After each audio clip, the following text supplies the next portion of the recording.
it's warm.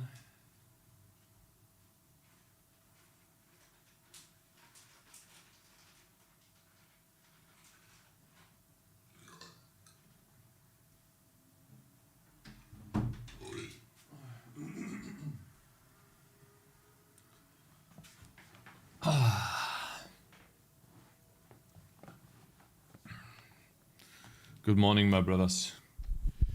It is so hot here. It just doesn't stop with the hotness. How much is it, Wettermünster? Oh god. Yep. At least on Sunday. Oh god. Oh no, this is when we're gonna have the game. Oh no. Yikes. This is gonna be a tough one. Coffee shop. People next to me are loud and rude. They just found the perfect name for their new business. I just bought the name. What's it gonna be in the end? Cakes or Tangy TD Cakes? If this guy actually buys the domain, it's gonna be Tangy TD. Sir? Okay. Least attractive male hobbies. Wrong. Wrong? What? No, that's totally wrong. This has got to be number one. Because you're literally... Huh? No! Cakez 77 Cakez playing a plethora of video games on and off while streaming or not. Has a sad collection of plushies he seems weirdly proud about. Of course I'm proud about them. What is this image? Thinks yoinking ideas and assets from other games works like magic. Successfully delegated trolling to Inukai, Shell 11 and Collector. Loves playing the victim card. Promotes dangerously addictive gambling to his unsuspecting audience. Okay, bro. Yo, yo, yo. Good morning, bro. Hello, Kirdo. Good morning. I think this is wrong here, bro. I know it's a joke, but long live chaos. This is like from Fox Logical, Twitch, right? Online casino, sports betting. This is not the least attractive hobby. Match. I have not noticed that. Don't be afraid of death and you'll be stronger. Many turn on women, your faucet girls every night and never turn it off. That add bleach to the food and throw it in the fact that I play video games. With the plastic. Wrong. The money will come to I even played together with some. Wrong. Totally wrong. Maybe this was like 2010 or 2000. Maybe then, yeah. Name one. I'm not gonna name anyone. No. Gotcha, bitch. Absolutely not. True, especially the last one. Hello, Cakez. Hello, Holden McGroin. Good morning. Hello, bro. Hello, Wizard on YouTube. Good morning. Yep. So this is wrong, by the way. The list is wrong. Collecting figures, maybe. Magic trick could be weird. Because oftentimes this is associated with creeps. You know, trying to do a magic trick in a way to start a conversation. Instead of just starting a conversation. Online trolling could be funny. This Discord is all caked up, yep. This is what I've sent him earlier today, attached a short message. He fucking didn't blink a private message he received. There's a good reason behind the whole community just bashing on him. I did read the private message and then I set it back to unread. So I have it here as a list. This is basically a to-do list here. Okay? It gets longer, I know, but I have a very wild life at the moment. You guys notice that, right? On stream I have like the baby 10 times there. Now imagine what that is off stream. Okay? That's a multiplier off stream. I hate him for real. Ah, okay. Wait, what? I feel like I'm in a fever dream. Is this real hate or are you just trying to be edgy? It's like hate love. Oops, I spit. I think almost nobody hates him for real. So it's like, no, if someone actually hates me for real, they get instantly banned for life. I've had that happen, yeah. I will ban anyone that hates me for real. For life. Like, go away. You don't need to be here. I don't need hate watchers. No. How are you doing, Cakez? Baby, are you doing alright? Yeah, baby doing good. Still crying a lot. Yesterday, I was at soccer, you know. I was done at soccer and then I called my wife. So asking her how she is. She's like, oh, I'm good. And then I'm like, hey, how's the baby? And she's like, oh, you know, the baby's crying and stuff, you know. But she said it so casually. That was really funny. Yeah, she was eating at the moment and she was like, ah, fuck it, man. The baby's crying, whatever. I'm just gonna eat now. But I feel like it's getting a bit better. We're trying out the no dairy thing. I hate him for real. I find it strange and off-putting. That's not good. Have you tried PMing a mod about this issue? Surely they would implement some new rules for you. Everyone should feel safe. In Cake77 channel. You can go get fucked. Get fucked, collector of stuff. Who do we hate? No one. God will always be God. Just Cakez enjoying the power-up trip from banning. I don't even want to watch this, man. Like, it's not gonna be funny. No one in the world have the power that I have. No one in the world, nowhere in the world, not even in America, have the power that I have. And if you don't think I have that power, in Jesus' name, God strike me. Hallelujah. Damn, this is staged? Crazy. That's actually Avatar Azula, good morning, man. How are you doing? What a nice first message today. Cakez, heart. I need to put that up on the stream here really quickly. Thank you, man. What a nice first message. Ma, man. Thank you. Yep. Alright, so this is just you talking. Alright. Oh, okay. Let's flood him with love. Yeah, true. Thank you. Hello, good morning. Hello, Alice Turner on YouTube. Good morning. Okay, this guy wants to get banned again. I mean, sure. See you in a day, bro. See you in one day. This guy's just farming bans, essentially. Okay, guys. So today we are in luck, by the way. The baby is not here. My wife went outside. I told her to get lost. I didn't tell her to get lost, but I told her that, you know, it would be cool if I can have a stream without interruptions. So today, and I always say that, if everything goes according to plan, we will be able to do everything on the list. Kuchen! Hello, Knatsche. Good morning. Okay. So what I want to do today in the game is, you remember the skill from yesterday, Blade Storm. So first and foremost, I took a look at how Bloons implemented this Blade Storm and I really like that, so I might change how Bloons does it. Number one. Change because it looks cooler, in my opinion. Number two, I want this ability to be a type of ability that can only be activated by the player. Clicking on the icon of the ability. And that means we need to have some sort of bar where that can happen. And that bar needs to be extendable. And now this could potentially lead to a huge rework for the UI, which I might actually do off stream because you guys hate when I do UI.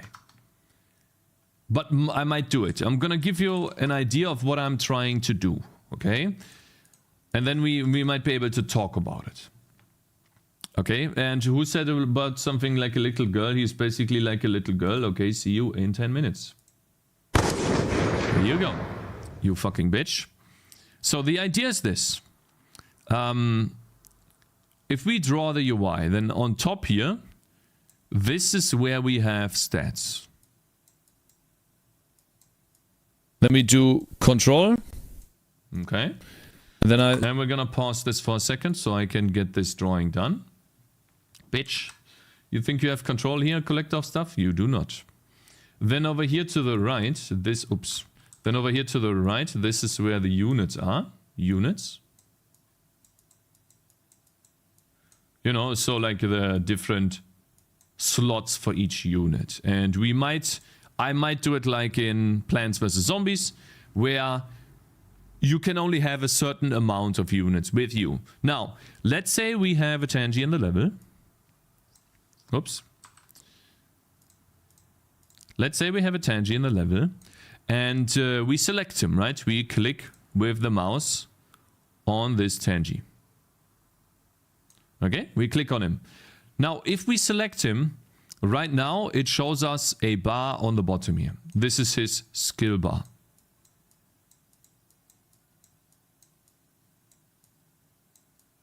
And it shows us, depending on where the unit is selected, it shows us this little list. And essentially this is how my UI looks at the moment. And so I'm thinking of doing a rework here, where first and foremost I'll move these stats in the middle. I also have one thing here to the right that I would need to move here. And so those are these two things. It's this one here. I need to move that somewhere else. The round data. And then over here, this data right here. I might want to move this further inside. And the reason for that is so that this little menu can perfectly align with these slots right here. With these right here. So that I don't have this little disconnect. I really don't like that at all. Okay, blabbering. Okay, collector of stuff. How's he back? Okay, collector of stuff is gone now. Yeah. Newton Morgan Gigabit. Hello, Mr. Almeida. Good morning. Someone... Yes. And collector of stuff is gone. So, this is the reason behind this. And there's another reason for doing this. Because that... and so, I also would like to then add the skill bar and put it in here.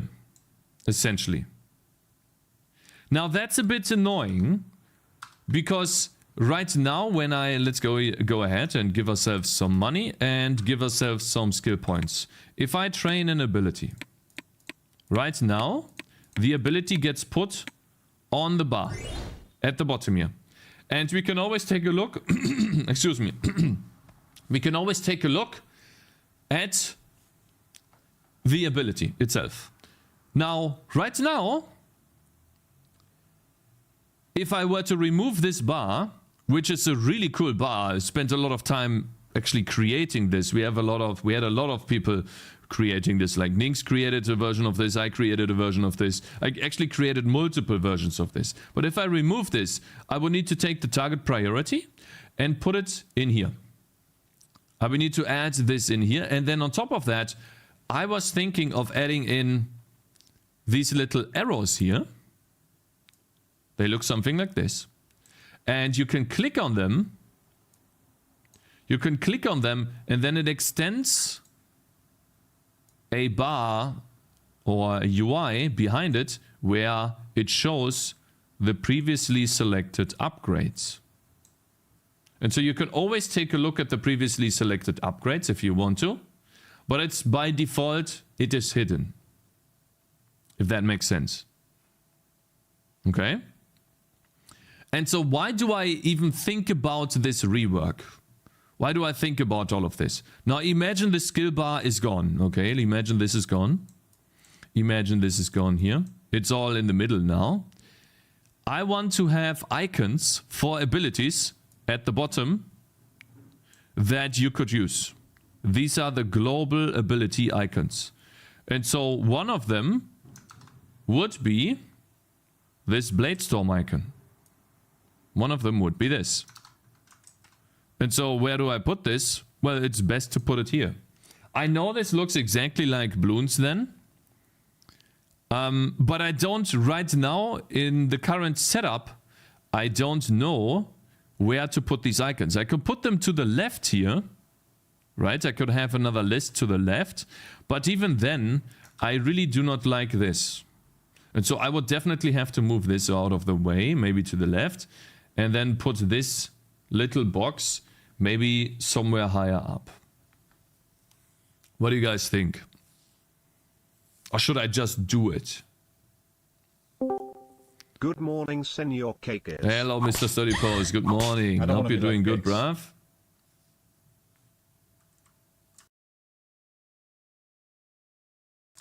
Just yoink it, brother.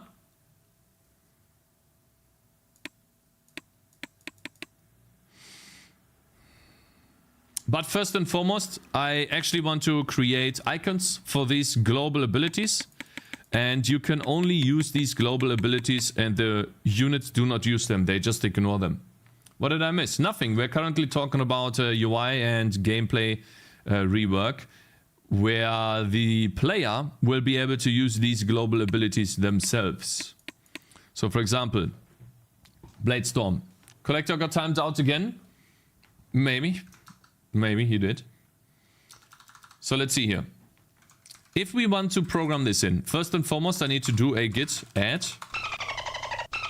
git commit -m, and 0x99. Thank you very much for following. Dolphins, hello. Take the UI developer. And so, like, I think, here's what I think. Okay, guys.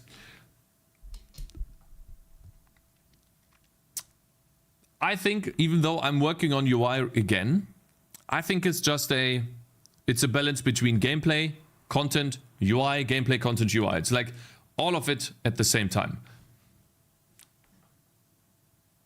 What about using the bar you have to buy and activate skills and add tabs for skills and weapons apparel? That's bad. A tower defense game is all about speed and upgrading fast. If you have to do 3 clicks instead of 2, that's bad. In a tower defense game, you want to click on the unit and then click on the upgrade.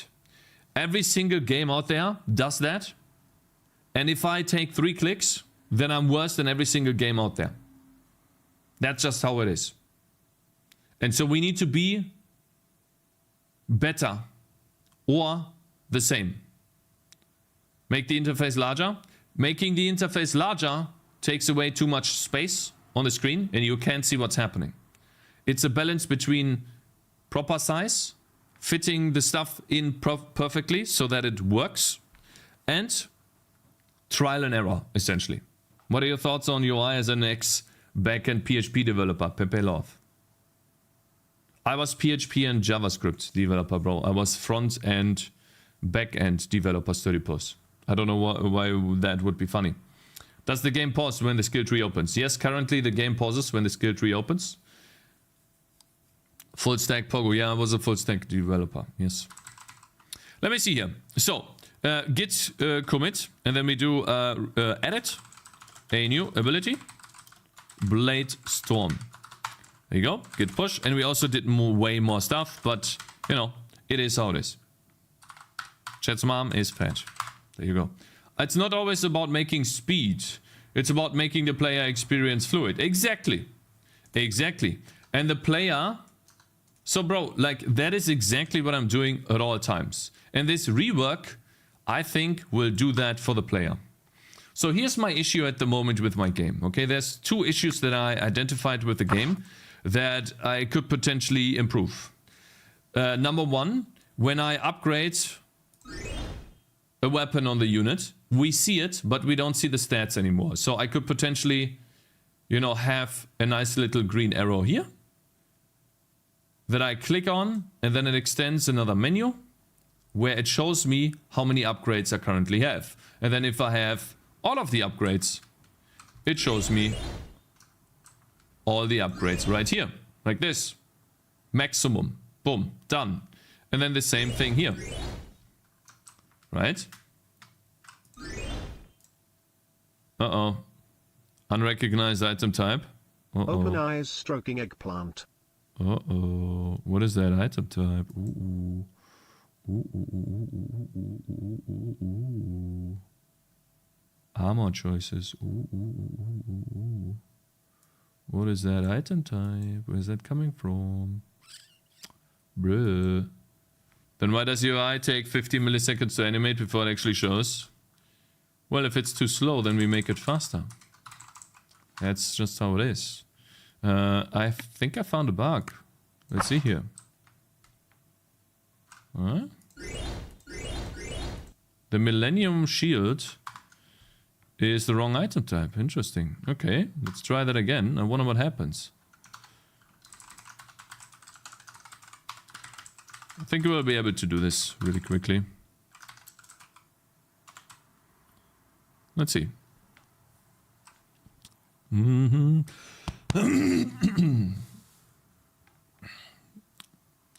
Millennial Shield Pork. Yeah, true. So this is what that's were my thoughts that I got yesterday after, thinking a little bit about the game. Armor choices. Yeah, equipment upgrades. Okay, item ID. If I click on it, let's see. Okay.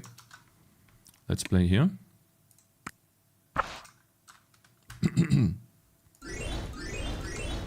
There you go. Is this for everything? No, it's just for... Okay, it's just for the Millennium Shield. Alright, what happens here? If I click on this. Which item ID do we have here? 8,000. Why is that? Armor choices.count. Items. Equipment upgrades.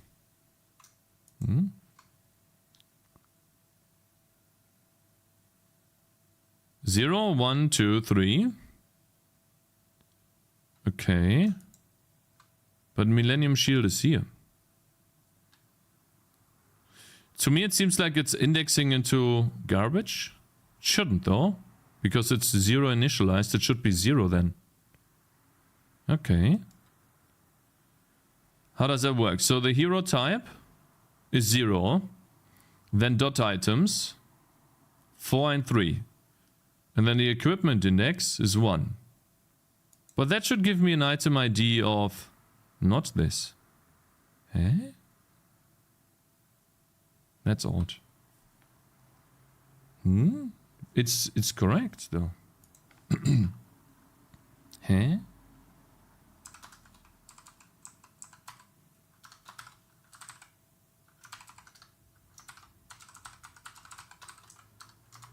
So what is this? What is the first index? That is an item T upgrades. Okay. Okay. Now we have the upgrades. And then we do, what do we get here? It has item types. Yeah, it just has items, a 2-dimensional array. Eh? That's so odd. Let's see. The first one. This one, items. Yeah. Millennium Shield is 37. Huh? Hello everyone. Hello there, Vegito on YouTube. Good morning. Like I get this weird error. I just don't understand it. What? Okay, let's do this.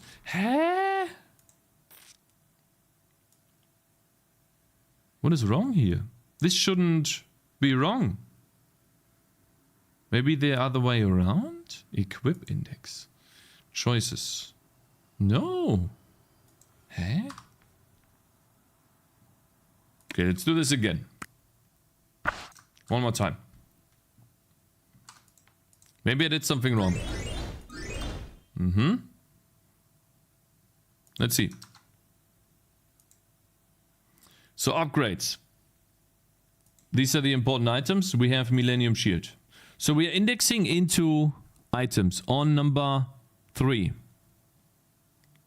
And then on number 1. Huh?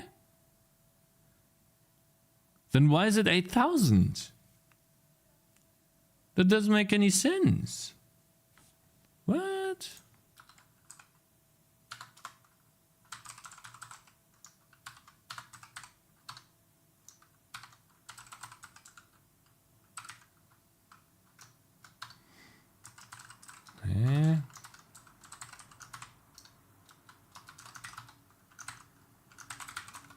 It's larger than 8,000. I just don't understand. Like, this should not happen. I don't understand why... Huh?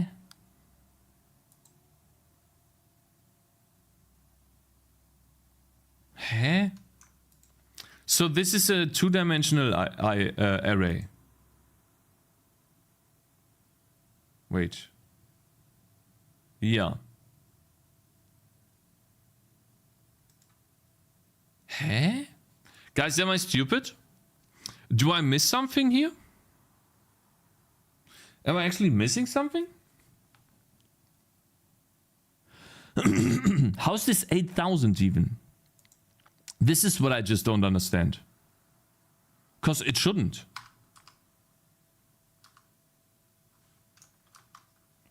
Out of bounds or something? Yeah, but how? That doesn't make any sense. 1, 2. Yeah. 2, 3. So wait, this item type...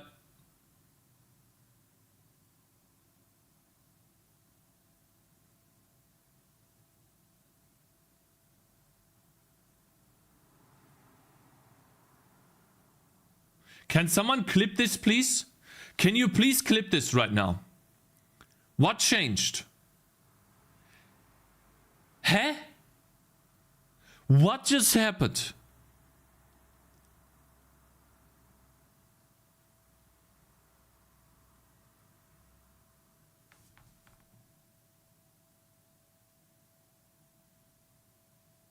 There's got to be some optimizations that happens. There's no way.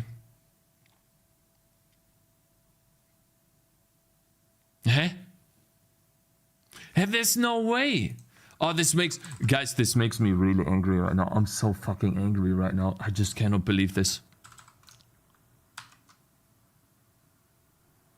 Okay, what's up? If it's not optimization, then what is the issue here, huh? Tell me what is the issue, you moron. Okay, bro? If you're so smart, then what is the issue? I just built your game with 0... No, I didn't build it like this. Index out of bounds.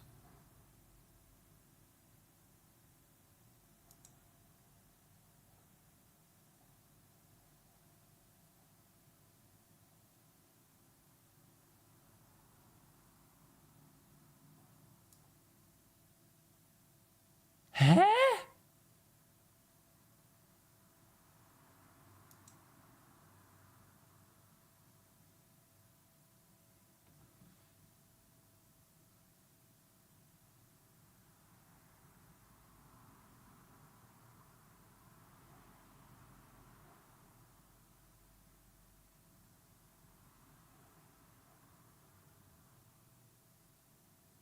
Just join what happens. I don't know. This is called undefined behavior. Have fun debugging it, nerd. You should have sticked with C++ features instead of... You're banned. You're banned. See you in 5 minutes. Nope. You're a noob. You don't know what you're talking about. I think what I'm doing here, guys, is... Somehow I keep iterating something. There must be a value here somewhere that I keep increasing. What I mentioned earlier, 4 is not correct, array length 4, so max 3.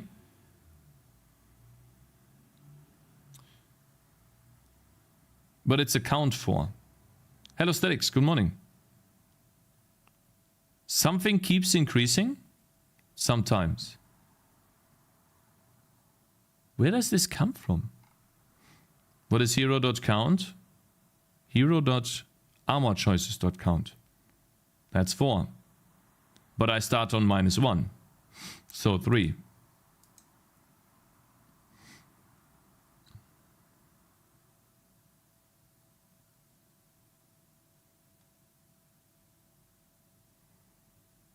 Gotcha, bitch! You're blowing up the stack? I don't blow up the stack.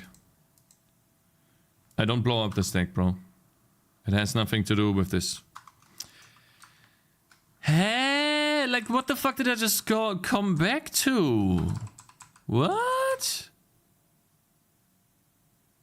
Can it be the start of count equals 0 and you then do -1? But it doesn't matter if I do -1 after that, because the condition is never true, so I never go into the loop. So I heard you don't like vectors because of this? Thank you, Shashid, Zabishi Dev. Thank you very much for following. Guys, this has nothing to do with vectors. This is me incrementing something somewhere, I think. What's the count type? It's an int. Guys, it's not count. It is not count. It is somewhere else. It is somewhere else, guys. It happens somewhere else. Why is this 8,000?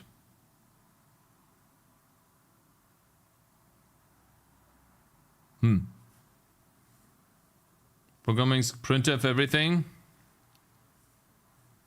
Bro, just delete the game and start over. No one's gonna play it anyway. It's not worth fixing. Start debugging and put data breakpoint on the variable. So wait, you're right. Maybe it has something to do with this. Maybe it changes. Maybe this changes.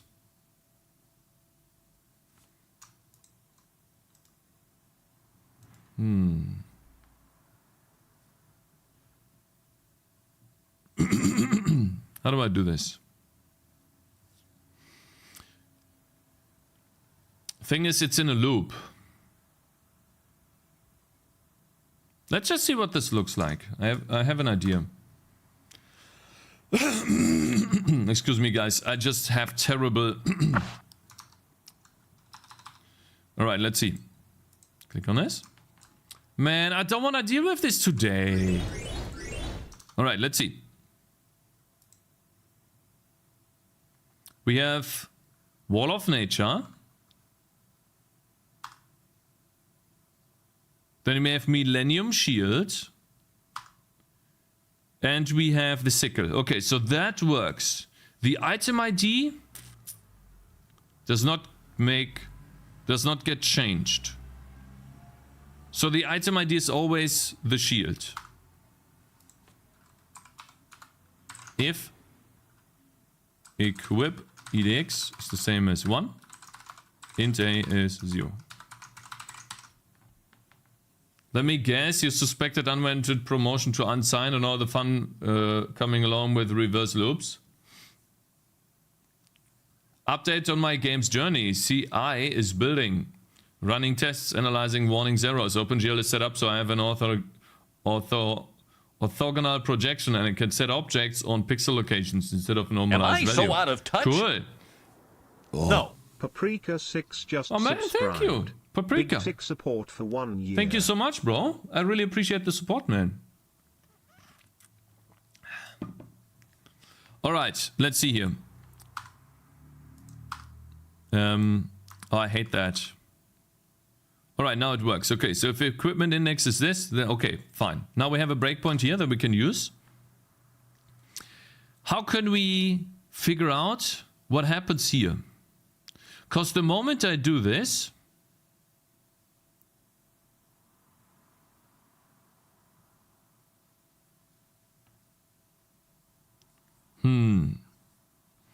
this value gets changed somehow. The item ID value changes somehow. Maybe in do choice there's a reason for that. Doesn't look like it does anything though. But it might write into something that that is not supposed to write into. Maybe this. Wait a minute. Upgrades. Did you look at the sprites of Voldemar Groin? Yes. Really good sprite. I'm actually using it right now. It's a really good sprite, man.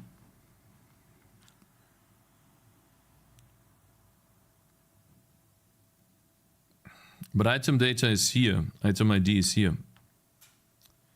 If it shouldn't change, it should be const. Yeah, but that could be... I could accidentally write into the stack without knowing. Do I though? I don't think I do. What happens if I click here? I'm just returning the button here. Just return true or false. I don't understand why this changes, really. Because this is correct. See, it gives me the Millennium Shield. If key pressed this frame, key left mouse. Int a is 0. There we go. So here's what we're gonna do. I'm gonna put a breakpoint here, and then I click. This will bring the breakpoint up every time. Now, what I'm gonna do is put my mouse here, put the breakpoint in, and then click. Now the mouse clicked. We have Wall of Nature, but it should be the Millennium Shield. Okay, so that didn't do anything. This is the second one. This is the Millennium Shield. Okay, so what happens? We're gonna take a look at item ID. Millennium Shield, okay. I see the bug actually. No, you don't. You're lying.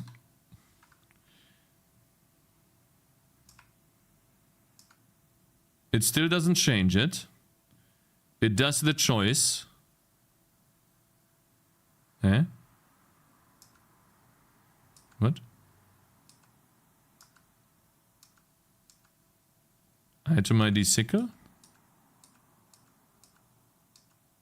Okay. Huh? But... huh? Ah, I see. No, I get it. So, essentially not pressed, but released. So, the way my buttons work is I click on a button and it only actually does the thing, the button code, when I release it. So I have to release the mouse. All right, you guys ready? Now it got released. The first ID is unimportant. This one is the important one. It doesn't change, doesn't change, doesn't change. It adds the item ID to the armor choices. Now we have 4 armor choices. These ones. That looks good to me. That looks okay. Then money spent. This guy spent more money. Boom. This is how much money each hero spent. This is for XP distribution. Then I add 2 effects. Then I play the upgrade sound. Okay, so when does the hero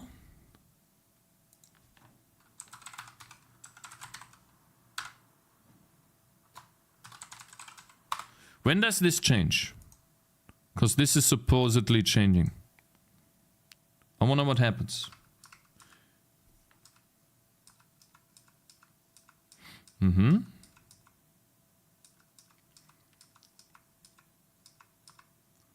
Okay, draw a speech bubble. I don't know why that happens. Okay. Animate entity, draw weapon. This might be where it happens. Yeah, this might be where it happens. Okay, on apply items. For some reason this...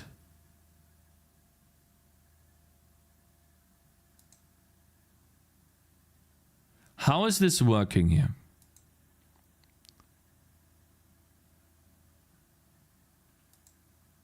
How is minus minus all of a sudden? So I think we figured out the bug. I wonder how that happens now. Okay. Cool. Guys, I think we figured out the bug. It is in apply items. Balls, balls, balls, balls, balls, balls, balls, balls, balls, balls, balls, balls, balls, balls, balls, balls, We get this. Oh my god. balls, balls, balls, There you go. balls, balls, balls, balls, balls, balls, balls, balls, balls, balls, balls, balls, balls, balls, balls, balls, balls. Good morning. You're annoying. Balls, balls, balls, balls, balls, balls, balls, balls, balls. There you go. Now we need to go to apply items to this. Hungry face, hungry face. Okay, so we still have the correct elements here. How does this happen? Wait, eh? It starts, this is the one that creates the issue, right? Yeah, so everything's fine here. So draw the last shield / other on the character. Oh, and this is for weapons, actually. Wait, is it though? Add a weapon length to the attack range. Wait, what? Eh? What the fuck? Wait. Eh?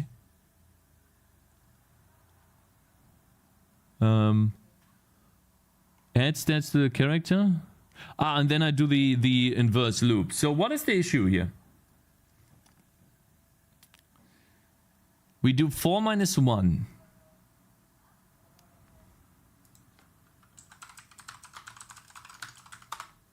It's 0 right now. Wait, is it because I have the same integer value twice here? Could that be it? It's 3. So what's the issue? Huh? What the fuck?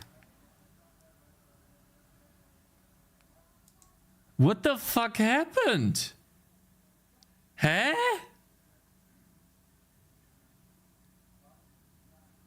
It's not blowing up the stack, you moron. Oh, this guy's annoying. Stack corruption. Is it because this is the same value twice? Try renaming it to a different variable name? Yeah. Gotcha, bitch. Let's see if this works. Only if your compiler is broken, loop variables should be scoped to inside the loop. Yeah, maybe the compiler is broken, yeah. Do you have the operator const? Yes, I do. I don't. What if I put it const here? Wait, so where would I put it const? Here? No. No, I can't put it const. I don't want to put it const. You have it already? You already have an overloaded one below. Yeah, so I do, yes. Well, but like, okay, fine, const. That's fine, I guess, but I don't think that does anything. Wait, so let's see here. Let's build it like this. But why does it change? Like, I don't understand why all of a sudden the armor index is 8,000. Just because I call get item data. Oh, my wife's calling. No, just one time without interruption.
Memcopy correct stack, maybe check string length. Yeah. So I think what's happening here is the memcopy. The description is not big enough,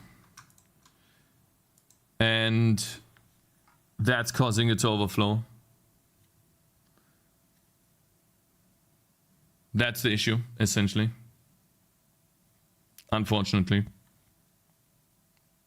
Because I have a lot of characters in the Millennium Shield. I wonder why it doesn't work anywhere else. So check string length here. So sm assert string length of description has to be less than max item description length.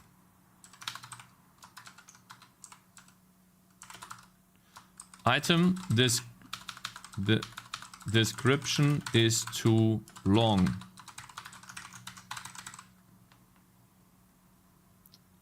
If I were to do what Cakez is doing, she would divorce me the next day, lol.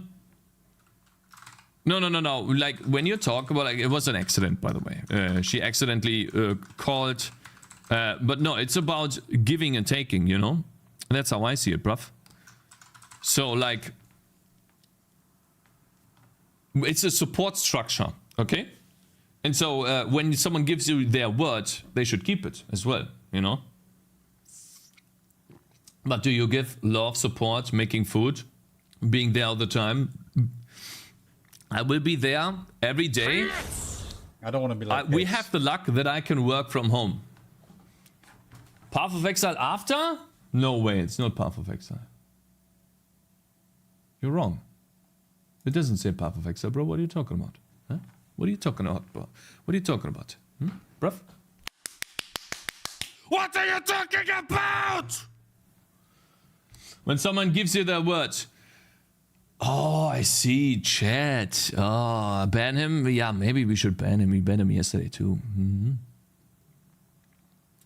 Okay, what's too advanced for me? Anyone knows how to set a watch on a variable in that debugger?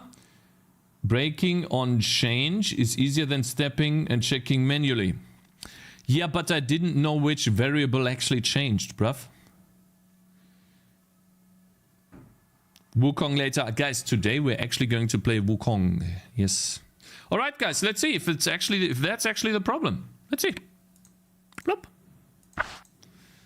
Plop. Plop. Aha!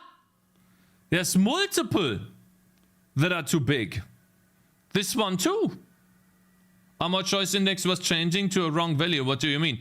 Yeah, but I didn't know that armor choice index would change to a wrong value.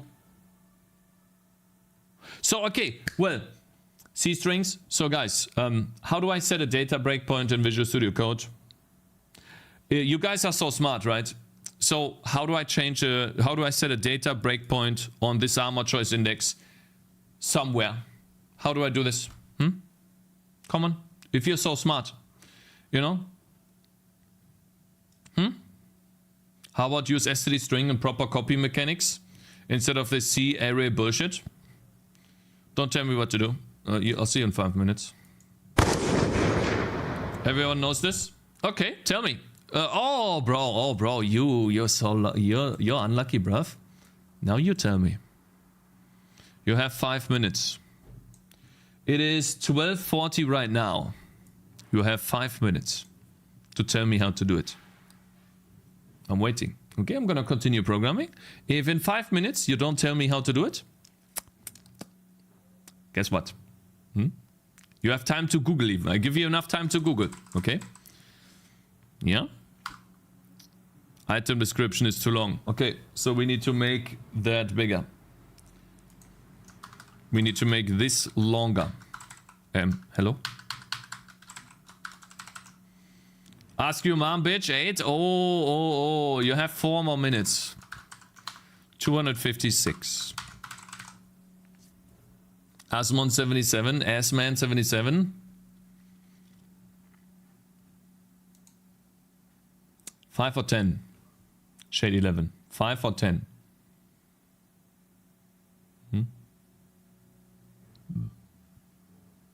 Too many? Okay. You want to work on something? On your game? Did you get enough sleep again, or why is your fuse that short today? Actually, I didn't sleep much. Yeah, you're right. Don't help him. Let him learn from his mistakes. The reason why I'm asking this, by the way, so clearly is because I tried doing that in the past and it didn't work out, to set a data breakpoint in Visual Studio Code. And you guys are pretending that, oh, look at me, I'm so smart, I know what to do. Cakez doesn't know what he's doing. Yeah? Then how about you tell me how to set a data breakpoint? Now it works. Okay. So finally, it took us 50 minutes to fix this bug. Oh, God. Is this your full-time job, or do you have another job outside this? This is not my full-time job. I dream about this being my full-time job, but I do work for a company. We now have a set amount of hours of work, yes. For 2 companies, essentially. I do work. To bring in the monies. Printf debugging is superior. Yeah, welcome to the internet. Yeah, it's almost 40. Like, he has 3 more minutes. It's fine. Then you have to set it up wrong. That's like the most basic functionality of a debugger. Oh, yeah, you're smart ass. Then how you tell me how to do it, huh? Use a better debugger. Like, guys, I'm using Visual Studio Code. Okay? I'm using Visual Studio Code. I love using this program, even though I hate it. I think it's the best program to use. Okay, maybe NeoVim is better, but then Mr. Prime should have made a better tutorial. Because I couldn't follow the tutorial. Okay, it doesn't work anymore. Okay, maybe he needs to update that. Just saying. Okay, maybe you should have done a better tutorial. I personally use the code LLDB extension for C++ debugging as I use LLDB. The way I create a variable watch point, put a regular breakpoint at where the variable is defined. Upon hitting the breakpoint, find the variable in the variables pane, right click and choose break when value changes. Aha, okay. I wonder, like, this is probably taken from Stack Overflow, but that's fine. So we're gonna go over here. We right click and then we can only edit the breakpoint. We could say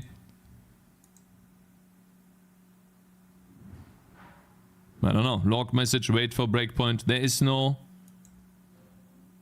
break when the expression evaluates to true, enter, accept, cancel. Right click watch window, holy shit. Right click the watch window. Yeah, and then what? Okay, Mr. Intrets, this guy is really angry right now. We have another one. Okay, so, dog shit debugger, okay, yeah. So guys, I told you that it's not that easy to set a data breakpoint in this. Imagine being unable to learn something unless a random dude on YouTube teaches you every little thing. It's GDB actually. Is it even possible in other IDEs to set breakpoints on the same description?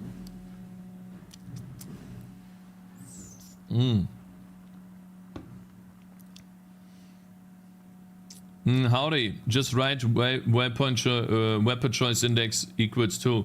No, so what happens is the armor choice index changes to like 8,000 because what happened here was this function would create a description that was too long for a C array that I had, and ultimately that was blowing up the stack because I created this on the stack, and therefore it corrupted the memory.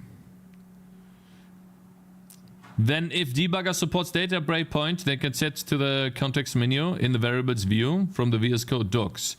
If a debugger supports data breakpoint, they can be set from the context menu in the variables view.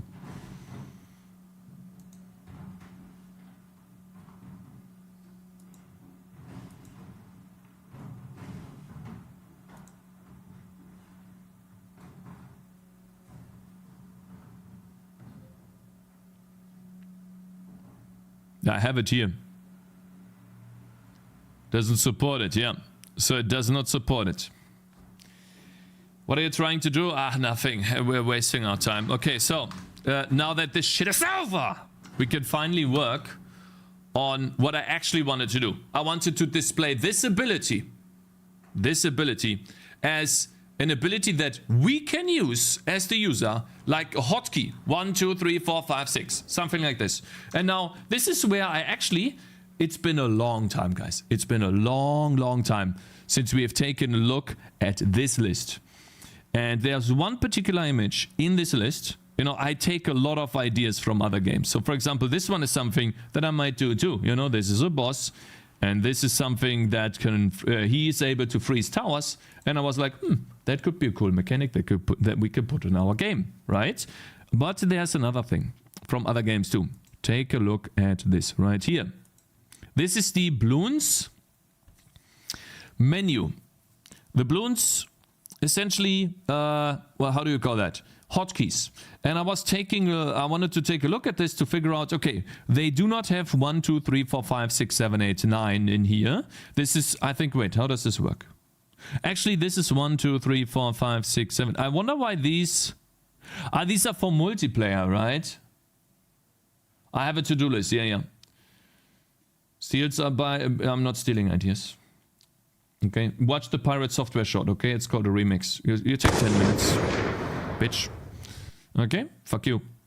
Alright, let's move on, okay? With these haters, like, ugh, cringe. So, how would I activate the abilities? No! We're not listening to the paratory right now. Okay, so there's one thing that we could do right now, which is update hero, and then we have a for loop that goes through every ability.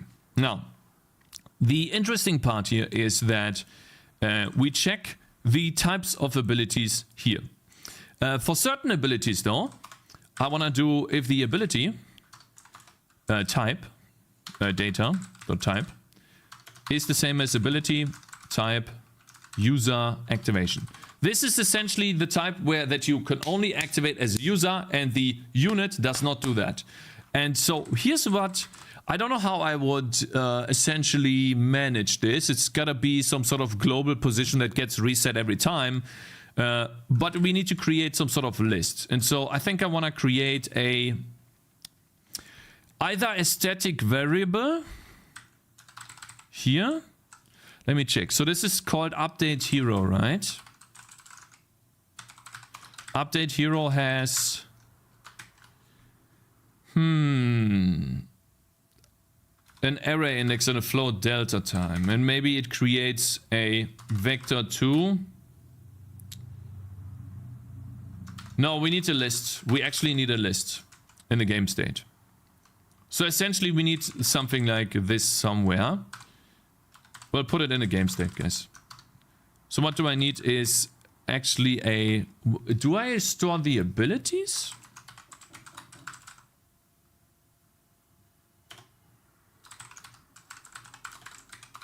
Do I store the abilities? So I think I'll try to store the abilities. Array, ability. But let's do 10 for now. User abilities. Or call it global. No, global abilities. There you go. I copy these in every frame.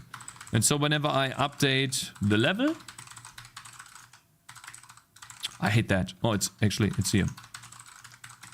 Whenever we update the level, we reset this. Or maybe we put it on the level state, actually. Maybe I should put it here. Because it's not the game state, essentially. It's just here.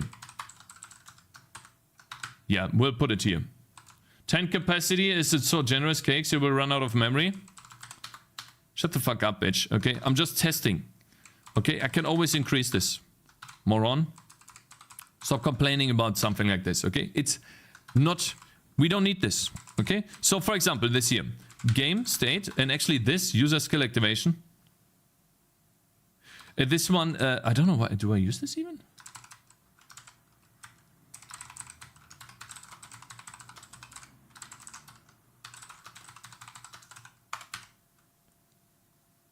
Select hero with left mouse. Okay, guys. Here's the question. Here is the big question. I think it would be so awesome if we could do that. Actually. Would be so awesome if we could. Here, guys, here's my question. We, the user, let me draw that for you. Let's say we have the game here, right? This is the game. And we have some sort of level where, I don't know, we have like this, something like this. You know, this is the map, and then we have some tangerines to the sides. You know, maybe some are packed here together to buff themselves. You know, maybe I pack some of them together here. Right? These are all of the tangerines. And then we have enemies right here, okay? That are walking along the path in this direction. Now, if, let's say we have some abilities on the bottom bar here. Yeah.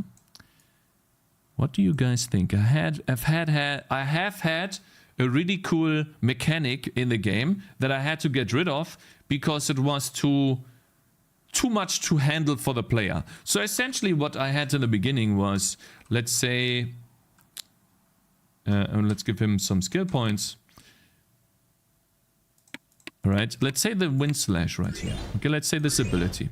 This ability essentially behaves like League of Legends.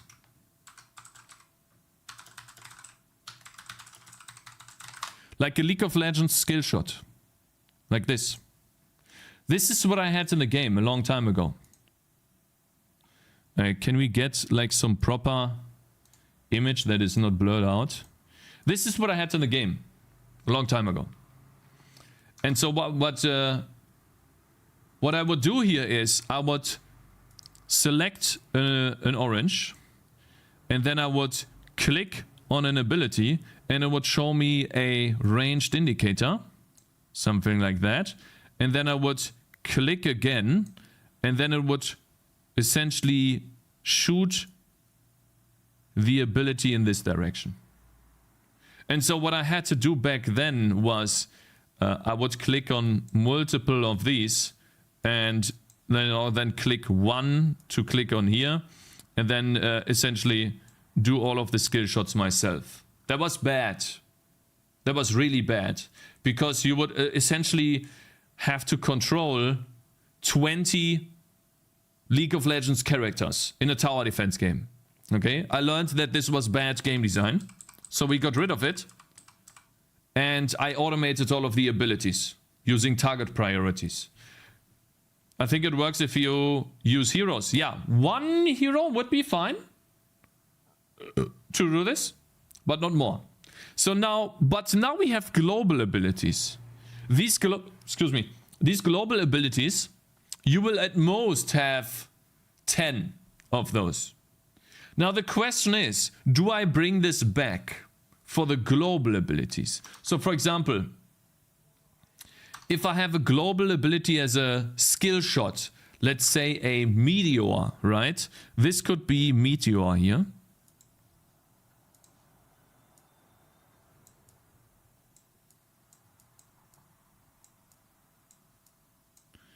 Meteor. This one right here. Now I click on this, and then I get a circle. And it looks maybe something a bit cooler, maybe something like that, right? Gotcha, bitch. You know, some cool stuff. You know, maybe some cool range indicator. And then what the player would do here is to kind of take this circle, aim it themselves, like in Kingdom Rush. Think about Kingdom Rush.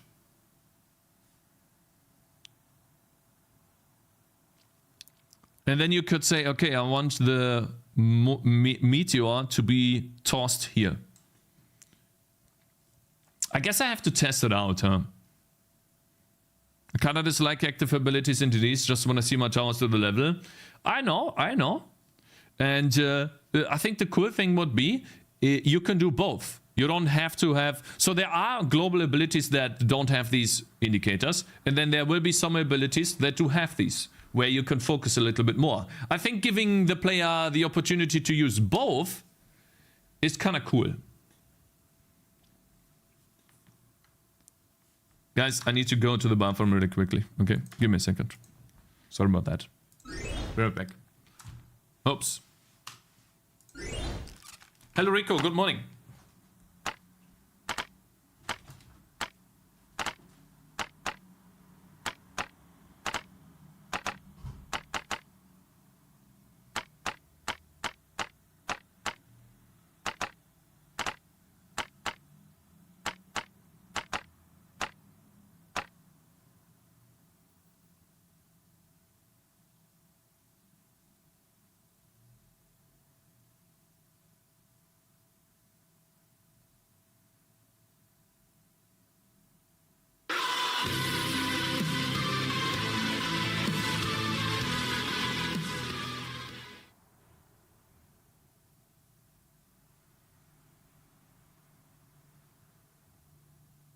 That burn proliferation, not taken a,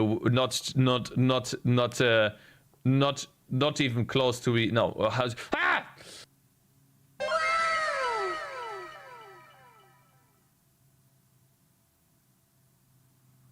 Copy.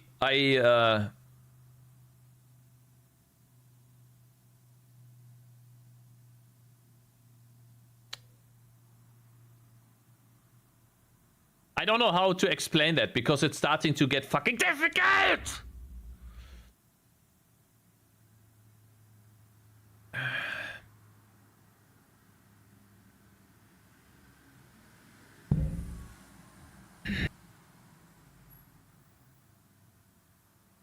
Burger? Ruining your burger? No. I will never ruin my burger. Absolutely not.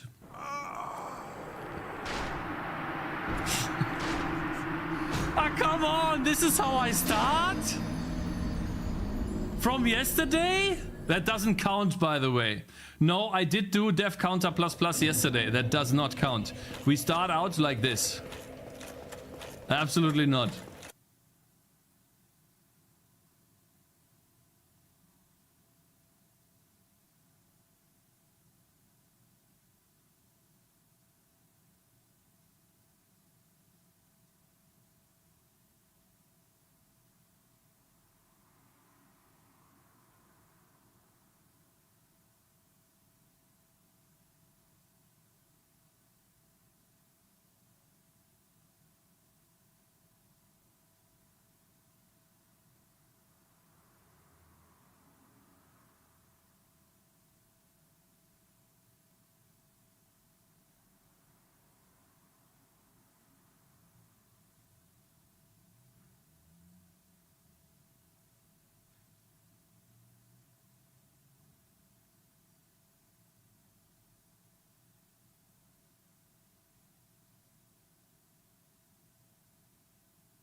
Okay.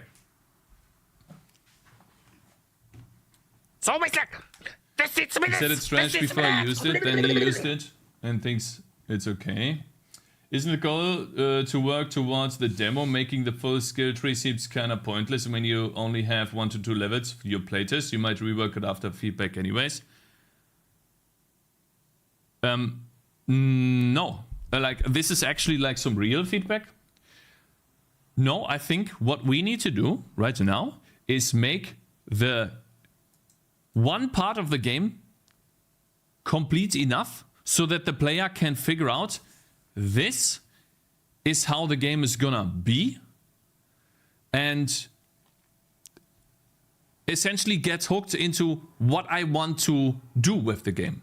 And so, to give you an example, I want the player in the demo to experience leveling up the skill tree, picking different skills, abilities in the skill tree, and then getting to the very end, and then choosing even a keystone, and then being able to activate these abilities globally, and unlock weapons and items along the way by killing different types of monsters, and then defeat one boss that has 1 or 2 gameplay mechanics, and all of that in 1 to 2 to maybe 3 levels.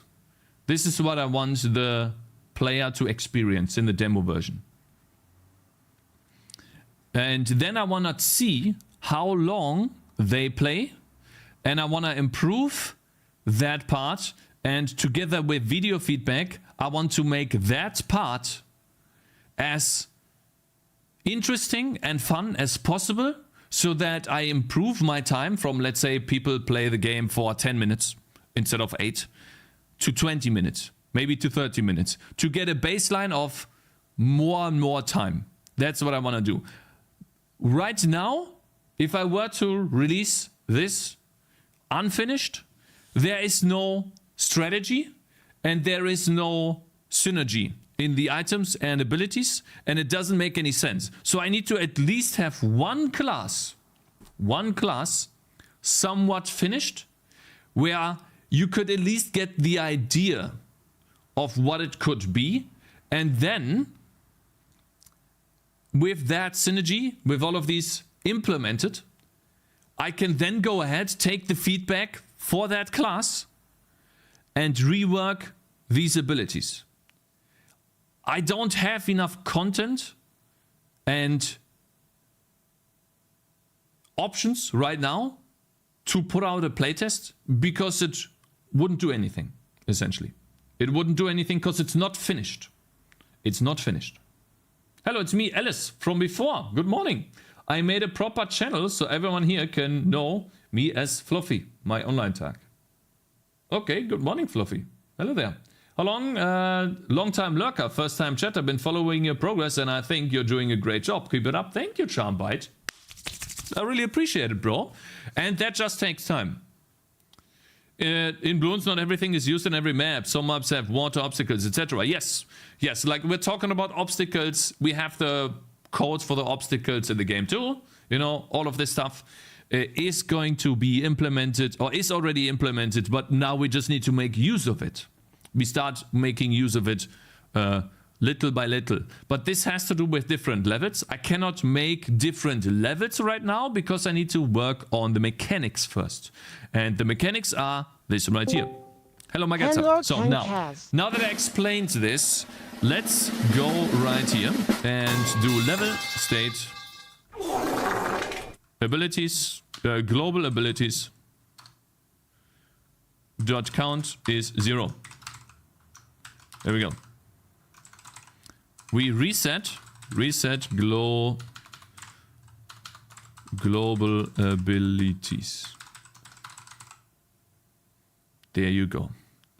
And now I think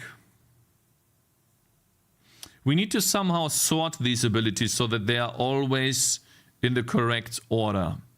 And I think I'm gonna do that later. But let's say we reset the global abilities here.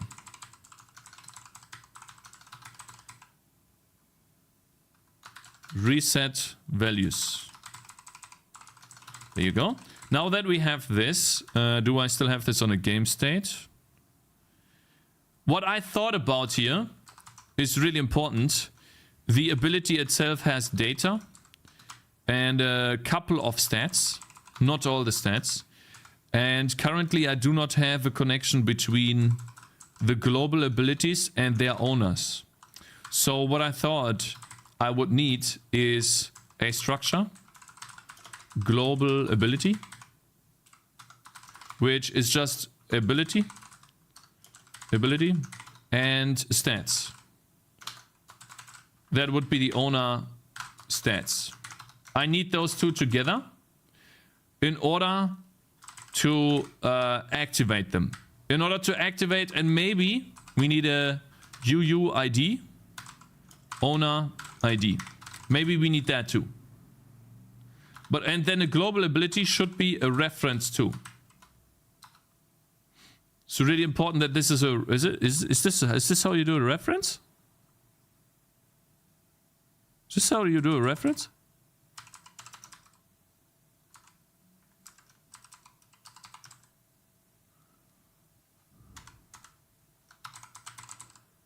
Guys, how do I do a reference again? Is this how you do a reference? Cake.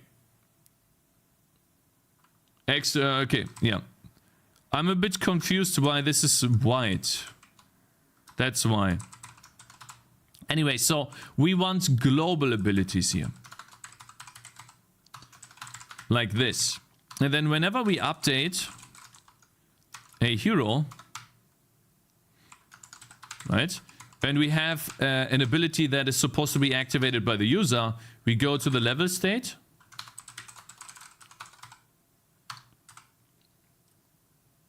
Dot global abilities. Huh? Huh? What is this? What?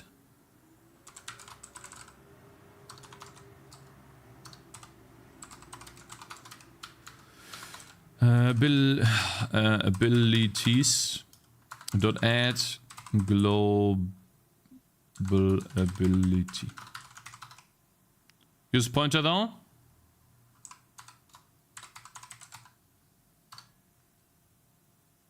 We'll see. Global ability is okay. Reference must be initialized somewhere. Constructor. We'll see if it works, guys. If it doesn't, then we might have an issue.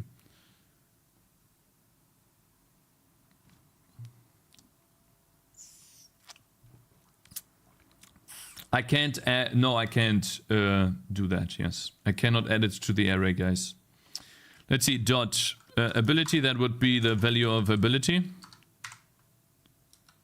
And then dot owner ID would be hero.id. And then dot owner stats would be hero.stats. There we go. Now that we have this, we keep marking this as a update level. At the very end, after we updated the heroes and enemies.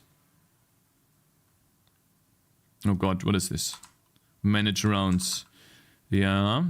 So here's where we update the enemies and heroes, okay? Right after we did that, now we can display the global abilities. This is essentially a for loop. Gotcha, bitch. Int ability index is 0. Ability index is less than level state dot global abilities dot count. You guys, thank you very much for following. And then ability index plus plus. And but before we do this, I need to sort the list by ability ID. So how do we do this, guys?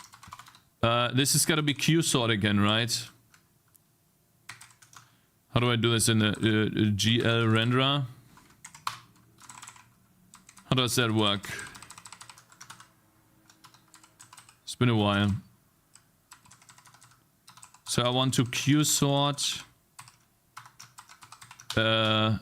level state, global abilities, and then size of global ability.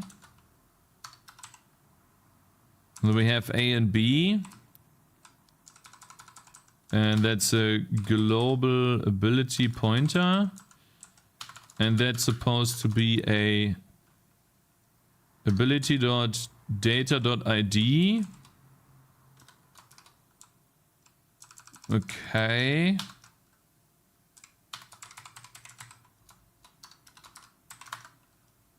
Ability.data.id. Wow.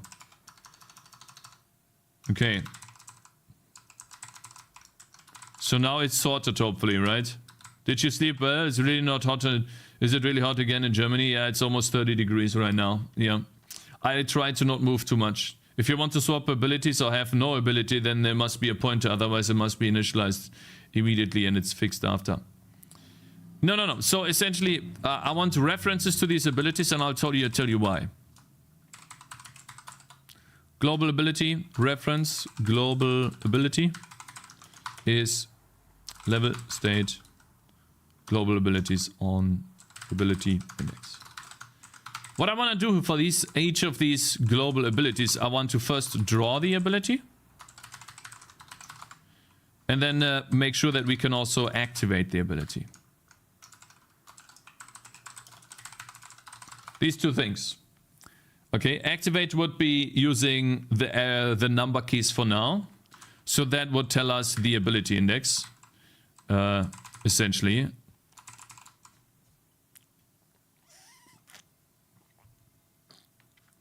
Lambdas are really useful for QSort. Yeah, it seems like they are. They made things a lot easier for me. But it was difficult figuring out how to do that in a Lambda.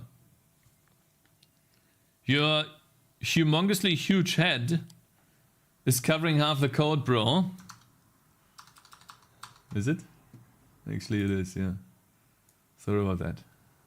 Make myself a bit smaller. Here you go. Can you see it now? Is it better now, guys? I'm sorry. Sorry about that. All right, we're making good progress, guys.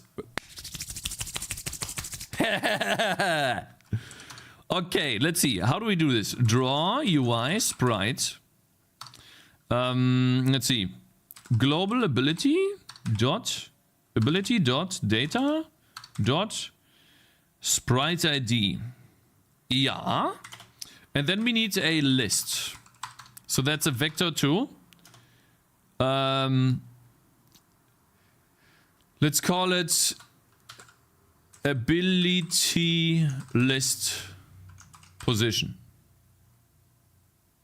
Ability position. Yes. Let's put it on for now 10. No, 14 pixels to the right, very far to the left essentially. Maybe let's do 20 first. And then 40 down, okay, ability, and then we draw that on this ability position. Yeah, and we do, what do we need here for draw data? Nothing actually for now. Actually, I want to do a button for this, to be honest. So we need a button that has a sprite ID. So global ability dot data dot sprite ID.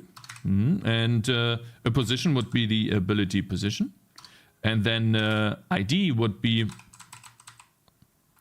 yeah, we need a const int button ID. That would be line ID using ability index. God, I'm so good at coding, guys. It's insane. Button ID. And what else do we need here? Draw data, play sound, button sound. Yeah. And then if we do the button, then we activate the ability.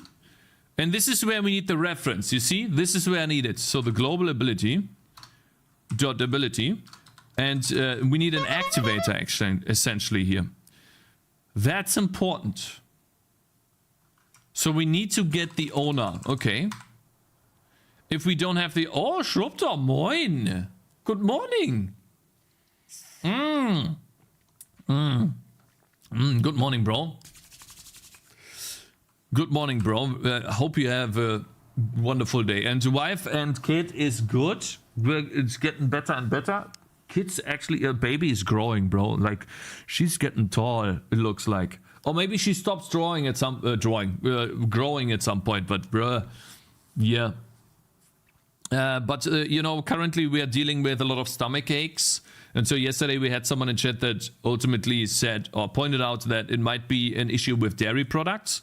So my wife's now trying to stay away from any dairy products. I don't know how well she does it, because she has been known to not really do that. But, you know, maybe she's been able to do it today. I don't know. Would be cool to test it out if that's actually the issue. But otherwise, good.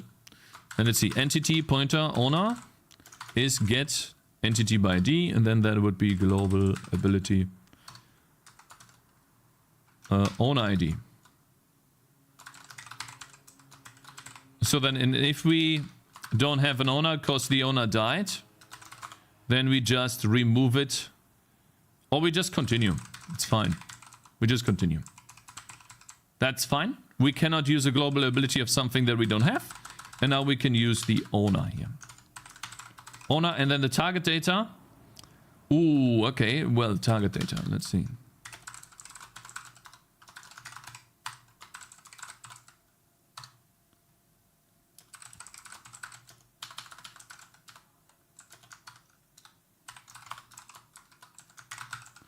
What do we have here?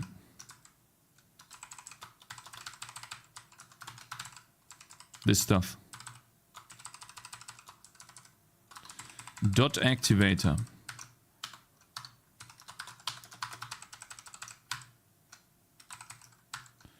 That's an ability aid. I think that's an enum. But this is no longer needed. So we'll get rid of this, actually. Ability activator, enemy, and then rules. I think we don't need this anymore. So let's get rid of this. I don't think we need this, to be honest.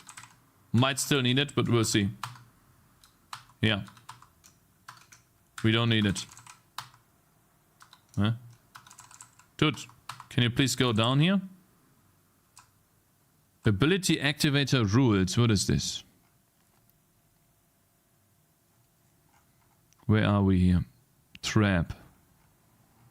I don't think we need this, to be honest. I don't think we actually need that. Might be wrong though.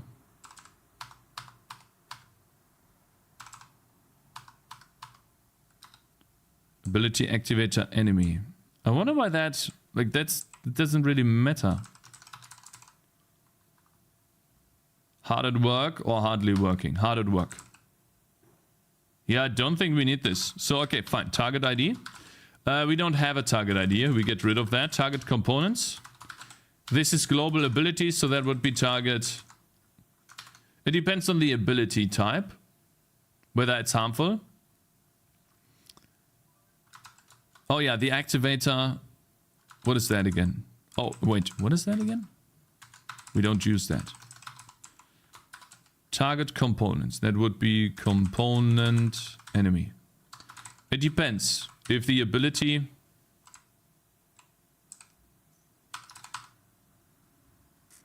Yeah, let's see. Ability or target type. Target type is self, point and click, skill shot, and oh wait, harmful. There we go. So we need to check these things. These are ability types.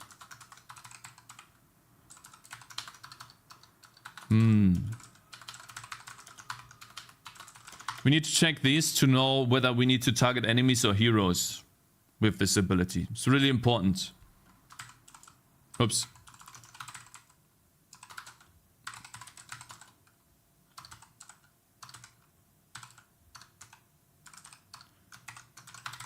Good afternoon, Cakes. I hope you make a lot of progress today and you can have time to relax later with WUKONG. Oh, thank you, man. Thank you, Tim. I really like that. Thank you very much for the nice message. No, it's crazy how kids grow. Yeah, it's crazy. Like I talked with a relative earlier today, and she told me that, you know, like kids usually grow like in chunks or in Schüben halt in English, ne? And okay, I have to Google this now. In Schüben, and that is yeah, that's crazy. So how do we do this? I want to have a list of potentially, like, this doesn't matter the ability type area, does it? Heal, buff. So a heal is positive. A buff is positive. Unless it's a debuff. Harmful. I think essentially if it's harmful. And then in a trap, maybe. Harmful and trap makes it negative. This makes it positive. But do I even need area here? What if I get rid of area? Do I use this? Is that something I use?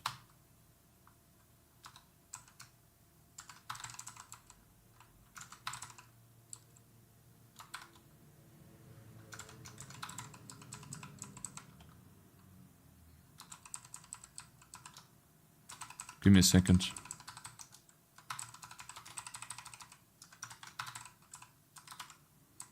Let's get rid of these again. Because I did some Vim bullshit here. Let's see, I just removed another one. Okay, I could remove another one. That was not needed. Cool. Okay, which type of abilities are important though? Heals, buffs, harmfuls, traps, toggles, and user activation. That one's important. Ah shit, it's user activation, isn't it? Ooh. They're called growth sprouts in English.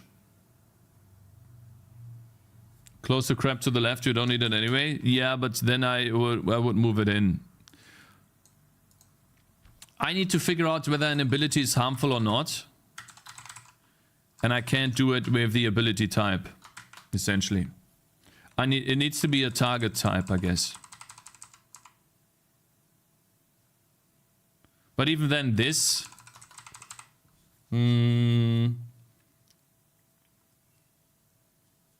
So I use these types to determine... Shit. Fuck. Now I know that this is supposed to be used by the user. Maybe this needs to go away. Hello Cakez, what are you cooking today? I'm cooking how to properly give information to activate abilities both by heroes and enemies. I'm trying to define data so that heroes and enemies can use the same ability, but one time the ability targets my heroes and the other time the ability targets the enemies. And different types of abilities also different types of abilities are also implemented differently, where, for example, a trap, you don't target enemies, you target the road. If you toggle an ability, it's like a buff and then it drains your energy. If you have a buff, then that's most likely a positive thing. But then again, do I really need a buff? Or is it just... So like, I think this stuff right here is not clear enough on distinguishing different types of abilities. Cakez, are you scared of AI? No, not yet. I think AI needs way more time to be competitive enough. But maybe that changes in the future, I don't know. I don't think AI could make, let's say, a game right now that is... I don't think AI could make a fully fledged game right now, and I don't think it will be able to do that in 10 years. Because we do not understand AI good enough yet. No, not right now. So I'm not really scared of that. No.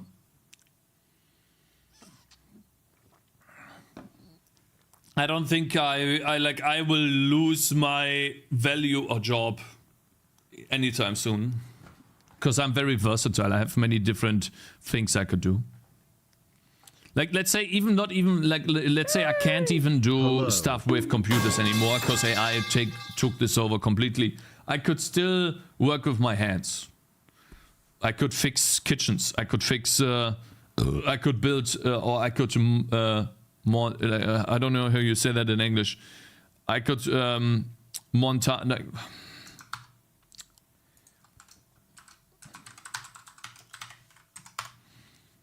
I could mount, assemble doors, garages. My dad has a business there. Like, essentially, there's always something I could do. I could flip burgers, but that's the easiest thing to replace, essentially. Can still do AI reacts. Yeah, but what if AI is better than doing that than you, in doing that than you? And so I'm not really scared. It's like supplementing your power in a way, but that's essentially what it is at the moment. Fuck, man, I'm kind of stuck at the moment. Because this right here tells me that I should use it, but then I don't know whether it's harmful or not.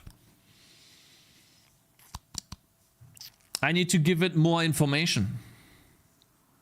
Maybe I extract this out into a boolean on the ability. And then...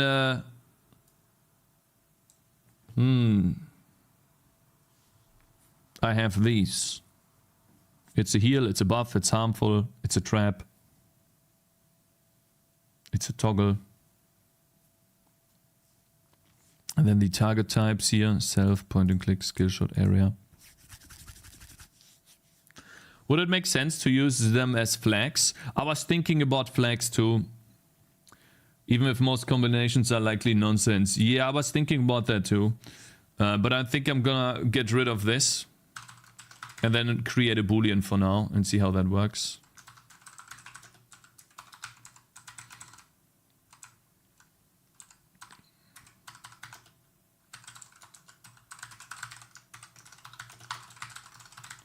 Let's do it like this for now. Then we don't have this anymore, and then we can give it these data. So target components would determine, like if it's a trap, it targets enemies, and if it's a harmful ability, then it targets enemies.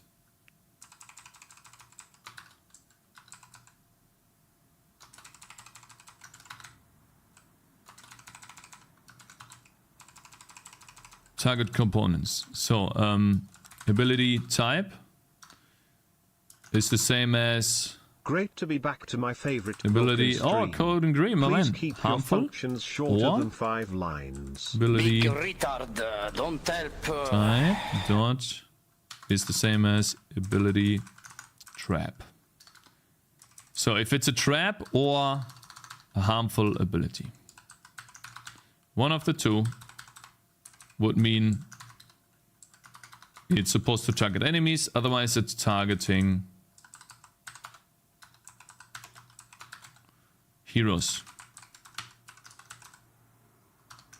There you go. That's the first one. And then the start position for the ability. Ooh. Where does it start? Well, I guess on the owner's position origin, right?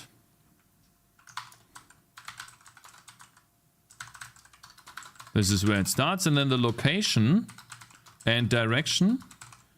Well, we could do direction. That would be the owner.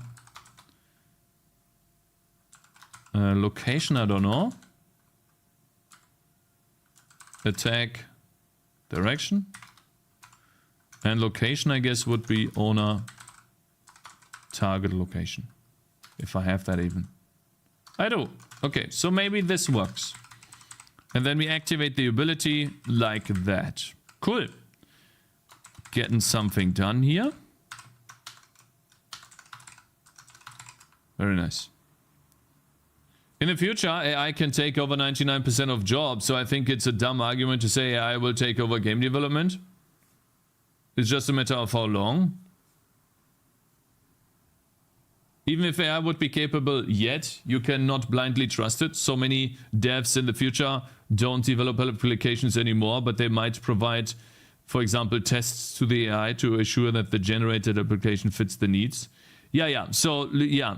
I used AI the other day to ask about preprocessor commands. It told me you can't use if test equals test instead use if test is test. No, I see. Yeah, like AI is still a little dumb at the moment. Yeah. What we're talking about is maybe the future, right? All right. So now, if the ability dot user activation, right? It's just a boolean, which is bad, of course, but for now, We add it to the global abilities and then we continue. Right here. We don't activate it ourselves. So we skip this ability. We could like skip global abilities.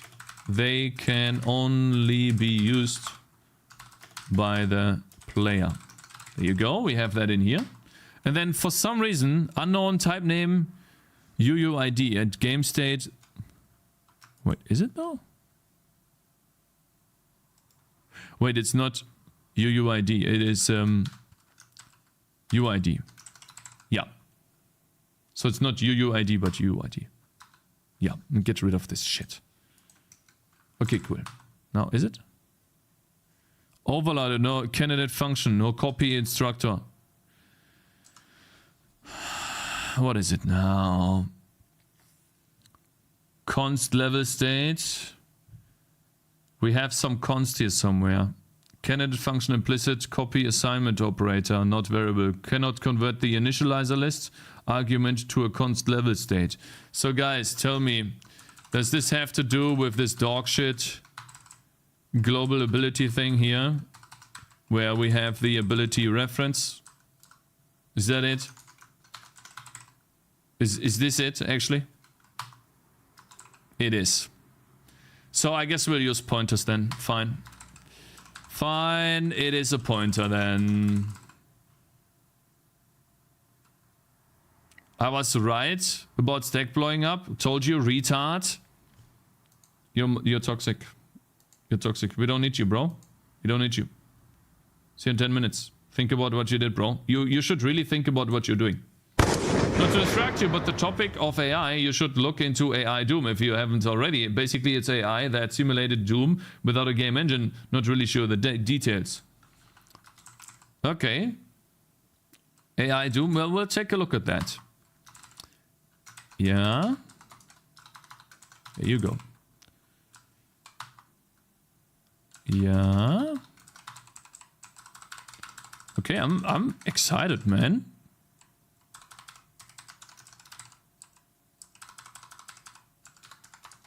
I'm excited, guys. Oh, this is also activating the ability. So we already have... Whoops. We already have everything we need. And then once we have this ability, we do ability position dot y plus equals 30. 30, bro. So now this is the entire code for global abilities, and I think it will just work. Let's see. Wait, no, we have to restart the game. We changed data. Have you seen Collector of Stuff's profile picture? Yeah, I have seen it. Gotcha, bitch. I have seen it. Torkuta. Torkua 2. Good morning, bro. Thank you very much for following. Yeah, that's here. Wait, they're re-recording. Wait, there are real-time recordings of people playing the game Doom simulated entirely by a neural model. Abstract. Full gameplay videos. Architecture. So this is the AI Doom thing that you're talking about here. Charm Byte.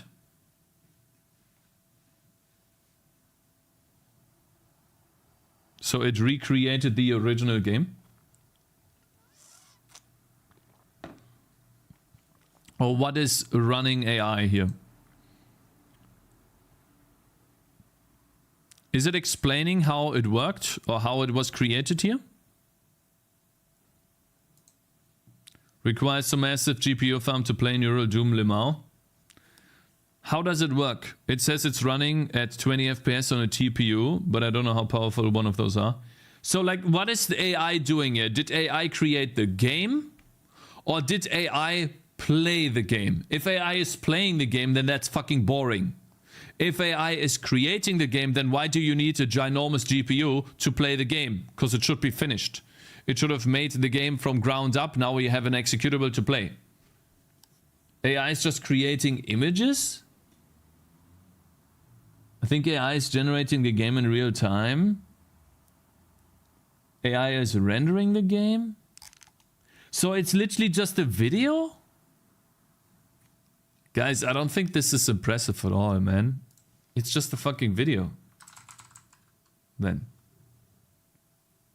It's not a video. Changes based on your inputs. Ah, so the player can play it, but it's rendering the game. Okay. Is it just a fever dream, Doom? Okay. You press buttons and it predicts what the screen looks like next. Interesting. Okay. Alright, guys. Let's see. Did I build this properly? The whole new way of rendering? Yeah, but that's really slow. There's no renderer. It generates the game based on inputs on the fly. Okay, and how does it know the expected result? It's 20 FPS. Can't wait for the equivalent of real-life people.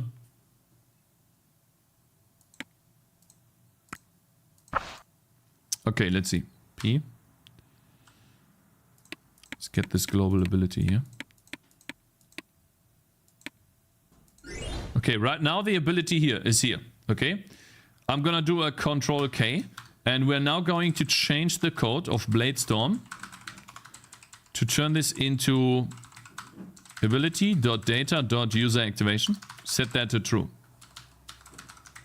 Now I want to see a button appear to the left. Ha! We have a button here. Awesome.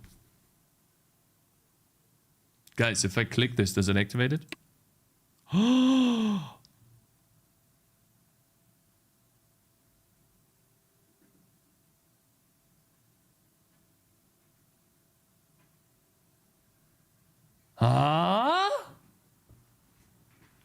Damn, bruh. Damn. It trained on 10,000 hours of gameplay played by a bot.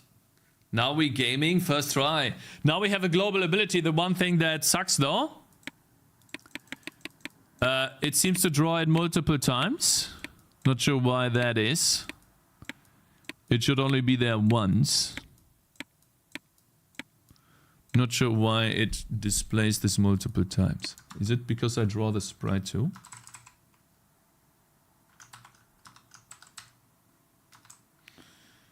How many do we have here? Huh. 1. Ah, I draw the sprite. That's the issue. Okay. Alright, now we need to make this display cooldown. Slots, numbers, everything. Hello people, hello FaZe. Hope you're doing good, bro. Nice, let's go. Hello Ramis. You saw that, huh? That is the first global ability. But I have bad news for you. I have bad news for you. There you go. I need to rework my UI, so. I need to rework the UI. Stuff just doesn't fit anymore. Okay, potentially I could put the abilities to the left here. Let's see.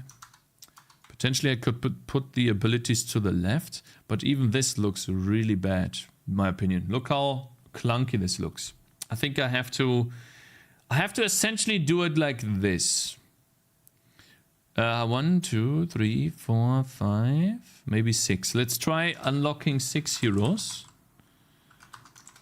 Let's test this. Marked. I think it's already marked. So load game. Guys, we're gonna take a look at the AI Doom thing. I think this is really interesting. And you guys can tell me more how it works. I find that's actually looking really good. So let's give ourselves the Ranger.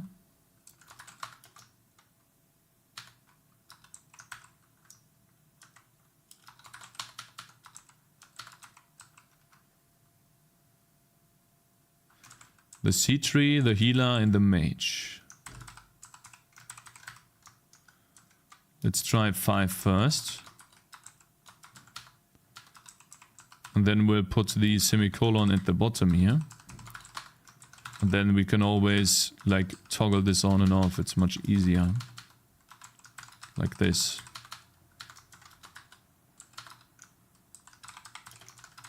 There you go. And every time I want to toggle on and off something, we just do this.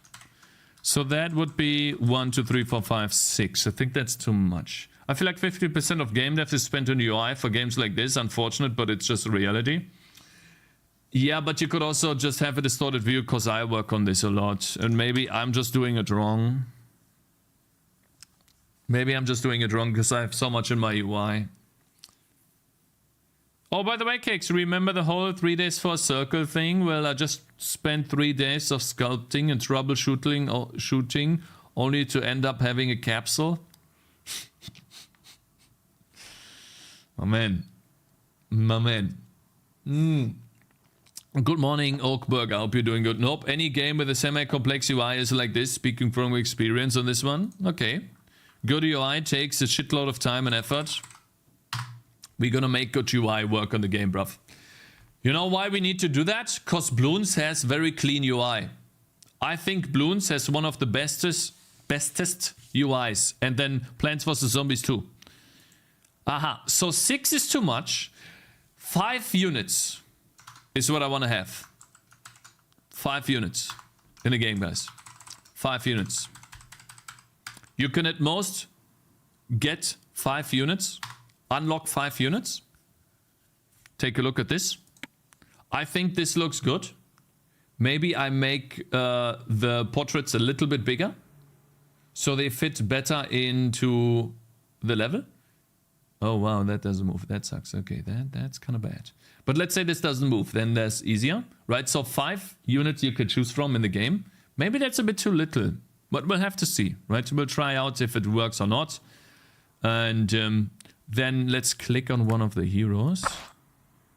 So I can make this entire thing as tall as this. If you make actually icons for each unit, you can fit more. Yeah, we could potentially do that. Who's the 4th one? This one? That's the healer looking. That is the healer. She doesn't have any abilities at the moment.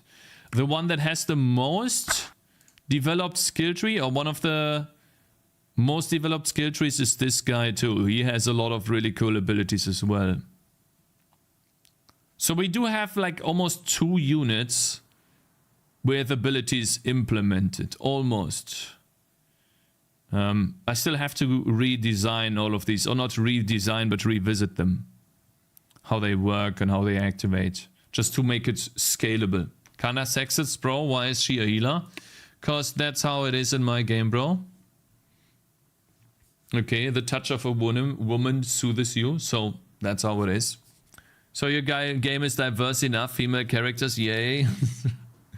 That AI generation looks terrible. We'll take a look later.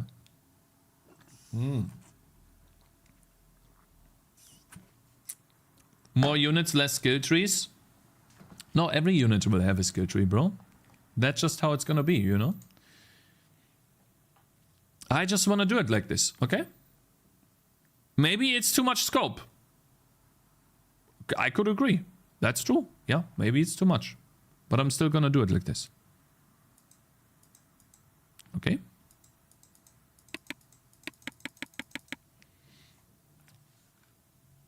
Are you implying women are capable of healing? Yes, yes, yes. Incapable, I see. Incapable. So what we're gonna do here is align this with the top next. We could make it a bit bigger potentially too. Let's see. I want to align this. Move this options button maybe down to the bottom here. Wait, can you even see this? Yeah, you can barely see that, but yeah, essentially next to me, like here, there. This position. Might move that here together with the buttons that you don't see right now. These buttons here. I have a play button here. I have a pause button at the moment for debugging capabilities to make it very slow. And then a speed up button here. And so maybe I put the options button below here. Or I just put them right in between here. We'll see. Okay. But right now, we're gonna work on...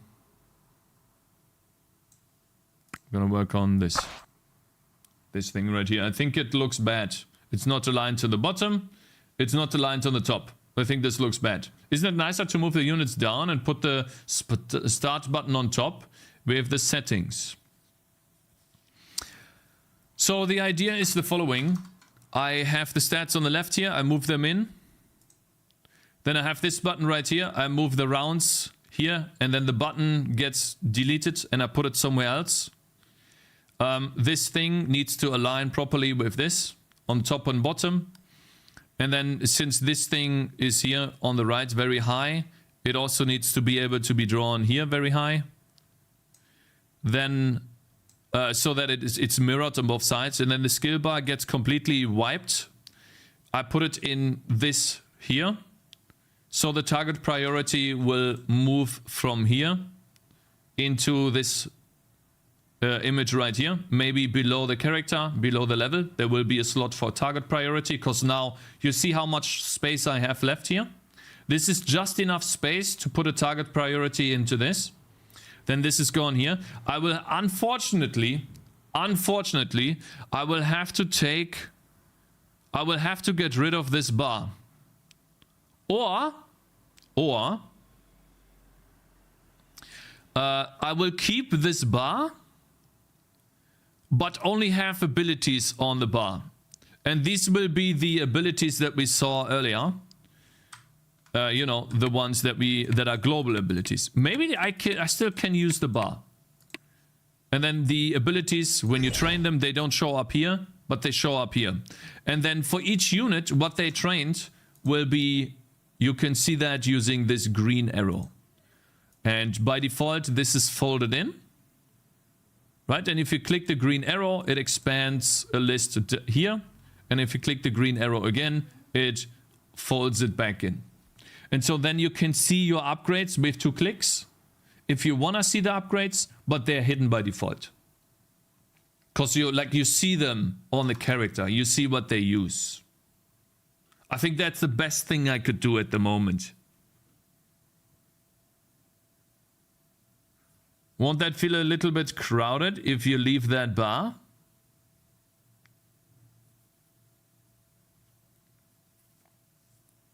Why do you scalable UI? Will you do scalable UI? I always need it when I switch between my computer screen and 4K TV.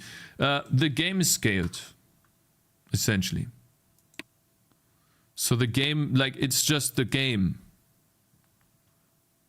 So, like, I don't know, like, what you guys mean by scalable UI. You mean essentially just the resolution of the UI? That is a setting that I might add in later. But for now, the entire game comes together packaged with the UI. So it depends on the window that you're using, how it's displayed, essentially. Have you considered using another program for UI prototyping? No, why? It's been working very well so far. I think it's working very well. Like, I can identify the issues just by looking at it. Some games have tiny UI in 4K, but Cakez scales, so it's fine. Yeah, it's just scales by the window. So it doesn't scale between height or screen width. It's keeping an aspect ratio, essentially. It's called letterboxing. So if I make this smaller, it just keeps the aspect ratio and then adds black borders on the side. Same way if I make it thinner. Then it just puts the back borders on top and bottom.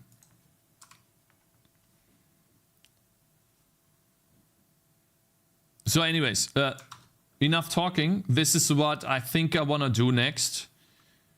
Yeah, I think I just want to do it like this, to be honest. And then we need to extract the Diablo bar out. And then if we have a unit selected, it will show us the HP and energy bar of the unit. So by default, the Diablo bar shows us all of the abilities that we can use. And then if we select a unit, the HP and you can't see it right now, and energy bars, they will appear. I'll have to try it out, guys. So I think I can do this in a couple of minutes. So we're gonna speedrun this. Before I do this change, we're gonna do a git add and commit, okay?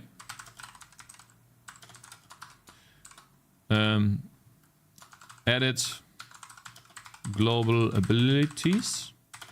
Now I want to test UI rework.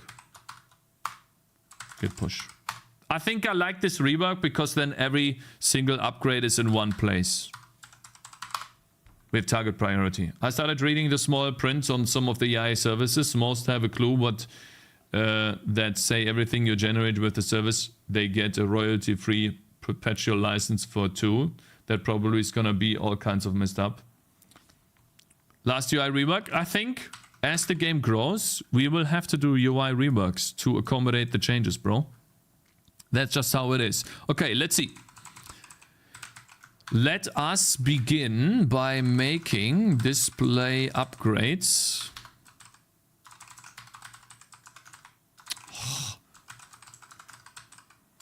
Bigger. The window size, the upgrade menu size. Let's make that fit 240 pixels. And then the position, instead of 132, we need to move it up by a couple of pixels. Let's try 16. Towers Tower, hey Reunard, good morning. No stream today? Good morning, sir. Hope you're doing good. Where was I here? So I think the UI rework is warranted right now, right, Mr. Ramos? The UI, Mr. Ramos, the UI rework is warranted right now, right? You got my point, right? It makes sense, right? I added in gameplay today. We made some gameplay changes, and now I want to make these gameplay changes more cool, right? Right? Today's offline work time. Ooh, that's big. Okay, that's a bit much. Yeah, 240 was a bit too much. Let's try 232.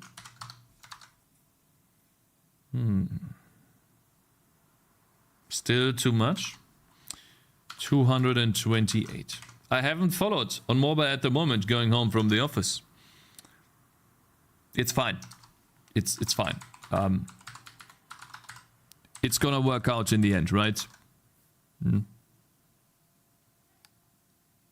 Ooh, okay, so we need to make it 230.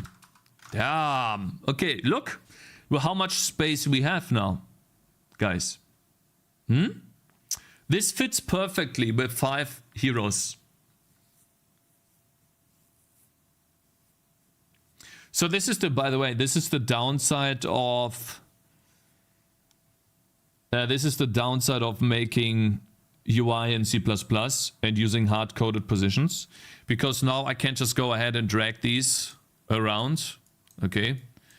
Because I don't have like some sort of text file or essentially writing the position somewhere, a layout files or something. I have to hard code these positions, but that also means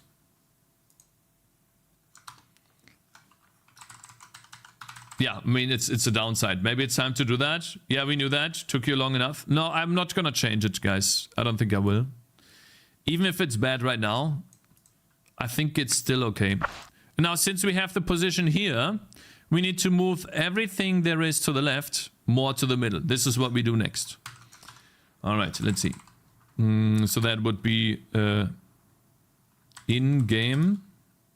Oh, wait, display. Stat. No, display. God. I don't know what this is called again. Level info on top. Wait. Level info? Yeah. Level data at the top, level info on top. There we go. So we need to have a position. Yeah, gold position is gotta be somewhere else now. to be honest. Let's just put it on the bottom for now. Or just don't display the gold. Maybe gold in the middle. World size.y minus 12. I mean, it's gotta be on the bottom left, but I think that's bad. Right? Putting gold to the bottom left is bad, I think. If it's here. So it displays the gold position. There you go. And then position right here, that would be... I know it's 12 down. Let's try 100.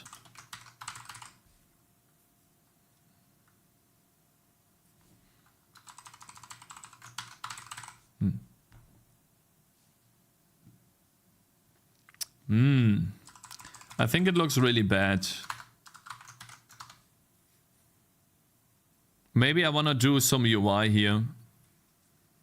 I definitely have to center this, right?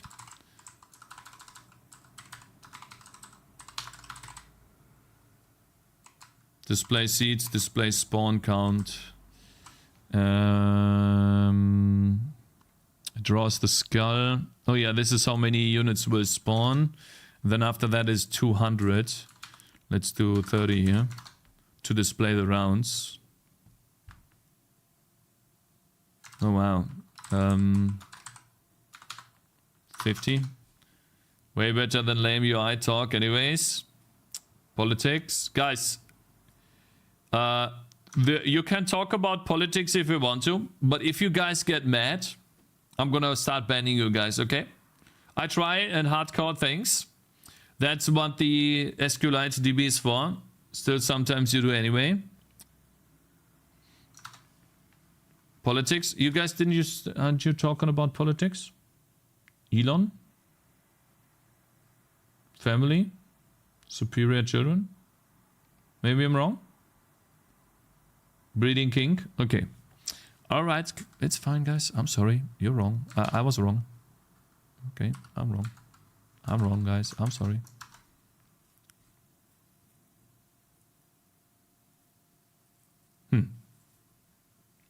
What do you guys think of this?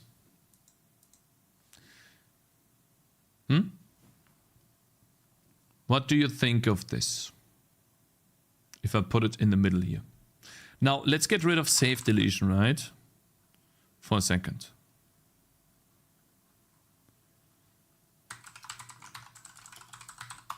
Let's put it further down.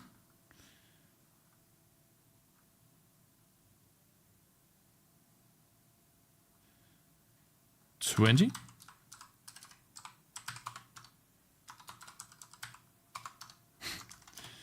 And then there would be center.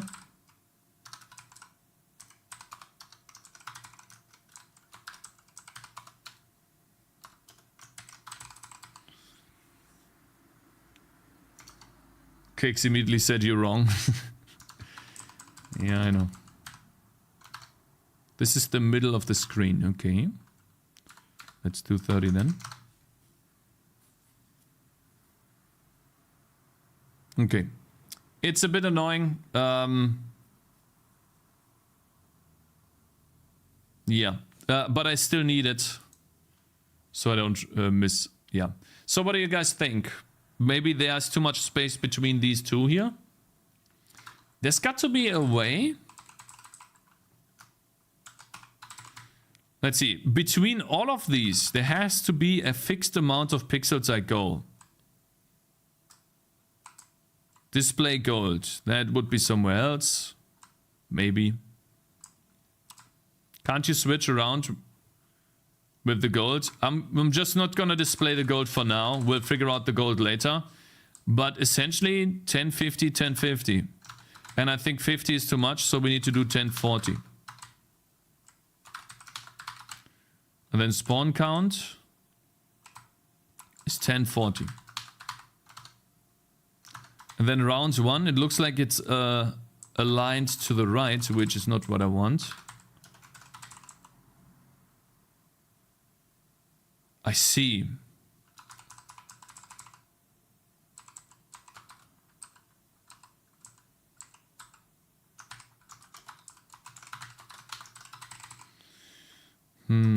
And then there's no exposition after this.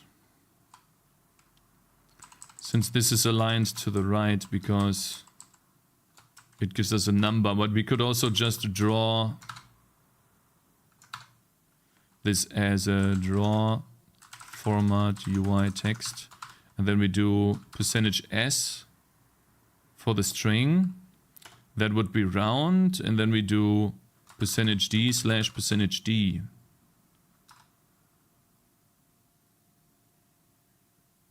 How do I know? Wait, guys, I need to start balloons right now. I need to check something. Skill bar is getting wiped. I have a better suggestion. Wipe the entire game. Don't fall into sunk fallacy and you will be stronger. Make a short and manageable game and the money will follow. Since you are reworking UI, don't you think it's time to also get rid of your dogshit layers and use something like RAI for them? No. I know the layers are dogshit, but I would not use RAI for this. Okay. Okay, it says rounds 1 out of 40. Okay, that's all I needed. Thank you.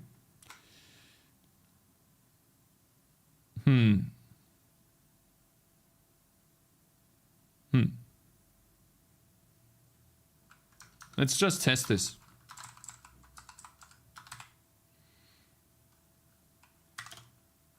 Position.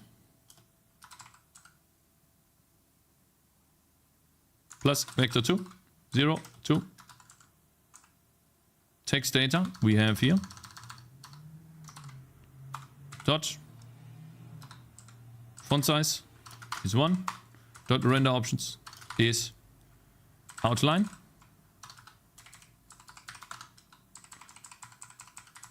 Like that. Boom. And then we supply the data, which would be the string first. Then the level state round index +1. And then the spawn data dot count. In this case, it's not, it's an array. It's actually a C array, isn't it? Is it a C array? It is a C array, so that would be array size.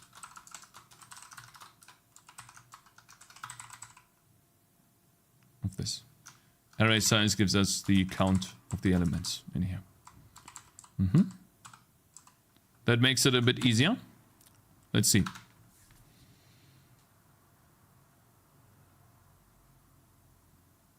I think I like this. So now I could go, let's see. This is where it gets in, we get into trouble because now we are bleeding into UI. This is where we get into issues. I have 11,000 and it bleeds into the skull. That's bad, right? However, I will potentially replace the font with a different type of font, and I think it will work. And we still have enough space here. So I think we're good. I think you made a mistake. Bloon said 1 out of 40. You have 50. Shut up, bro. Shut up. Okay, so now that we have this, we can move the target priority into here. I think that's the next thing. Discussing controversial people online is so pointless. I mean, people can spend their time however they want, you know. If they want to do it like that, why not, bro? Why change font? Is Bloons not using this one? Hello, chat. You're banned, bitch. Shut the fuck up, okay, you negative Andy. Okay, just because I look at Bloons a lot doesn't mean I'm making a Bloons clone. Okay, my game is unique in its own way, and just wait until it releases. Okay, it will have millions and millions and millions of players. Okay, #1 on Steam, bitch. Just wait. Fuck you, thief. Okay, you're wrong. You are. I'm remixing. Okay, take a look at Pirate Software Shot. Bitch, fuck you.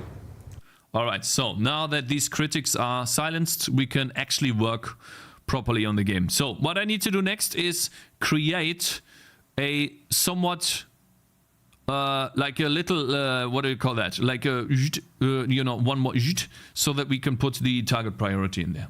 Haters are motivating. I think you made a mistake. Actually, I read that already. Yeah. Cakes, you should have #1 on Steam, bitch, as your tagline when you release. AI and Cakes making games. You wanna get banned? You're banned too. You made music for the game, but that doesn't save you. No. Okay. Cakes will not be stopped. True. Alright. Okay. Guys, are you ready? We are entering flow state right now, okay? If there's any questions you have, you can ask them now because the flow state is getting activated, okay? We don't have it so that we don't have it every day that the baby's not here and the wife is not calling. Thank you. Very, very good. Someone called me with their phone, but it's too late now. We are in. We are ready to flow. Are you manually breathing, Cakes? Damn, viewers watching like flies here. Oh, yeah. They are dying like flies. Do you know this problem? I know what to miss. Wait, can you help me to from dev to dev? I made a new project in C++ in Unreal Engine 5.4.4 and I get on a blank project 13 critical errors and 998 warnings on the compile. I don't know why and I don't find any solutions. Did you follow a Cakes tutorial? 13 critical errors is almost like 1k warning. Sounds like Cakes code. It's Unreal Engine code, wide project. I have no idea, but maybe someone in chat. If you switch over to YouTube, to Twitch from YouTube, DSA, and then ask the question in Twitch chat, maybe they can help you. I have actually never made a project in Unreal Engine, so I can't actually tell you what the issue is. We're gonna make one in the future, but for now I have no knowledge of Unreal Engine. Like so limited knowledge that it's basically no knowledge. I've made a particle system once and then we wrote a mod in Unreal Engine for Palworld, but that's about it. So I essentially no knowledge. Was Palworld? Yeah, Palworld mod, but that's about it. Error avalanche start at the top, pray, and the rest is just follow-up errors. Yeah. So what you could do is you could take a look at the top error that you get in Unreal Engine and Google that one particular error. The other errors are usually follow-up error. Yeah, that's actually smart, Trinko. Yeah, you're right. Guys, we are entering flow state right now. We are beginning by doing something really cool, which is drawing pixel art. How many of you guys enjoy drawing pixel art? Actually, I don't want to know, because most of you will just hate. But this is what we're going to do next. I don't even know how much I extended the menu by, but we need to move this thing out of the way again. Should I actually move this somewhere else so I don't have to move it all the time? Maybe from here. Maybe just put it here. Just move these out of the way. Like we don't need these. And then we move this in there. This is essentially the you took damage screen from my game. You can put it maybe right below here. Take a look at this. Spending space efficiently. And then I have to update the locations. There would be an assets. And then would be underscore red or something. Oh shit. Oh my god. Oof. There's so many underscore reds. Indicator, reroll, arrow, crawler, red, screen red. There you go. Nice. Now where is it now? It's in 1264 and 64. Cakes. Now that you've been adding stuff to your game a lot, shouldn't you start using solid principles with RAI and dependency injection? This way you can waste your time and make something so convoluted but reusable in a scenario that will never happen. By the way, why are you not using Unity with Java? He said he will do a 3D Gothic clone using Cakez when Cakez is done, so the answer is no, he will never make a 3D. Okay, this guy's gone too. Alright, so now. Guys, let's begin. Okay. I don't know how big I can make this actually. But we're gonna get rid of this and then move this down. This is not enough space. I might have to make this... Let's just disconnect it until it works. So that would be the roots. Sprite UI roots. Skill tree background roots. Upgrades. Upgrades. Background roots. So I made the window.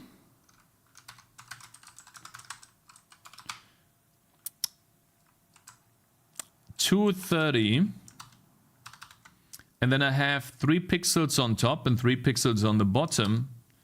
That means this thing is 230 minus 3, minus 6. That's 224. That's how big it is. So we need to make this 224. How big is it now?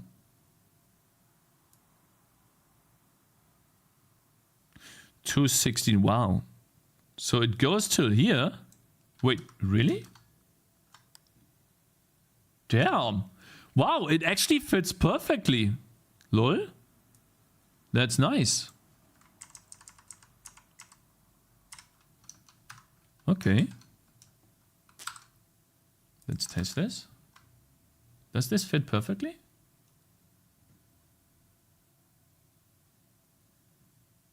It does look good. Wow, and it all of it is aligned now.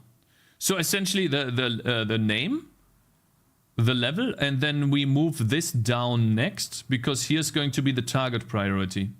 Wow, it fits perfectly. Awesome. All right, let's see. We're gonna just copy this, or like, I guess we copy that. And then try to move this. I think this is fine.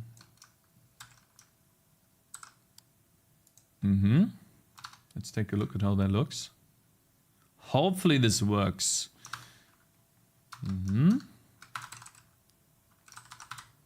All right. This is gonna be easy, right? Do choice. Gradient, contents. Unit name, picture, level, content position, Y. Draw abilities, and then this would be the target prio. And this is where we do content position.y plus equals 20. Let's test. Is 20 enough? Maybe 30. Oh, wow. 20 is almost perfect. Yeah. Wow. Can we fit target priority into this? Or do we have to move it down further? I'm just gonna have to test. We have this here somewhere.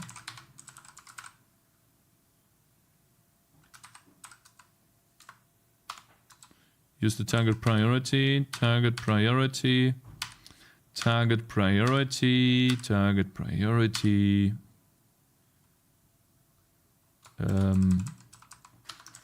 Yeah. Switch on the target priority. First, last. Uh-oh. What happened to penis? The target priority is gonna bite you later when searching if you don't fix it. What should I fix it to? Green arrow. These are the 2 buttons. Target priority strings. Buttons to change the target priority. I need this here, essentially.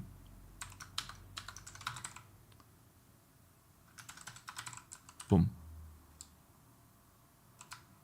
Skill bar top left X. Do I change bar position Y plus equals? Oh wow. Let's test it out. So if it's displaying the upgrades, we have an entity, right? Or a hero. Game state selected hero. Oh, we have a hero, okay. So button position, where would that be? Typo? Where was the typo? Target prio.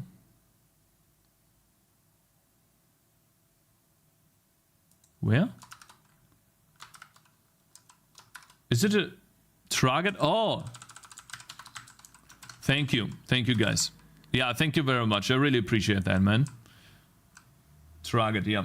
I think you have a case of donkey brains cakes. Shut your mouth. What was this called? Contents position.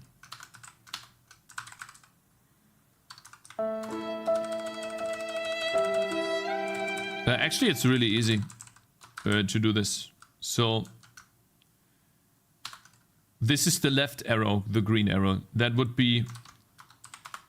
It's actually really easy. Contents position .y. That's simple. And then a window center .x minus window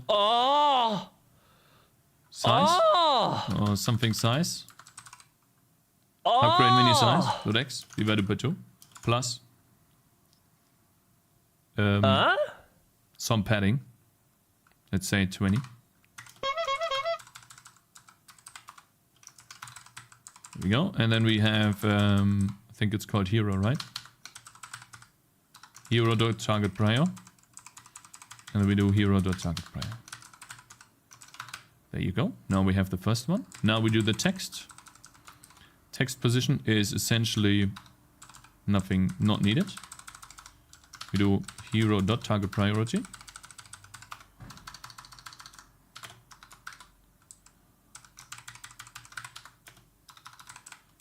This would be content position .y and window center .x. Very simple. And then the right button is essentially the same like the first one. That would be, oops. We do window center .x plus size. What is that? Upgrade window size .x divided by 2 minus 20, and then content position .y. There you go. And then we do hero target priority. Smart. Very smart. There you go. I think that works. Let's see. Holy shit, I'm good. Wow, I'm good. Damn! It's in the wrong position. But ooh, look at this, guys. He doesn't deserve. Not only did you give him for free, he also abuses you. What? Cakez. Necropolis, did Cakez swing the timeout hammer? Yeah, I did. A temporary license. Revoke a song license. Considering it. Okay. I've escaped from the German jail, humor jail. He does know what a kappa means sarcasm, right? Yeah. Okay, so instead of doing plus, where's that?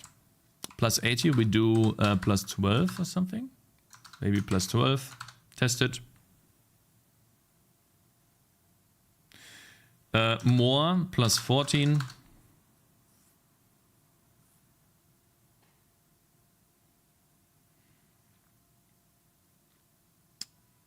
I think plus 14 is fine. And so we need to remove 6. That would be 40.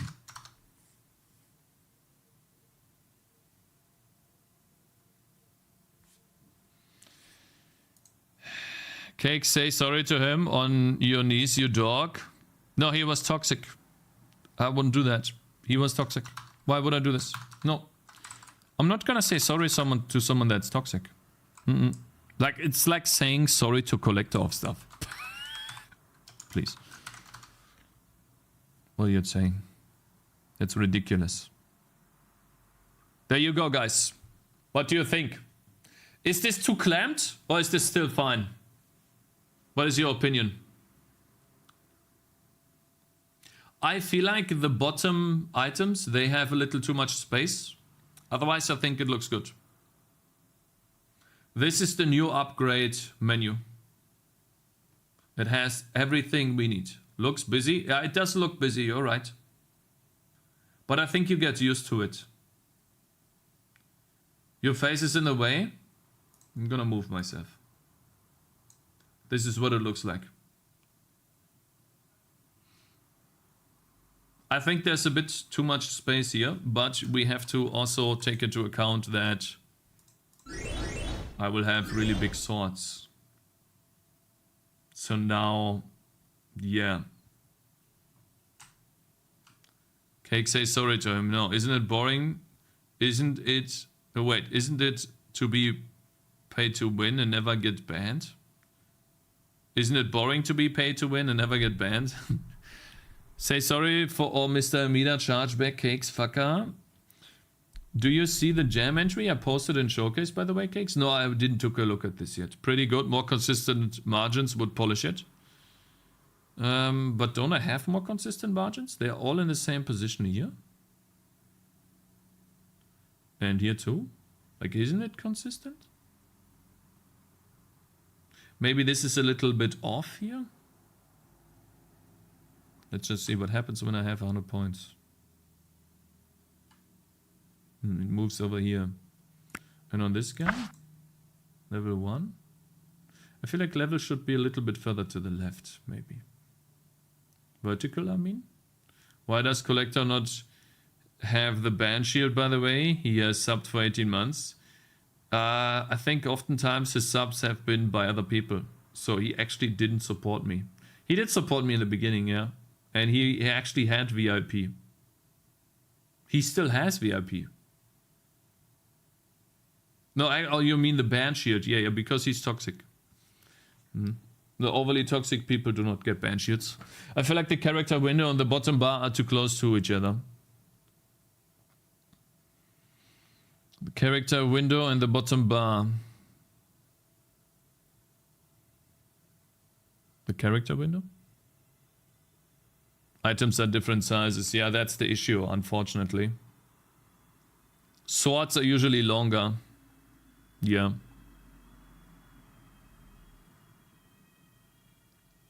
I think it's fine for now. I think that's the best I could do.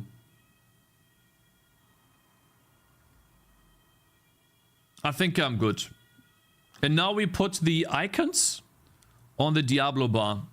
And so we extract out the Diablo bar. So it does show the hero bar at all times.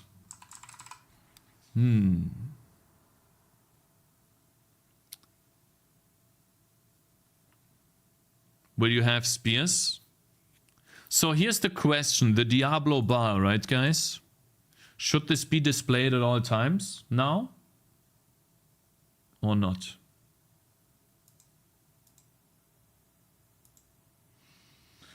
That's a big question.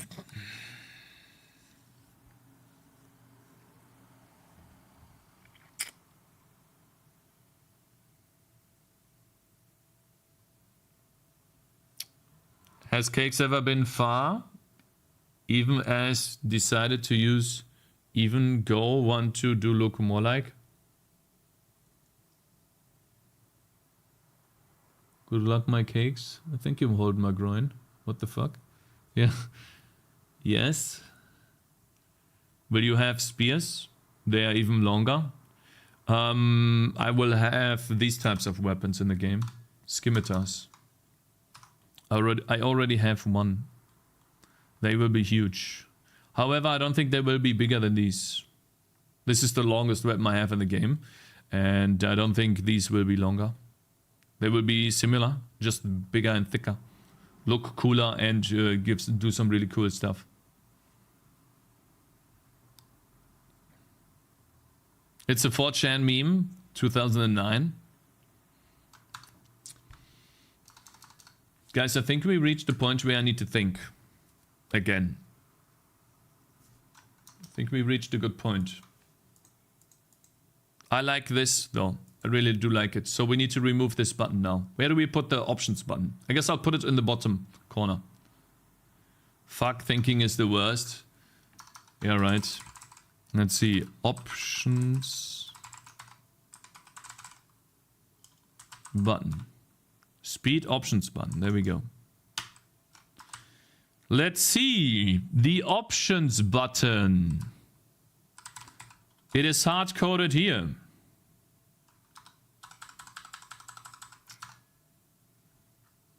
It is in the same position as the speed buttons. Maybe instead open balloons? I mean, I could put the speed buttons here on the bar, and then the options button could be, I don't know, on the bottom here, very invisible. I'm just gonna put the options button on the bottom bar. Let's see. Let's do -30 or -20, and then world size .y -16. Let's just see how that looks. See ya. Now it's here.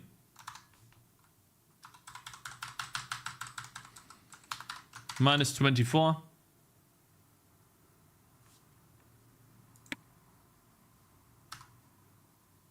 I think this is okay. Now I'm gonna move myself out of the way. Looks really clamped right now, but this is essentially what it looks like at the moment. What do you guys think? Down here. I think that's fine. I think that's okay for now. I think it's okay. Bro, just open balloons. It's good, yeah. I think it's fine. And then these two buttons, I might actually move them on the bar here. On top of the bar. To be like somewhat in the level. Maybe. We'll see. Okay, now the last thing that we have to do is give this guy the abilities, right? The global ability again. There you go. Give him that. It appears here, right? We need to put it on the bar at the bottom. These are the global abilities.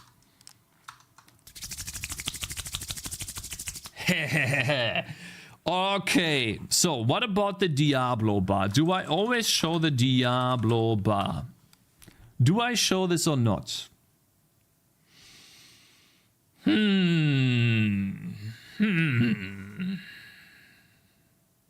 Do I always show that? It's a big question. I think I should because of the skills. By default, this is empty and it will show us all of the skills. Maybe it even grows.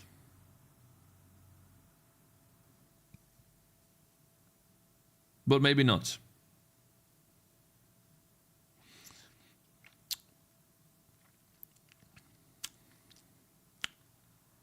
I think I'll always show this, but I just don't show the globes. The health globe and the energy globe. But I'll show the skill icons. So how does that work? We need to redesign this. Diablo bar will always show. Then we get the selected hero. Here. There you go. Then we change this if. Away. Then actually we just change this if and then we call this contents. If selected hero. We show the health globe and the energy globe. There you go. Bloons moves the icons to the left when the upgrade bar is open. Cakes. I know, but it doesn't fit here. My UI is going to be centered. And we also have no place for the gold at the moment. So like my upgrade bar is here and I know that they move the upgrade bar here and then bloop. They move that to the left, I know that, but oh, actually I'm in the middle here, lol. Let's move myself back. I don't think that's, like, we can't do this here. Keita-chan, thank you very much for following, bro. I think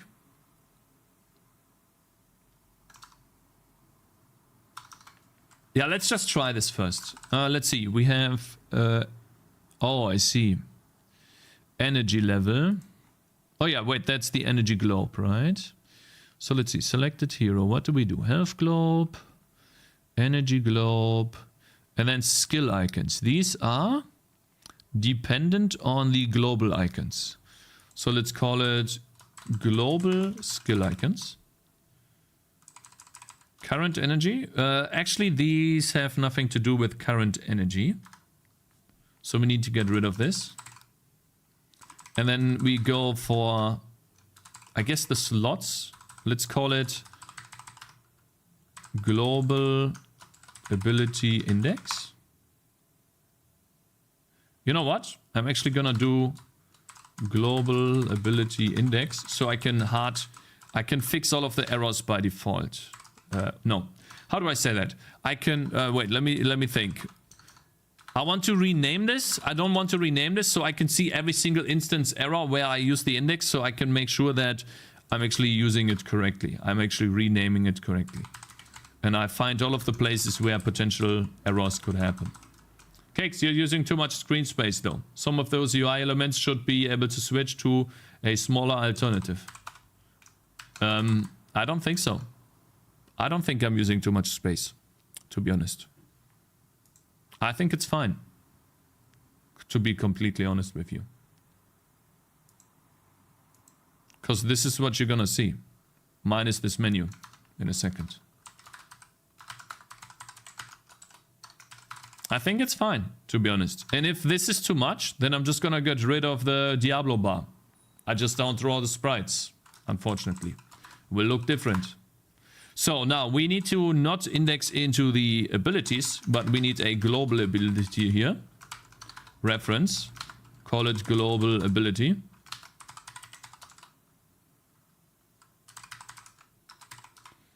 And that is not selected hero, but level state.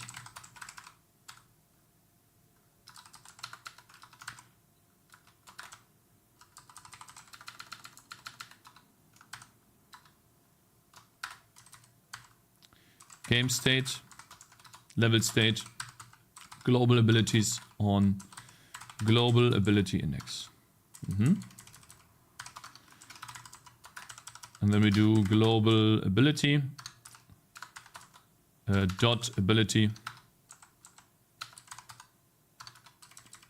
And this is the value here. Cakez, just a thought.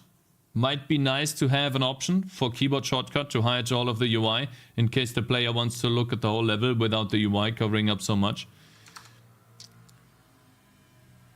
Yeah, you're right.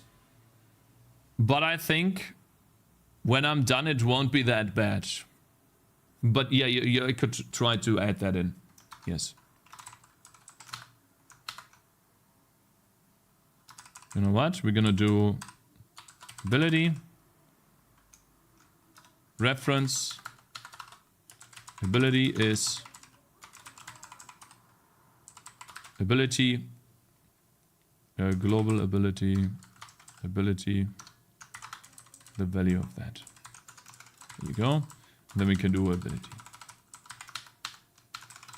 I think that's better. There you go. And now we need to take a look. So this is the cooldown. And then energy, we just do not have energy. Oh my god. We don't have energy at the moment. And then we draw the ability with the socket. And if we click it, we display the ability description. And this is the selected hero. We need to get the owner, essentially, here too. Entity pointer, owner is get entity by ID, and then global ability dot owner. And then if we don't have an owner, because he died, then we just continue. Because this can happen. So now we have the owner, we know that he exists, and then instead of the selected hero, we do the value of the owner. We display the ability description based on that. Why are you complaining? And then we need to activate the ability if we click the button. Where is that button? Da. There we go. If we click the button, I want to activate the ability.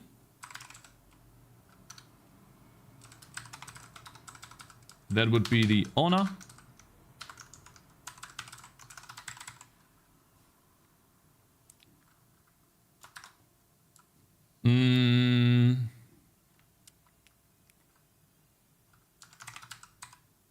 Target data, yeah.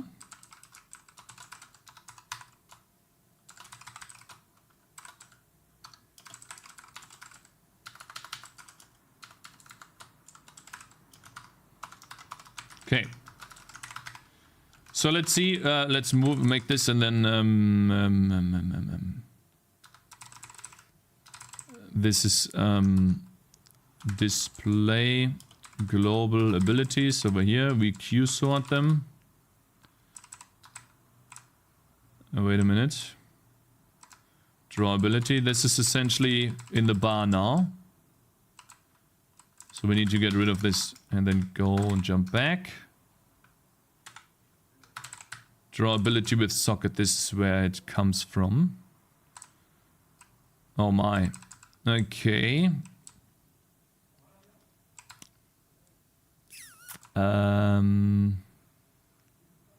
Let's see.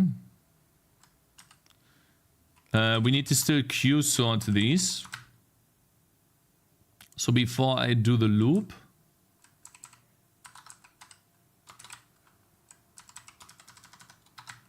we should call that global abilities. Global skill icons, whatever that means. Huh?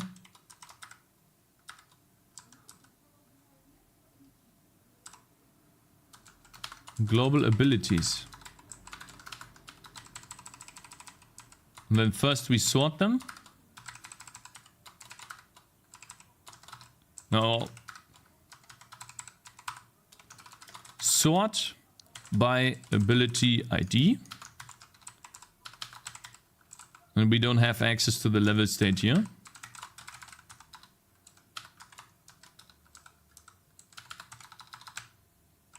Nice. Then what? What the fuck happened? I'm confused. Fuck, man, I got confused. Oh, I see him. Yeah, abilities position, that's fine. Yeah, we do the button, then we activate. These are the target components that I'm interested in.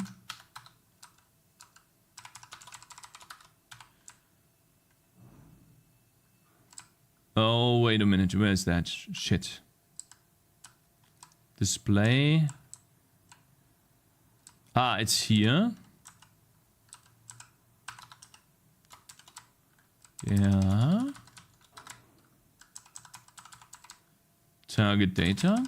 Okay, we have this now. We can get rid of this. We can get rid of the button. We can get rid of this. We can get rid of the for loop. And then we have queue sort. I think we have it now. Oh, great.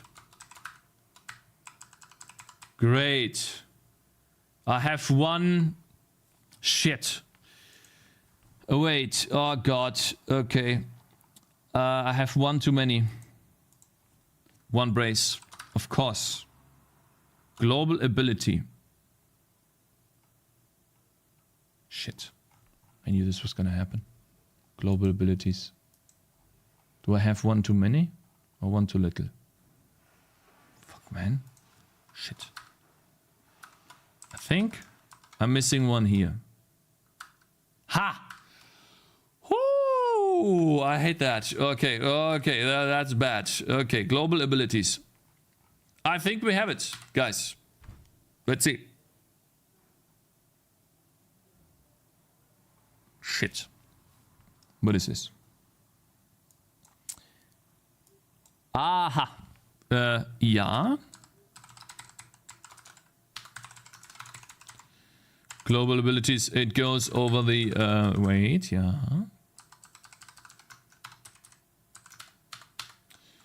Game state, level state, dot global abilities, dot count. There you go.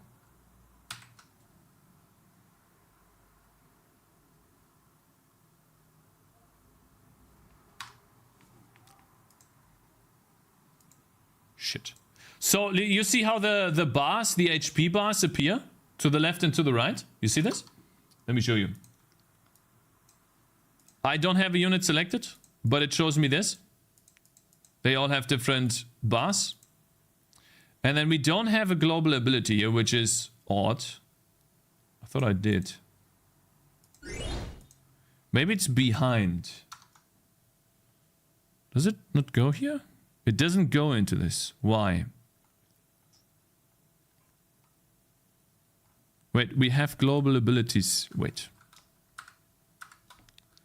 Global abilities, we sort them first and then display.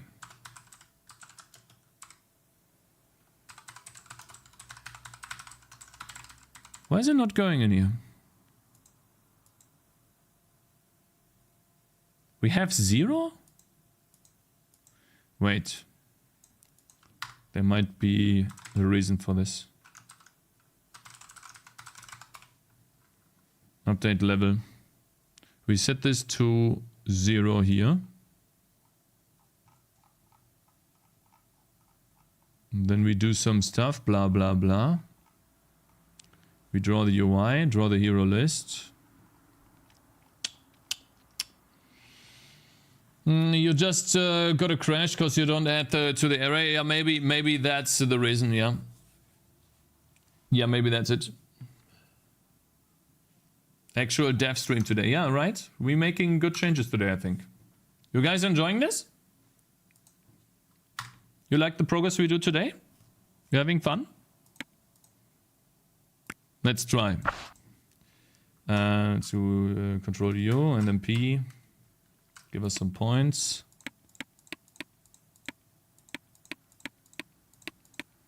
Big stuff. It still doesn't show up. I think I'm clearing this somewhere. It's cleaned. Idle sprite or whatever that is. Hero type, hero list, okay. Let's do Control-Alt-B, fold this, we draw the hero list. That has nothing to do with this. Level data at the top. We can fold that too. Speed buttons, modals, don't care. Here's the interesting part. We show the hero bar here. I know the issue. So we show the hero bar here. But then we switch on the level state and then over here we update the units. We need to show the hero bar here. After updating the entities. There you go. And essentially I should recall, there we go. There it is.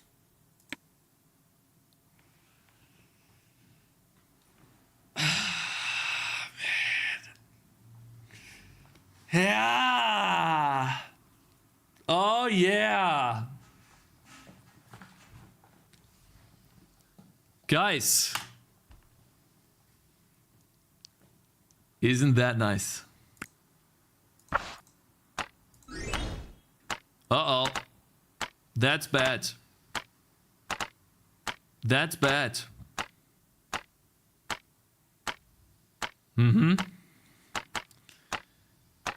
Okay, there are still some issues.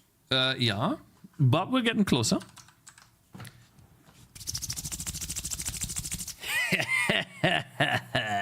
You don't have a minute of space, my friend. Here come the seekers. Cakez says hi today.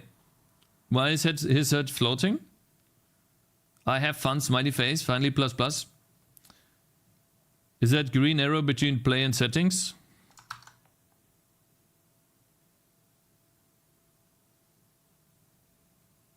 Huh? What? What are you talking about? What is this guy? Huh? Oh, Mr. Almeida, thank you very much for 40 bits for the on-screen celebration, man, with Clown. I don't know why you would do that. You are not fully centered on the screen yet. Fix that, please. How? What? Oh. I see. Sorry. I'm gonna move myself. Sorry about that.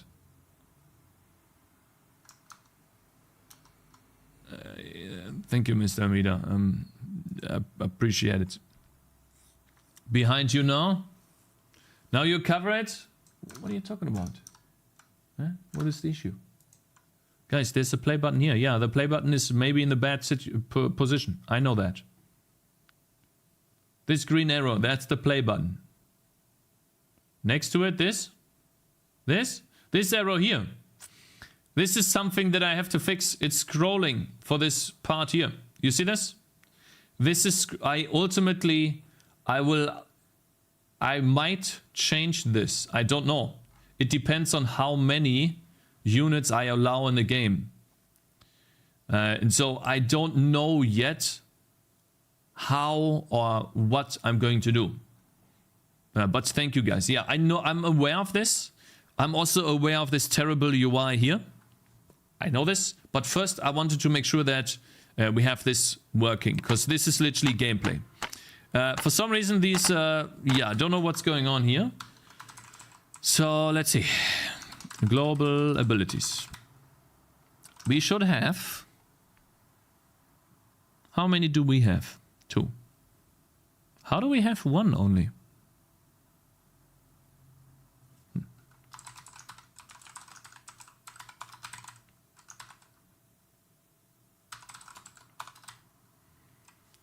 It just adds the ability. So how come... And now he's floating again? What do you mean? Oh yeah, I'm floating again. Yeah, sorry. Yeah. Cakes, I've got a genius solution to this. Render hero buy menu and hero upgrade menu on top of each other. So when you select a unit, you only see the upgrade menu, not the buy menu. That way you got an extra width for more heroes as well. No, that's bad. Because you might want to do this. I'll show you. I'll show you. You might have a unit selected and then you're like, oh shit, I need a new unit. And so what you would have to do here then is you would have to click off and then click this. Which is bad, by the way. You shouldn't do that. You shouldn't need to do that. You should just be able to click immediately. That's not fine. This is not fine. Bro, trust me. I've been working on this game for a long time. This is not fine. Trust me. It is not fine. This is bad. It's bad game design. Making the player click more and hiding information from the player because you're too stupid to make good UI placement. That's bad. This has to be visible at all times. All the time. Trust me. It's not fine. It's key that this is visible. Now, but why is it only... Like, I'm updating the entities before I show this. So then why does it flicker? Why is it 2 sometimes? I don't understand. This doesn't happen, right? Wait, maybe it just didn't build correctly. Bro, just add modding support and let the users fix the GUI. It clearly worked for Skyrim. What do you think about a poll then? No, I will not create a poll for something as trivial as this. I will not listen to anyone because I know better. You know, the poll could say 90% against me. You're wrong. Sorry, but you're wrong. I know better. This is non-negotiable. Okay, bro? It is impossible to negotiate on this. Okay, you are wrong, and that's that. Alright. Bladestorm once. Bladestorm twice. The moment one of them is on cooldown, we get an issue.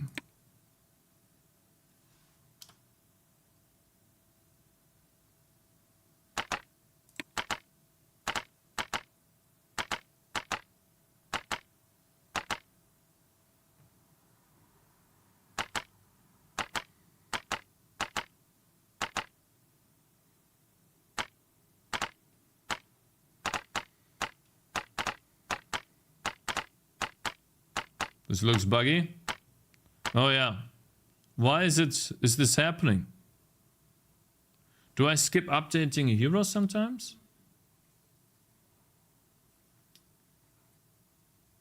It seems like it's skipping. Wait, I know why this is. I know why this is. It's because the update loop for the hero sometimes doesn't go that deep.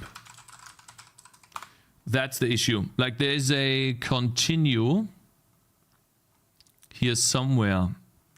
We draw the hero. Yeah, so we have an if we are currently attacking. There's a bunch of if statements in here. If it's 0, then we take a look at the abilities and we add them in. Exactly. So it has to do with this. And this is only when we add global abilities. So what I need to do here essentially is make this loop run all the time.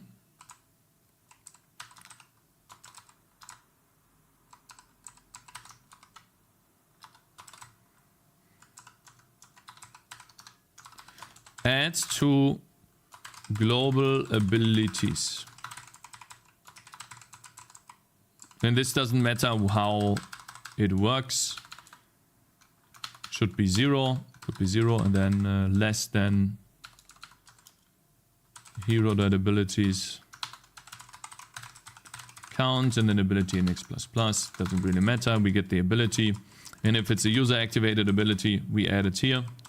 And that's it, essentially. And then over here, if we have a user activated ability, we just continue. There you go. Now we have it. High performance code. Yeah, the loop is only 4. It's only 4 iterations in the loop, bro. It's not much. Now it's there all the time. Perfect. Only one selected. No, it had to do with the timer for this weapon, essentially. Really good song, man.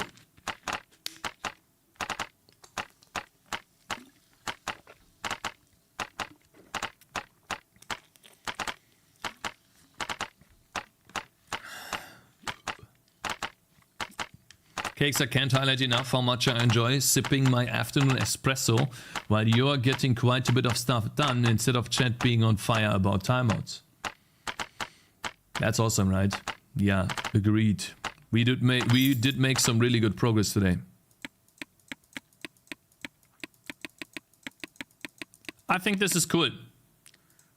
I think I cleaned up the UI in the best way possible. What do you guys think? What do you guys think? I'm happy. This looks good to me.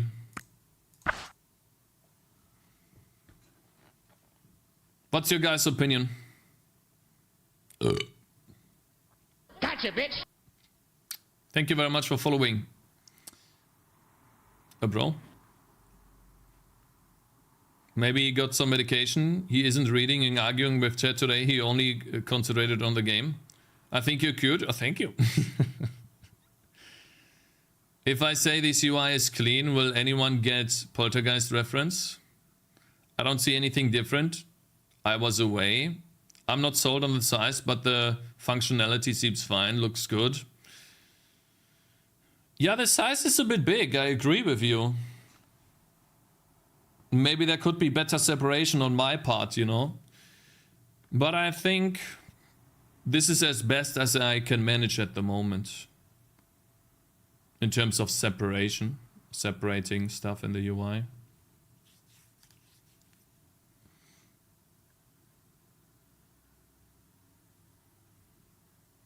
It feels like all buttons have different sizes. No. Yeah, they do. Some upgrades are a little bit smaller than others. That's true.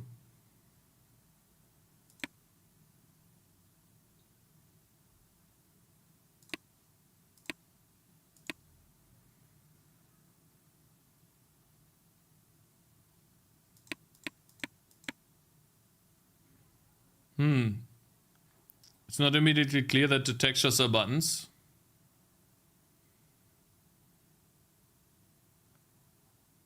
This one here.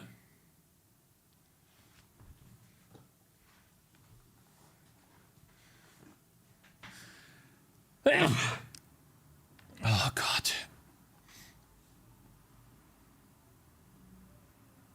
Goodness.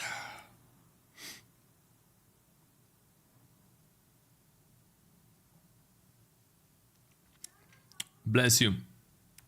Thank you, Lord Boy. Guys, I think it's good enough for now. Good enough for a playtest. Good enough to keep developing more abilities. And on that note,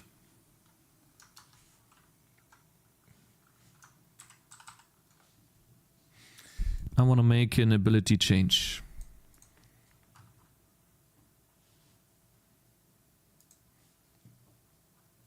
I just want to see how it looks, okay, guys?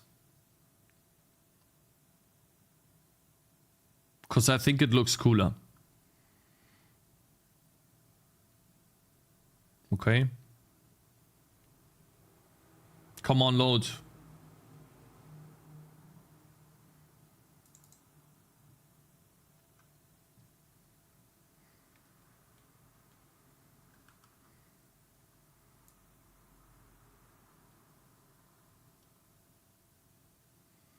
I want to test if I can make something like this.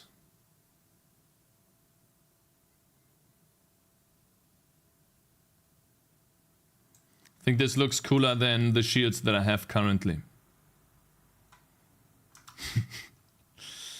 You know, so like we're gonna do this right now, okay? Getting inspirations from balloons once, great idea. Yeah, right? So like here's my issue. I think this doesn't really do much damage. Maybe I'm wrong on this.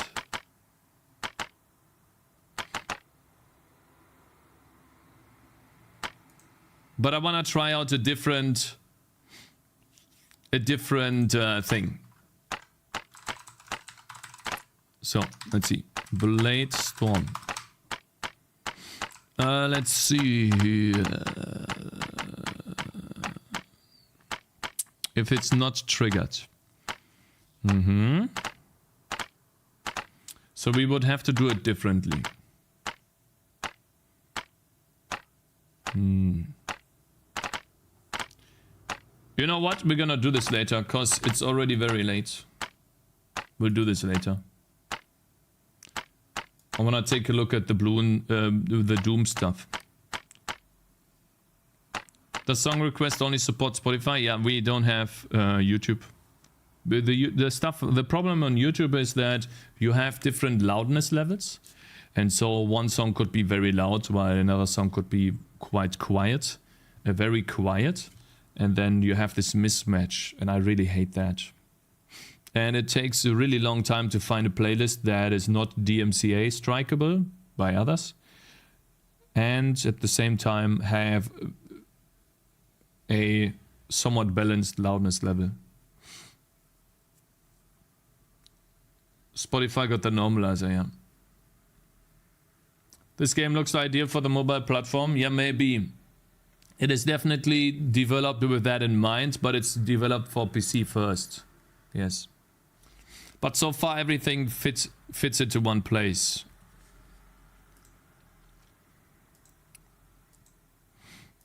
We'll see.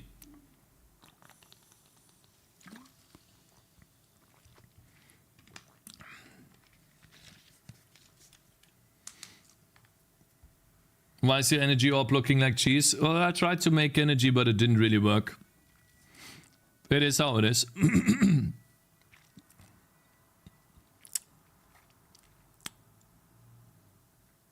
Yeah, I think I'll try to change this ability, but for the time being, I think I need to swap out these two. Like put this one here and this one here, maybe?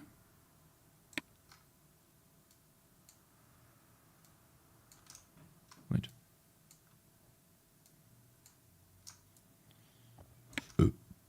Like this. And then disconnect those two. I think that's a nice change. And I just noticed the skill tree. The first here is on the skill tree. That's bad.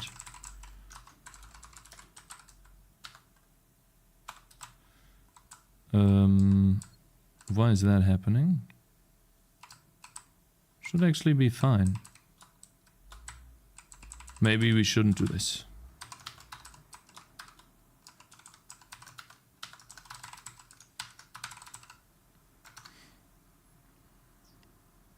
No, it's behind. Okay, maybe. Yeah, looks good. Always impressed by your skill tree builder. Yeah, you like it? Yeah, I think that's the best way to make the skill trees for me. The better was painful to implement. Yeah, it took a bit of time to implement the skill tree builder. Yeah. And it's still not done. There's definitely more stuff that I could do here. For sure.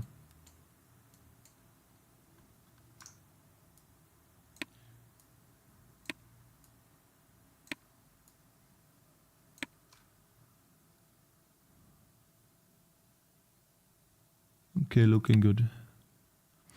But yeah. Oh man, we're getting really close. We have our first global ability. Gonna rework that tomorrow to, you know, be more like balloons and see if I like it. If I don't like it, I keep the current version. But maybe I need to make it more OP because this needs to definitely be a very, very, very strong ability because it's one of the last abilities that you get. How does the skill tree editor work? Essentially, I have a list of nodes, and every single node has a list of connections to other nodes, incoming and outgoing, essentially. So, if we number these nodes from 0 to, let's say, 10 or 100, this node could be number 1, and this node could be number 2. And so, this node has a connection to number 2. And then on number 2, I have a connection to number 1. It's like a two-way connection. So I store the data on the node itself and on the connection too.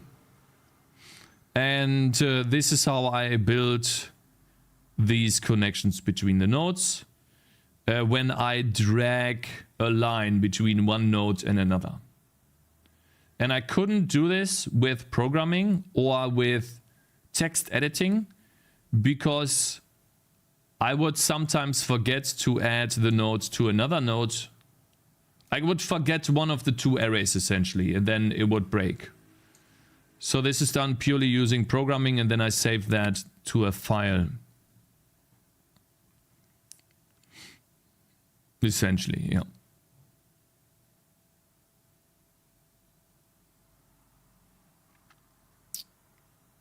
And so this is how I'm able to create a skill tree where there's basically connections in, like there's connections like this possible, right? I could have a loop essentially. I could go like this if I wanted to. This is essentially possible in the skill tree that I have. And this is usually not possible in other skill trees.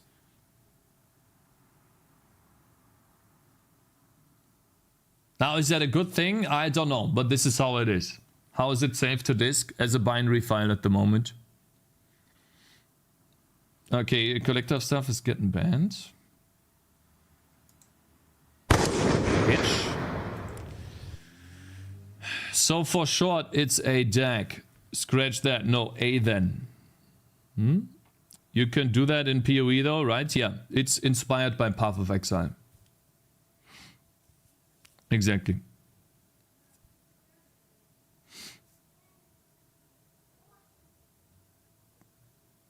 Band number 6 of the day? Yeah, kinda. Collector of time hearts, yep. Yes. Yeah, so essentially this is what we have so far, and I need to implement 1, 2, 3, 4 more abilities. I need 4 more abilities and then 3 keystones or 2 more keystones. So 6 more things need to happen to finalize the skill tree. And while we add those abilities into the game, we also have to rework the systems, because we're starting to use the system and then we realize, oh shit, that doesn't make any sense. It's too tedious to develop the game like this. And that's why I keep reworking. Otherwise, I just can't build the game. I can't build content for the game if it takes me, let's say, 2 days to add an ability. And so it needs to be extendable. And it needs to be fleshed out, because I use this a lot. But we're getting close. We have built the system for global abilities now. We have this right here. I should not be able to cast this, by the way, right now. That's bad. We'll fix all of these issues. Debug tools is better than manual labor. Yeah.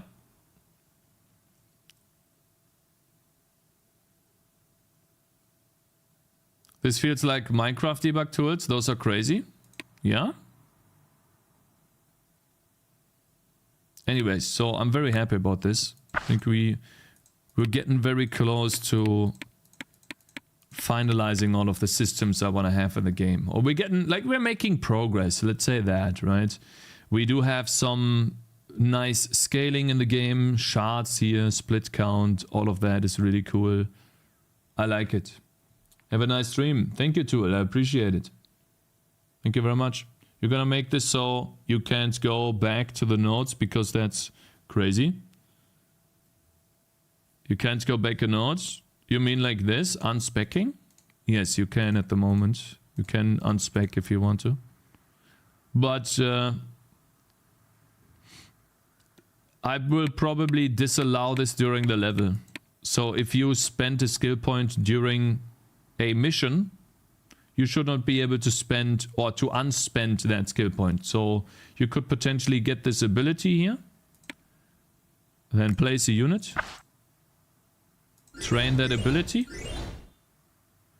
Then go to the skill tree, unspec out of the ability and get a different ability. You shouldn't be able to do this. Being a Twitch streamer, have you thought about adding Twitch integrations to your game? That could be a good marketing boost. No, not yet. Yes, I have thought about it, but I think it doesn't make sense. I don't need it. And the reason for that is because Vampire Survivors exists and it's a huge game. There's no point in adding something like that to my game when my core gameplay loop is not fun enough. So the hardest part that I'm working on right now, and I'm making slow but steady progress, very slow but steady progress, is gameplay.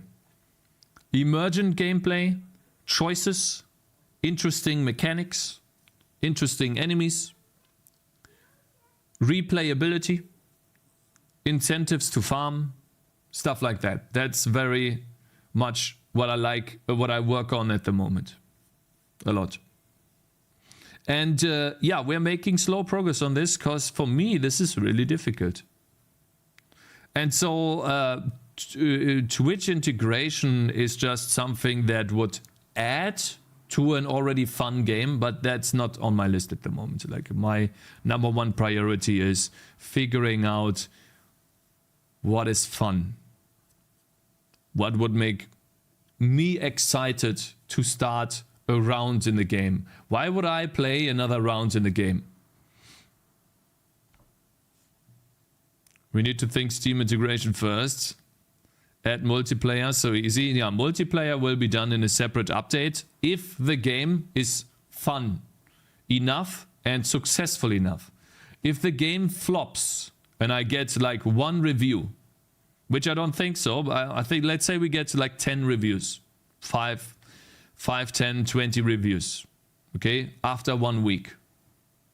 I would call that a flop, and then I would either continue on the game based on the feedback, or I would make a new game. One of the two. I will buy if the price is doable. I will probably sell my game for 15. When my game has the content that I want to have in the game, it will be 15, probably 15 bucks, because it's going to be a lot in the game that you can do. It will have more customizability for characters than balloons. You can upgrade them more. There will be higher skill ceiling gameplay than in balloons, where bosses fight back and you have to actually do mechanics for bosses. which is not something you can do in Bloons. You only defend in Bloons. And it will be more interactable. Bloons is 13, yeah, but I will give more customizability. And I'm an indie developer. And making my game too cheap could potentially hurt me for the future. I learned that from Animal Well. The guy sells this game for 25 euros. So I have to... Why do we have no music right now?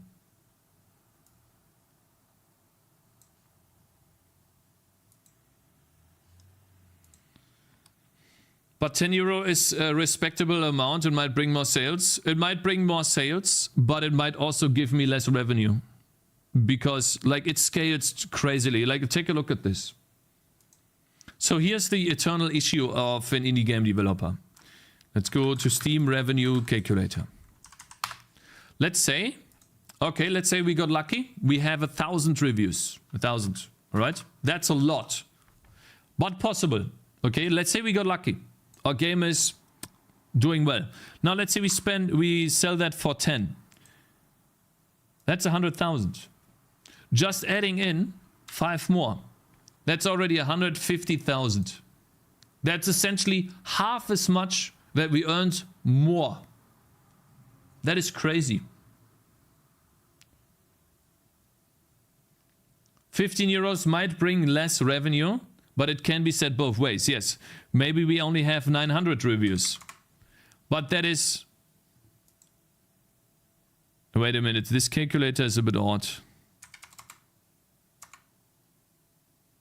It counts the last 100 differently. It counts them much more differently, yeah. It counts the last 100 weirdly. It's less. Yeah, but it shouldn't be less. It shouldn't be less. So, like, take a look. Like, it counts this in a weird way. Maybe we have to up the numbers for it to make... Because reviews are not buyers. Yeah, I know. It's reviews and it's calculating the reviews. So, if we have, let's say, 1,000 buyers, right? And we multiply that by 10. That would be 10,000 euro. And then, let's say, we have 900 buyers and we multiply that by 15. That's 13,000. So, that's essentially how that would work. If we assume that there's a percentage of potential buyers that would not buy the game, that will not buy the game because it costs too much for them, then that number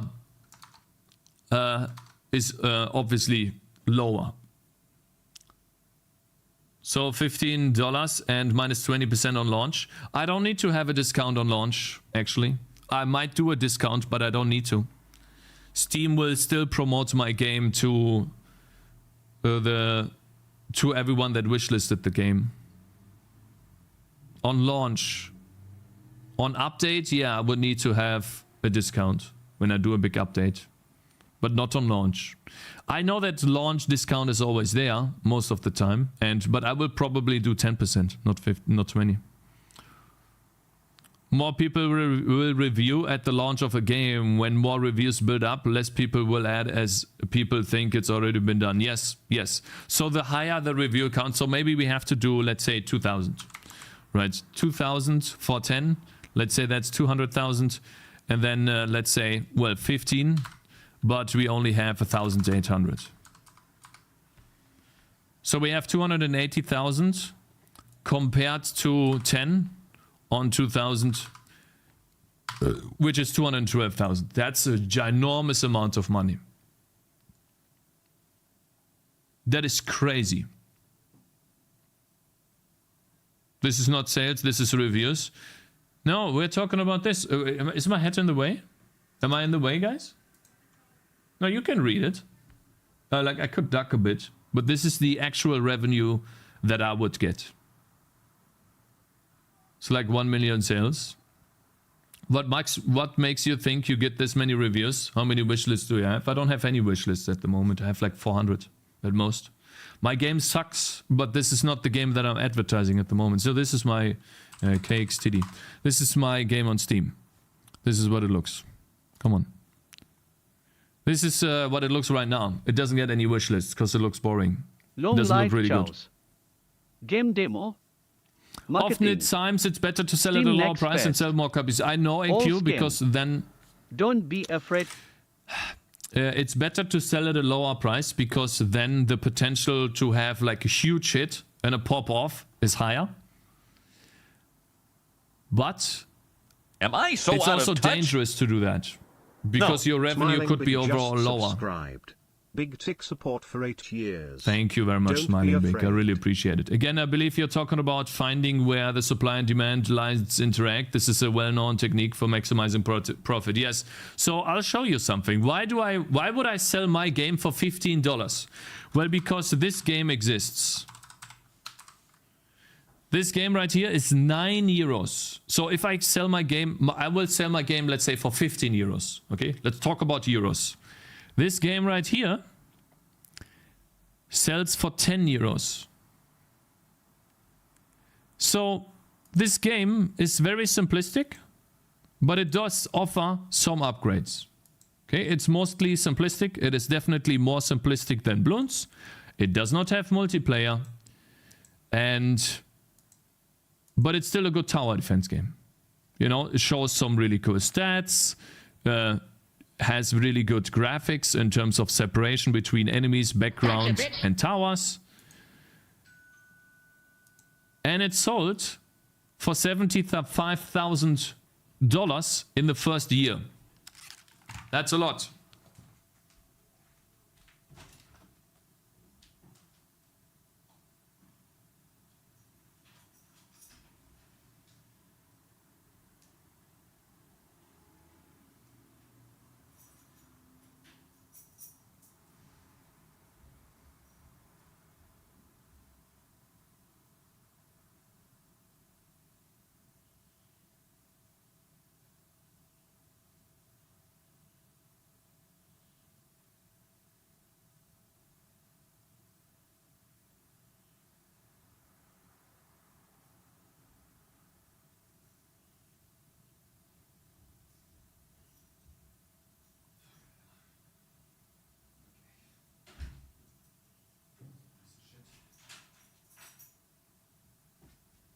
Okay, someone just had a package, delivered a package, but not for me.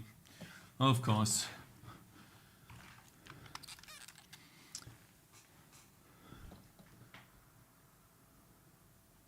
$15 is like a beer, lol. I think launch discount price is more important than you think about it. It's an exponential growth. So I will take a look, or I will compare myself to this game.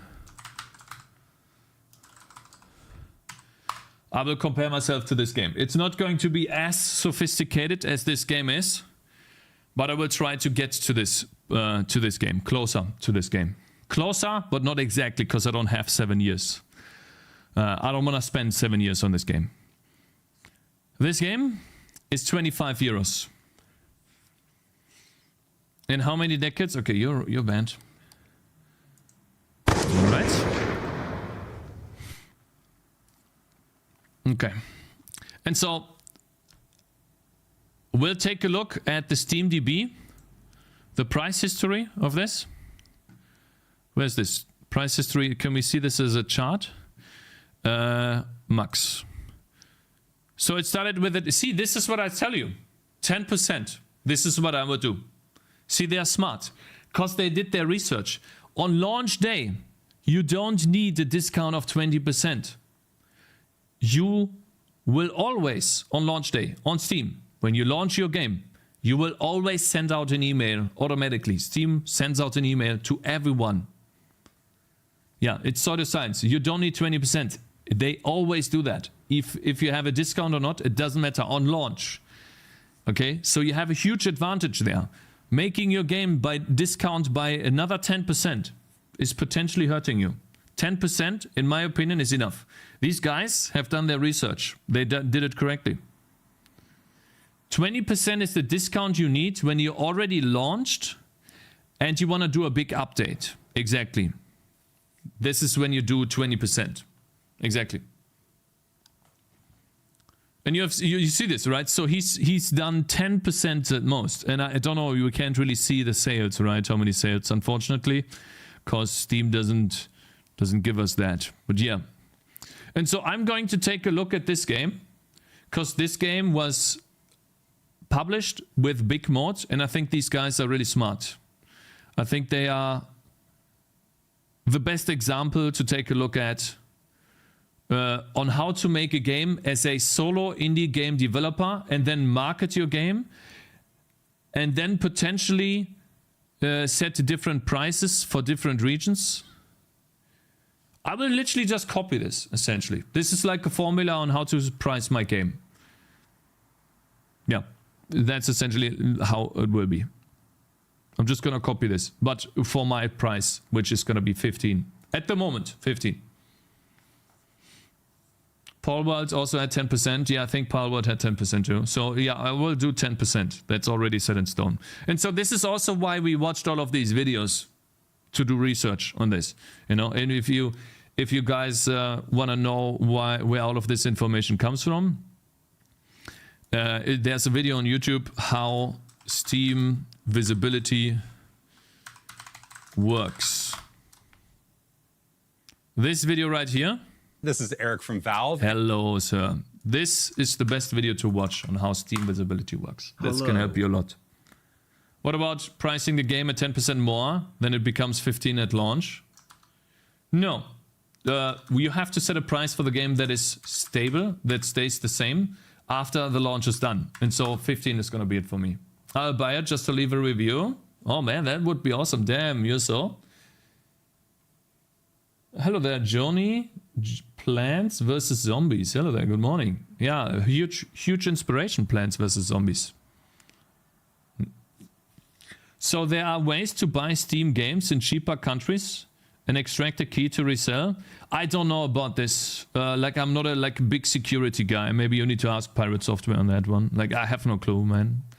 I'm basically the stuff that I know is mostly, well, I'm learning how to make games, essentially. Like, I don't really do much security stuff at all. Like, I just try to focus on what makes a game good, why do people play certain games, and how can I make my game as a solo game developer? Because I've always done things solo in a way, and so I do get help right now, which I really appreciate from anyone that's been helping me. Like, everyone in chat essentially is helping me, you know. We always talk about this, but essentially I've always been working on stuff alone. And so that's what I learn. And so when I see a guy that sold his game alone, he found a publisher, that's really inspiring. So, you know, what is it called? Concerned Ape and Stardew Valley is a huge example for me. And then now the guy, Animal Well guy, he's also a huge example for me. I can't really relate to studios with more than one person because I've always been alone doing the stuff like that. And so, like, before I started streaming, I would always work alone. So how could I have a team? I can't even pay one, right? So how would I be able to pay a team? Like, that doesn't even make sense to me. Wait until you see the review. You're welcome. Review. I help too. Yeah, you help too. Fine. Yeah, you're C++ big brain. True. And you're banning us regularly? How wonderful. Yeah, true. Cakes, you find the most successful indie game devs and ignore 99% and then think the same thing is going to happen to you. It's not, sorry, bro, just being real. No, I take a look at the stuff. Actually, I just don't have time to argue with this guy, man. Just go take another 10-minute break, bruh. Fuck off. Shut the fuck up, bitch. I'm not getting into this argument again. Like, shut the fuck up, bruh. Goodness. Number 7. You're an awesome streamer. Sorry, wrong stream. Collector is #1 hater. Yeah, Cake so lonely and broken angel. Yeah, true. I mean, you know, the cool thing about streaming, in my opinion, is I can find like-minded people by doing what I love doing and talk about shit that I love talking about. You know, for me, this is like the most exciting part of the day because outside of this, I just don't have anyone to talk about this shit. So essentially, I could not talk about my game or game development or C++ to anyone in my friend circle or like close relatives. And then Collector walks in, yeah. Should be called collector of bands. Yeah. Same, yeah. Same, yeah, right? So that's why I love streaming. It's essentially like finding people to talk to that that do the same and have the same interests as you. You like blabbering? Who would have thought? My relatives don't understand programming, nor do they try to relate. Limao, yeah, I know. And so I like this helped me a lot. Can you explain what a pointer is? A pointer is an index into an array of memory IDs. This is a pointer here. Please don't. Okay, you're banned too. Shut the fuck up, don't tell me what to do. You're not telling me what to do, bitch. Okay, I can do whatever I want. This is my stream. Okay, fuck you. Alright, so a pointer.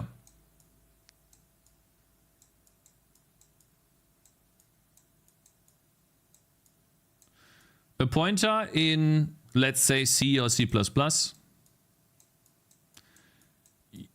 Usually you see this as, you know, written as a null pointer, or in C++ you have these standard library constructs, shared pointer and stuff, right?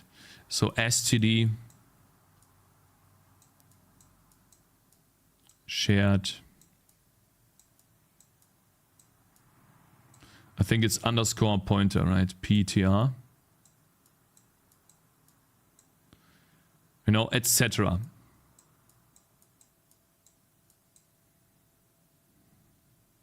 Is that correct? And so that this would be a double colon. So essentially, and then, but in C, this is essentially just some, you would define it as int, and then you write a star, and then you say my pointer, or my int pointer. And I think in C it's mostly easier to understand than something else, because essentially what a pointer is, if you think about memory as like a continuous array that just continues indefinitely, you have slots in this array, and these are the addressable spaces. And so these are all 1 byte big.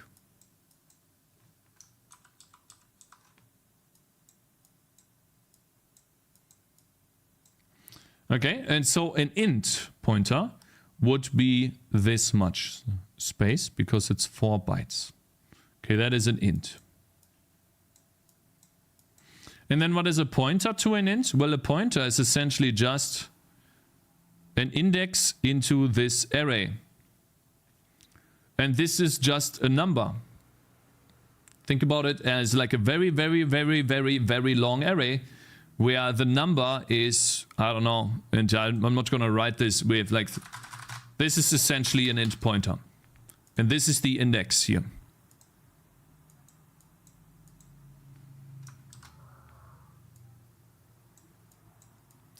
And so then what is a null pointer?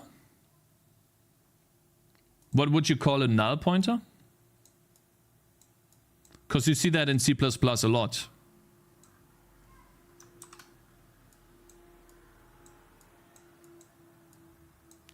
It's essentially just the 0 index. So you're indexing into the 0 memory location, into the index 0 of this ginormous array, and that's not allowed. And so what oftentimes is confusing is these constructs, the shared pointer from C++, that wrap this behavior of essentially indexing into a memory location into their own construct, where the pointer is hidden behind this wrapper, hidden behind this interface. But essentially a pointer is just an index into memory. And then you can do, as you've seen this probably in examples of C++, you can do pointer plus equals, index plus equals 1. And that would mean if we have our int pointer and increment that by +1, this would skip the size of the int and then point, instead of pointing from here, It doesn't point here anymore. No, in this particular case, it will point into this slot starting from here. Oh, sorry, actually wrong. In this particular case, it would then start to point here, in this slot right here, and cover the next 4 bytes to turn into another pointer for an int. That's essentially how pointers work. It's actually very simple. It's just an array index. Check out rule 3 of me, or rule of 3, and try implementing that. You will get pretty good ideas of how things work. This is a pointer that points to you, Cakez. Here, rule of 3. Not sure I've ever heard about anyone describe process memory space as an array, and for selfish reasons. Please don't blindly use shared pointer everywhere. I'm not advertising shared pointer here, I'm just saying that shared pointer could be confusing. And what null pointer is, essentially, the location 0, the index 0. Once I understood this, that helped me understand pointers much better. Guys, we need to switch over. We have stuff to do. So there's 2 things we need to... Oh shit, let me find that then. Oh no, the one from yesterday. Let me find that.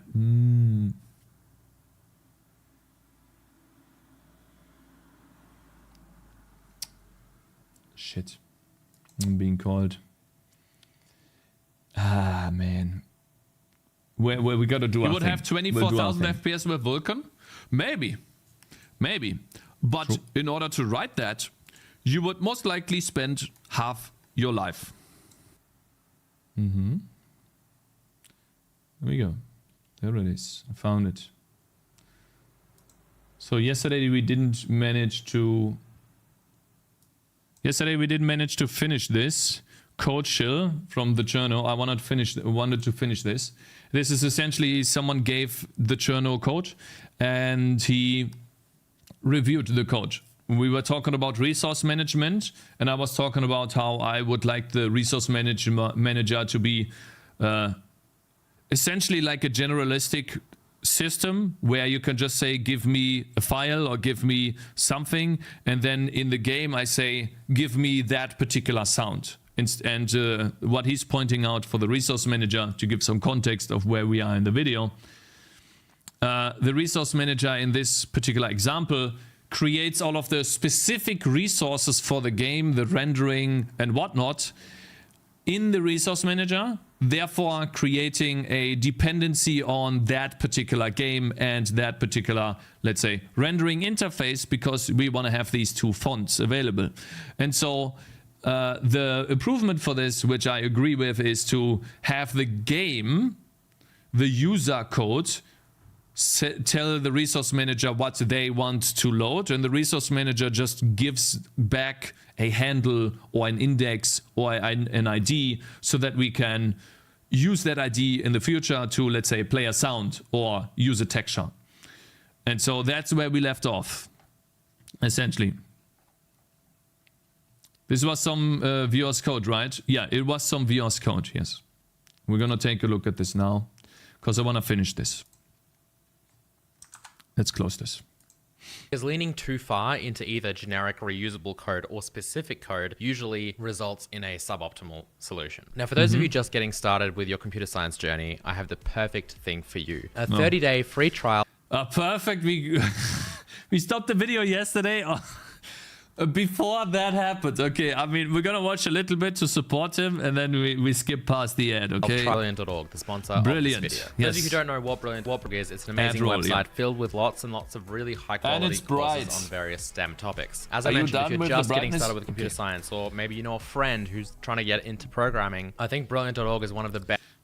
Like, I have a little bit of an opinion on computer science. I think if you really want to get into programming and learn programming, you should do your own research, and you should try to teach yourself, because most often it depends on the university. Of course, we've had that discussion before, but if you have the wrong university, and oftentimes many of them are, maybe it's too generalistic, and not too focused on practical parts, you will not learn enough programming to be of value to anyone in the company, to anyone in the industry. So you will still have to learn programming after your degree.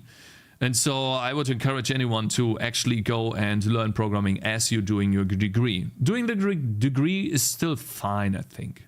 It depends on if you want to do it or not. Best places to get your start, because they have these really high quality, engaging, interactive courses that start off extremely gently and actually teach you how to think like a programmer. You won't just be sitting back and watching videos that you can zone out of. Instead, you'll actually be interacting with the teaching material, dragging all of these things around, for example, to set the flow of this program, and being constantly quizzed to make sure that you're actually retaining this information and learning properly. But it doesn't just stop at computer science. Brilliant's math courses are amazing. The thing about teaching math that I think is so important. Who needs math courses, huh? We don't. Is that you teach it visually, which is why I think Brilliant is just such a great fit for this, all the way down to their everyday math course and through to more advanced topics like linear algebra and Shadow Legends. They have this beautiful visual interactive teaching style the whole way through, which in my experience not only makes the learning fun, but also drastically helps with you actually retaining. You should react to math course. And as I mentioned, you can get started for free. Just go to brilliant.org/the channel. Link will be in the description below, where you can get a 30-day free trial to check out all of the courses that Brilliant have to offer on their platform. If you want to support him, go there, guys. This video. So going back to the journal, I think the journal's making good videos. You know, I know that some people really don't like them, but I think he's making good videos. You know, and so far what he's been saying, I think it's has Hand und Fuß in English. Okay. I was just talking about. As we talk about ways that we could improve this system, I think it's important to realize that there's a certain trade-off of the complexity of the system really that is to be desired, because this at the end of the day is a very simple project, it's a very simple game. There's no real engine to this either. If you have a look at this over here. If this is a simple game and look at all of these header files, holy shit, and all of these CPP files, shouldn't there be just one game CPP file? And then look at this flying entity, flights table. Ooh, menu CPP. Ooh, okay. The game and the engine, like the game and the core systems, are kind of linked together. I mean, you can really see that they're linked together because, again, the resource manager literally explicitly lists everything it loads. We've got like random facts over here. Okay, we've got regions and coordinates and airports, and everything is included within this resource manager, which, again, I would definitely change that design. For instance, we want to be able to say is a very simple project. Here we've got regions and coordinates and airports, and everything is included within this resource manager, which again I would definitely change that design, but that's just the nature of this. This is not supposed to necessarily be some kind of reusable framework. And I think that one mistake that can happen a lot with software development is that people don't understand sometimes that things are meant to be. So how I see this, like we saw that he was loading a file here, right? The region, for example, the airport's txt file. Can you see this? Yes, you can. So the airport's txt file, you can see that he is creating a string out of the region and then he's indexing into a txt file when he loads airports. I think this is just simple file loading, and the resource manager should, in my opinion, revolve around giving you files, and you build that path in your game, and then you have a load airports in your game, and then the resource manager is just loading the file essentially for you, and then it tells you, oh, I could load the file or I could not. This is how you could decouple those two very easily. So this code, just copy paste this into the game, create a load airports function in the game, and boom, it's foreshadowing. This is his conclusion. Oh, I see. Cool. This resource manager, which again I would definitely change that design, but that's just the nature of this. This is not supposed to necessarily be some kind of reusable framework. And I think that one mistake that can happen a lot with software development is that people don't understand sometimes that things are meant to be simple. There's no need to overcomplicate certain things if you're never going to reach that scale where it matters. Instead, all you're doing is wasting your time potentially, unless you enjoy it. If you're doing it for fun, obviously knock yourselves out, but you're going to be potentially wasting your time as well as overcomplicating. I think this is just something that happens to everyone that starts to program systems. I think this is just normal lifetime of a programmer. So I made these mistakes in the past too. And then I learned that, wait, I shouldn't do it like this. I should do it differently, because I started using my system and it wasn't scalable. So I'm a huge proponent of just writing what you think is the right thing, then start using it, and then you will see the flaws in what you wrote, and you will ultimately improve. I think that's the best way to do it.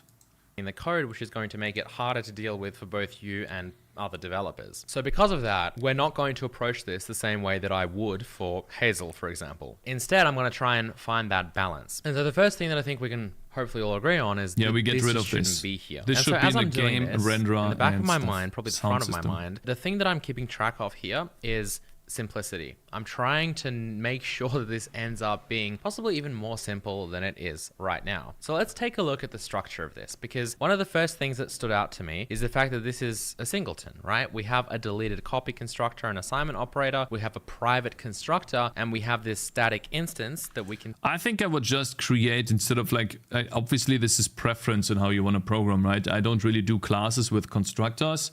What I would do is I would just create this resource manager on the stack, or maybe even as a static global variable, and then pass that around. That's how I would do this. Because you're asking the resource manager a lot of questions, right? All the time. So that's what I would do, essentially.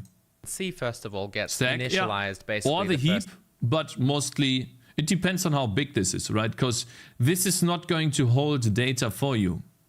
Unless it is supposed to be like a collection of data, then it can't be on the stack, of course. Then you have to allocate it on the heap.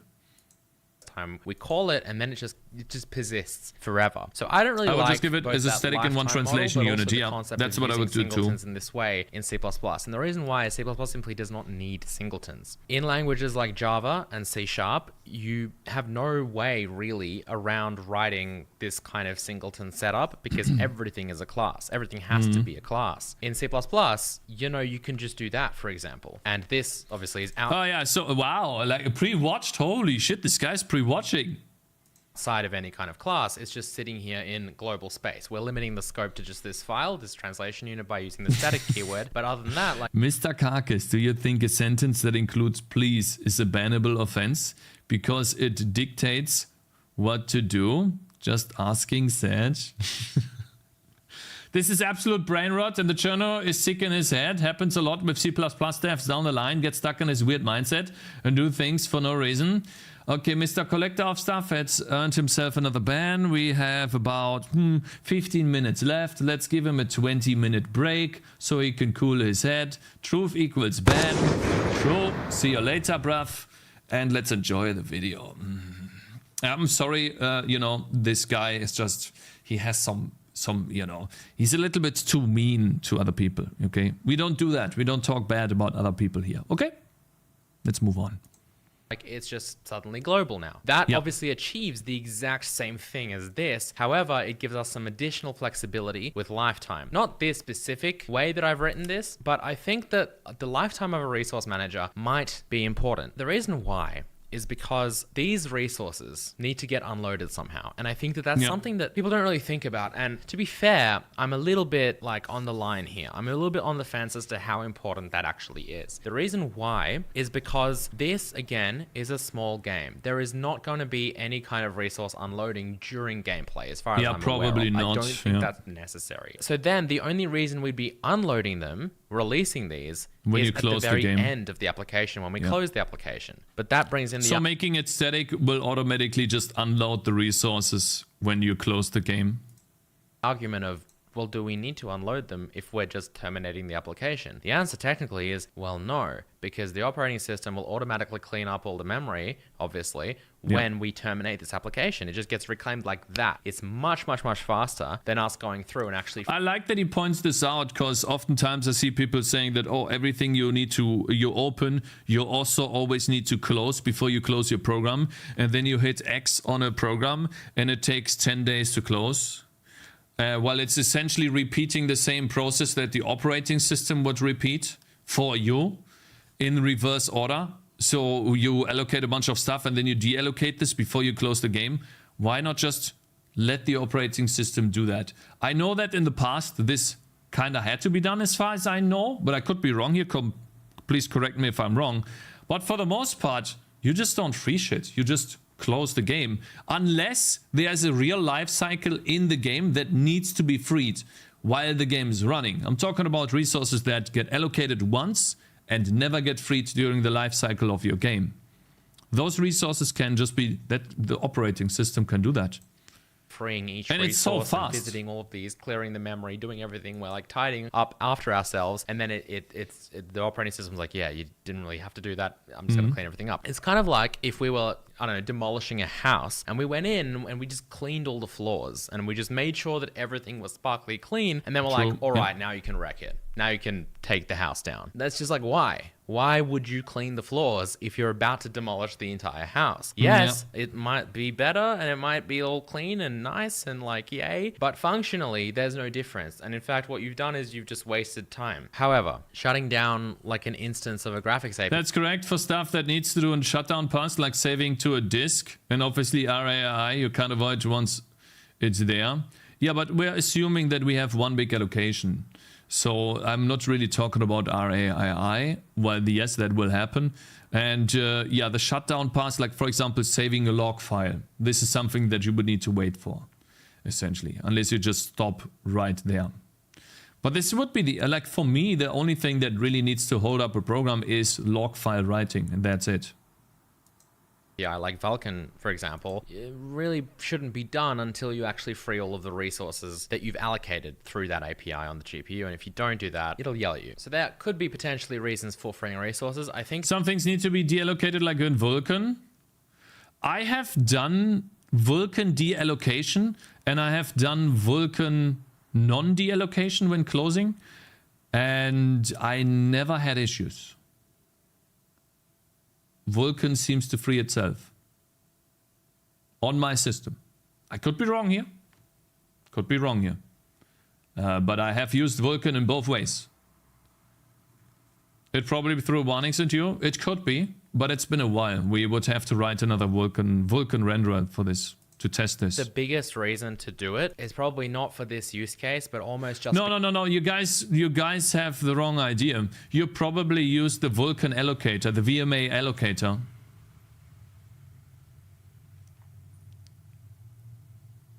It doesn't free properly with AMD drivers on Linux. Okay, so Travis Roman has been writing Vulkan too, more so than I have. And he's been working with Linux more so than I have. No, even with no allocator, no. The Vulkan doesn't even know that you're closing the program. It's just gone. Vulkan doesn't know that. I might be wrong here. Again, it's been a while since I wrote Vulkan. It's been a hot minute. Because it's a bit of a habit. So to give you a real world example, when I was making Hazel, the first time I set everything up and I had like a project being loaded in the editor, I could like go around, load all the assets, I could build my game, build my world, whatever. I had that up and running, everything was fine. And I didn't really need to rely on any kind of system to unload these assets because that was it. It was just that one kind of project, that one scene. We could build it up, you could hit play or whatever. And at the end of the day, it just ends with you hitting the close button and closing the application. But then we added more scenes. We added more projects. You had like a project, a game that you were working on, and then you could be like file open and open a different project entirely. So then what happens? You need to unload the project and all the assets and the resources that were associated you need to with free it. that. Well, because we had no mechanism to unload assets at all, they kind of just live on. They kind of just... I think I would program this today. If I were to make something like this, I would create a ginormous arena and then just set the counter of the arena to 0 whenever I unload the project and load a new one. That would be instant. All of the resources gone in an instant. Boom. And then I load a new project. And I start allocating from the arena again. Now, obviously, I waste a bunch of memory space then. But as far as I know, even memory allocations will not use the RAM unless it's actually in physical use. So for example, let's say you allocate 20 gigabytes from your system, and you can do that of RAM. But you're only using 1 gigabyte in your program. It will show like this one right here, the task manager. It will show you memory usage of 1 gigabyte instead of 20 gigabyte. Because the 19 other gigabytes that you allocated are not in use. And so you could potentially do that, but it's dangerous, yes. That's the first thing that I would do until I hit issues. And then we would do something more complicated. Stay there because we didn't really have that facility to clean up after ourselves. And I think at the end of the day, that's what it comes down to. If that was quote unquote properly designed from the very beginning, then we would just have that just naturally. It would naturally be able to be like, okay, you switch projects, these assets, they're tied to the lifetime of this project instance. So therefore, when the project instance dies, all of the assets get taken with it because I'm doing stuff correctly. I would write the program in a way where I don't need destructors. So for example, let's say we have a scene in a level and we want to load a different scene and then unload the previous scene. So let's say we have a game where we have enemies, the player, and some obstacles and maybe pickups. Now that's for me, this is just 4 arrays. And what do? Well, when I set the arrays to 0, they're empty. So I just set a counter to 0. I would program it in a way where the data that I need is just resettable by setting a counter to 0, and then it's like an instant reloading. That's how I would do. What about a scene graph, though, like in an engine, like he's talking about? A scene graph where you have, what you're talking about is a bunch of nodes that are child objects of other nodes. I would keep that flat and keep it an array too. And so then I just set the counter to 0 and load the scene graph of the next one. That's just, it's like loading in an array and then filling in the slots. I don't know. I would have to test that, of course. I've never programmed this, but this would be the first idea. Array with relative pointers or array with IDs, yeah. Array-oriented programming. So we'll see, right? Anyways, it's a bit too much because we don't know. Tied to actually like parents, I guess, that encompass their lifetime, such as, for example, a project with a bunch of assets. The assets shouldn't just be global, shouldn't just be in a singleton. They should be relative to that project, so that when the project dies, all of the assets die. If I had like a scene would be a ginormous struct with a bunch of arrays needed for that scene, and then that's it. That's how I see it. Designed it from that way in the beginning, then when I expanded and when I scaled and I had suddenly more than one project, everything would just work just like that with zero effort from my part, with zero thinking about like, I should redesign this. I don't have to do any of that because it's kind of properly designed from the beginning. And I think that that's, again, at the end of the day, that's what this comes down to. It's the fact that like it's not really much effort for us to make sure that we are thinking about these things, and it's a really good habit to get into, and it means that future development is likely going to be just a bit more flexible and a bit easier. And again, the biggest argument to this is, yeah, but I'm not going to do any more future development. This is all the game needs to do. And to be fair, that is potentially hard to argue with, but I think what it might come down to, it's kind of like an artist. If you finish your game and it works, who cares, right? So ultimately, think about Undertale and how successful that game is, and the programming is all over the place. The guy was probably new to programming and he enjoyed making a good game, and then he never really tried to improve his code like crazy, like we do, for example, those nerds, those programming nerds. And it still works. Just making sure that their work is up to a particular standard. As a programmer, you are somewhat of an artist. You're an artist engineering this masterpiece. I think we have to be careful not to go too much into this direction. It will take too long, you know.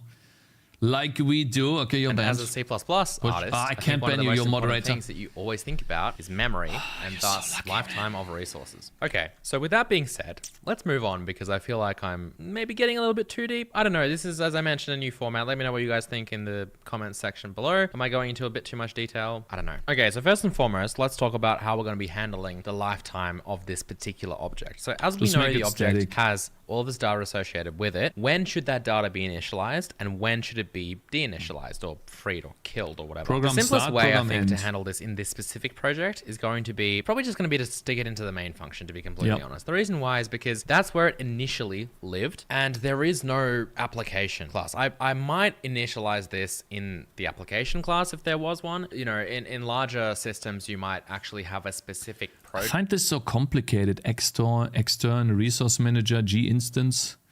Like, why? Why don't you just include the resource manager here and then just create a resource manager instance on the stack, or like a static one here? Get rid of this. I don't know why that's even there, unless it's something to do with including stuff that's not supposed to be included, but included.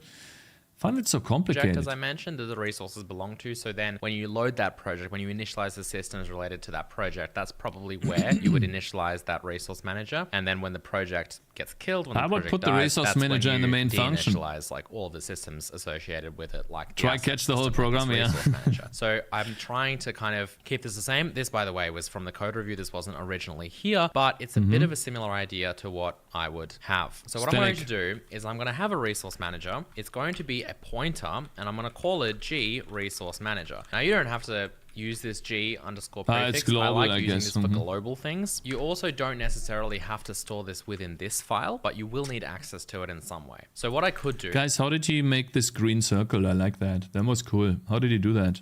This might be a little bit better actually. G-string. I'm going to cut this, or actually copy this, and put it into the resource manager implementation file. So that way, this resource manager is going to basically have a pointer to the only living instance of itself. So what I've done over here is very similar to the singleton way, and we're going to use it in a very similar way. It's just subtly different, but this subtle difference is going to come with all of the benefits. Skill, modern stuff. So like he's doing the same thing that I do actually. So for example, I have sound state here that encapsulates all of the data for sounds in, let's say, a level or the entire game. And these do get deallocated because I do have a maximum number of bytes I want to use for sounds. And I have a global sound state that I allocate when I start the program. He's doing the same shit as I do, man. Interesting.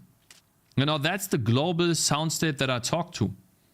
Interesting. So the first thing I'm going to do is I'm just going to make this null pointer. But there's a few things that are important about this. First of all, you can see it's not I don't have tied null to any pointer, particular but scope, right? This is just a global variable at the moment. It's present in this one single place. It's a pointer, and it's set to null pointer. That's all it is at this point in time. We obviously want to be able to use this though outside of this class. So what I'm going to do is I'm going to go to this resource manager, and somewhere here, doesn't really matter where, I'm just going to add in, let's maybe come down after we declare the class, and we'll say extern resource manager G resource manager. The reason why I'm adding this into this header file is because I want this to be present basically everywhere where it's included. And because this is... What is this? Like, did I just miss like a key feature of C++? If I include the resource manager header file, I have this available. Why would I turn this to extern?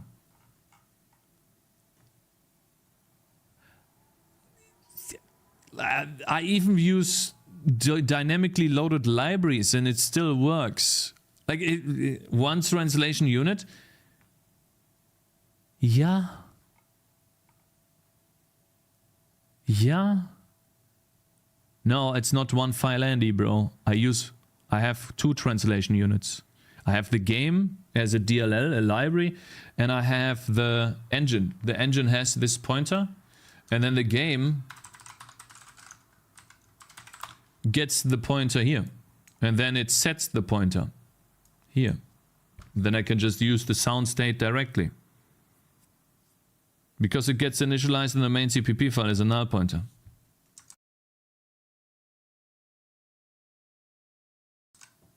He's designing it so that you can add a header to many files. Okay.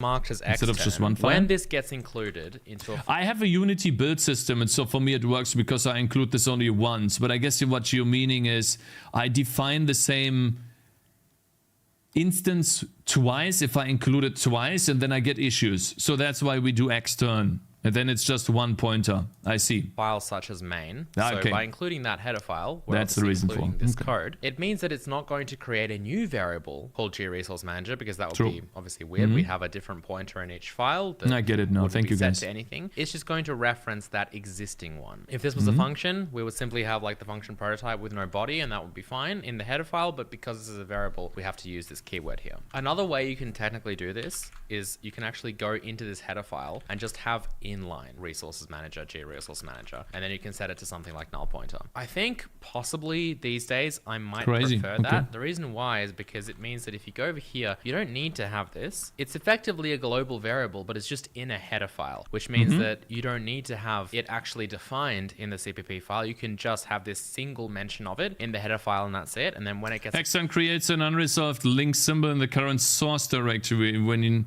you're going from C to 0, C++ to 0. Included, it won't be Oh, hello, low-level learning. Good morning. a new variable, right? So if I make this global like that, that's not going to work because everywhere where I include resource manager, it's going to be its own version of 2.0, not 0? What does that mean? 2.0. I'm a big fan. Good morning. I don't understand it. In object file. Ah, so when you're going from C++ to object file, it creates an unresolved link. Okay, but if I do extern, I still have to define it somewhere, like he did, right? But if I do inline, then it's essentially here. I get it now. Okay. that G-resource manager variable, which isn't going to work because they're global variables. This works for like projects where you have multiple translation units, essentially. Yeah, I have one and therefore it works for me, but for other projects where you have multiple and you include the header multiple times, then you need that.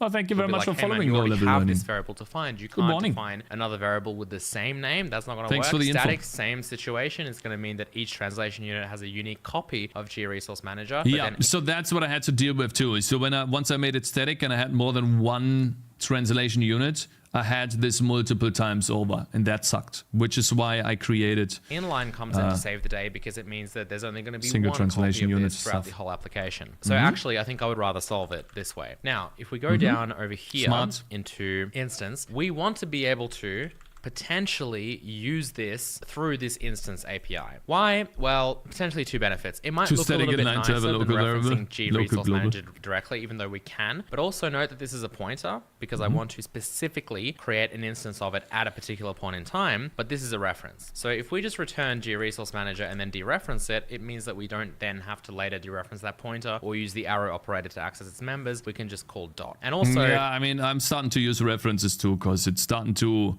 get annoying, the arrow operator sometimes. By keeping this but I still think pointers have their place because you can check for null pointer.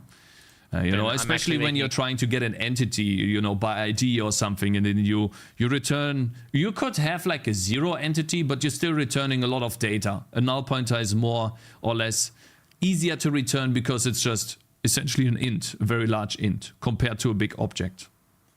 But I guess a reference is also just in int. STD optional? Yeah, okay, let's not talk about that, okay? Of the usage of this class throughout this code base. So from the point of view of this API, nothing's changed because that instance function is still there. I've just kind of changed the underlying implementation of how that singleton is created and just made it like a global, really, more than a singleton. So then over here in main, that is where I want to initialize this. I'm going to call G-resource-manager equals new resource manager, like that. This at the moment is private, so we have quite a lot of options, really. We could make this public. We could probably make the main function a friend function if we wanted to. I don't think I've ever done that before. Friend functions, yeah, I used those in the past too. So like friend int main. Oh, that feels weird, doesn't it? I've never done that in my life. Let's go back and see if this even works. This is why I write C-like code, okay? Yeah, the friend stuff, public, private constructors, functions and structs. Control F7 to compile that, and yep, okay, I am a mad scientist. I don't know if I would do that. You know, what this would do is just limit it to the main function, right? So if I had another function here, anywhere else, this is not going to work. It's going to tell us that it's private. However, because this is the main function, we're allowed to access it there. It's probably not the worst thing in the world. Again, I wouldn't have this in the main function to begin with. Friend is not your friend, lol, to the rest of the current code. I'd probably have this in some kind of application or project initialization function to begin with. That's where I would initialize the resource manager. The other thing you could do, because I don't think I'm going to do that at the end of the day, to kind of stop this or at least make it a little bit better, is you could make a static function here called create. No, you could just use structs. Which assigns to that, or call it init. That's just going to make it, I think, a little bit cleaner, and it's going to handle that implementation. The reason why is because you might not know that to initialize the resource manager, you have to just create a new heap allocated instance like this. And then what if that allocation coming from the heap with the new keyword, what if that strategy changes? So what you could do instead is have like a static void init, and then if we just create a definition for this, what this could do is just do G resource manager equals new resource manager, or obviously within the resource manager class. So this can remain as private like that. And then from main, this looks a little bit neater as well because we go from this code to just that, which I think is cleaner, right? So what that does is it creates the No, I don't like this. So here's what I do, and I think that's better. Objectively, subjective, of course. We learned that the other day. This is subjective, of course, but I think this is better.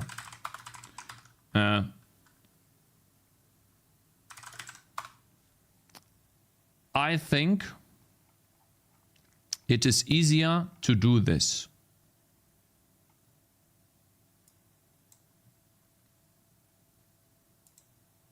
Wait a minute. Do I not have initialization? Now, there we go. So for example, actually, do we not need? I don't have any initialization code here. Damn. Sound state does not need to be initialized. So essentially, if I needed to have initialization code for this sound state, I would just call... Yeah, so there is initialization code. So that's essentially sound... Or I would call init sound state or something. And then supply the sound state like that. I think this is better. So I allocate the sound state and then I initialize it. That's how I would do it. Because then it's more explicit, in my opinion. Just having the init function here is like, I don't know. Because it does two things. I don't like that too much. Now, we obviously want to shut it down. That was part of the whole reason we even had this. So let's go over here and I'm going to call resource manager shutdown, which doesn't exist yet. We're going to go back to resource manager to init. I'm going to duplicate this, make a function called shutdown. And then if we create this, that's just going to call delete resource manager. And then I'm going to set resource manager to null pointer. Why? Because just on the off chance that we try and use it later, it's going to be nice if we run into a null pointer rather than a random memory address. Because what happens is if we delete this, sure, it's deleted the resource manager. It's freed but it that still memory. has a But value. what is resource manager? It's like the It's a array variable index, guys. that's a pointer. And what is a pointer? An integer. I have a whole video where I say that like 50 times. I'll have it linked up there. Pointers in C++. I think that's over 1 million views now, which is crazy. Classic Cherno back in the day. But anyway, the point is, it's just a number. So Big obviously, views. if resource manager is set to, this, for example, just because you've deleted what's earlier, at that right, address, guys? you haven't actually changed this number to 0, right? And that's what this code does over here. And again, the only reason to do this, if you're shutting down, usually you don't care. Like if this was a member variable, I wouldn't set it to null pointer because the whole class is dying. But because this is a global variable that we can theoretically access anywhere else. So like, I don't even know why we would need to do this at all. Because we are closing the program. I would only do this if we need to clear this. And load a new resource manager. And continue the program. But I think the resource manager is tied to the application. So this doesn't do anything because we are not accessing the resource manager after we have shut it down. Unless we want to assert that clearing the resource manager worked. Which I think is just... It goes against what he said earlier, where he said that we should just let the operating system free the resources. It just means that we won't He approaches it like a part of each scene. We'll easily see that, oh, it's null. It doesn't exist. It either hasn't been initialized or it has already been shut down. And you could even, into instance where we retrieve it, because obviously this will crash, you're dereferencing a null pointer. You could even have some kind of assert where you just make sure that, this is not null, basically. Kind of like that. Okay, wonderful. So we have an if. I think crashing is better, but assertions are good too. Yeah, they help a lot. We have shut down, and if we go back to main, we can see that we have very clearly defined this lifetime. Now I've written this in a bit of like a heap memory version where we have init be an actual pointer that we allocate on the heap here. There's quite a lot of stuff going on here, and because this is like a core system, I probably would have it be a heap allocated system, but you don't technically have to. We could have also used RAII with just resource manager to actually allocate it here. So we could have had our resource manager instance here, had some facility to retrieve it. It becomes a little bit murky in my opinion, even though technically possible. So what you could do, and this is going to be a little bit wild, but if you did want to perhaps automate this init and shutdown so that you don't forget to shut it down, you could almost treat this kind of like a scoped pointer or a unique pointer. This is why this series, I think this new format is fun, because I can just go into random thoughts like this. So hopefully you guys are enjoying it. So if we just had like a struct here called system, what I'm going to do is inside the constructor, I'm just going to call t-init. Now we are initializing it and then we're cleaning it up. Okay, what the fuck is it talking about? Here, I'm just going to call shutdown. Don't be negative, Mr. Collector of this very stuff. simple kind of class, I was going to call it class. That's too confusing. So this is where I stopped doing C++, by the way. Not to shit on him, like everyone that likes doing this, that's totally fine. But for me, this is too complicated. It's just too complicated.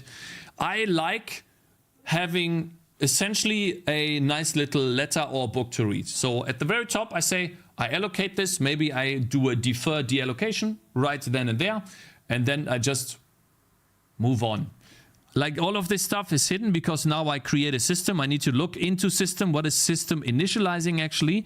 Aha, this is all it allocates. And then I need to take a look at the deallocation stuff of system and take a look at that. And then in my main loop, I just have some random system where I don't know what system is. And then I see system init or system, you know, allocation. So basically, you know, just system. Cakes shouldn't strawman, bro. That's not a strawman. You're wrong. Class though, right? He's creating a simple helper. Yes, I know. It can be done in many different ways. And I said, like, if that works for you, that works for you. I'm talking about myself. Guys, I'm talking about myself. Okay? Templates can be very powerful when used in the right places, especially with concepts. However, this is weird. I think this is a bit weird. Yeah.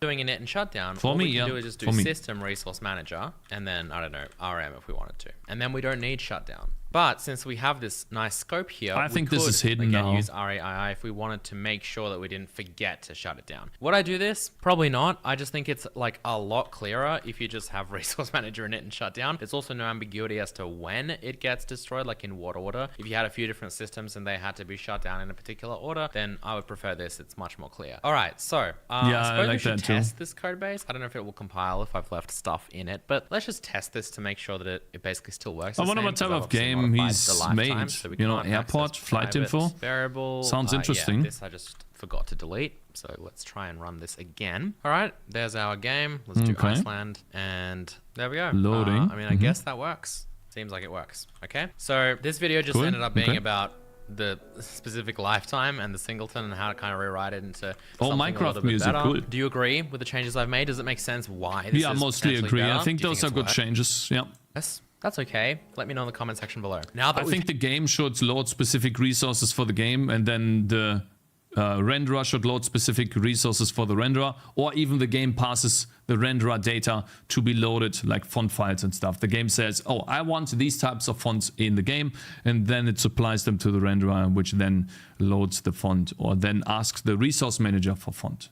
So like you would disconnect this, and then you have a generic kind of resource manager. Handled the lifetime, which again, I think is the most important, one of the most important things just in programming in C++ in general, but specifically for something like a resource manager, very, very vital. Now that we've handled this, next time we're going to move on to actually, hopefully, like rewriting the rest of this resource manager. I hope you guys enjoyed this video. Let me know what you thought of the new format. Don't forget to hit the like button if you did enjoy it. Of course. And I will see you next time. Goodbye. Goodbye. Thank you very much. I think this was nice. And let's see here. If you guys want to support the channel, this is the original code if you're interested in this. It's public on GitHub. And so if you want to take a look at this, here it is. This is the code from the video.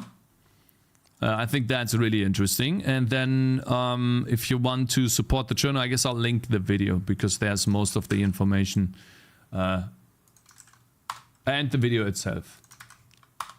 For some reason, it just did not... Did I copy something empty or something here? What the fuck? There you go.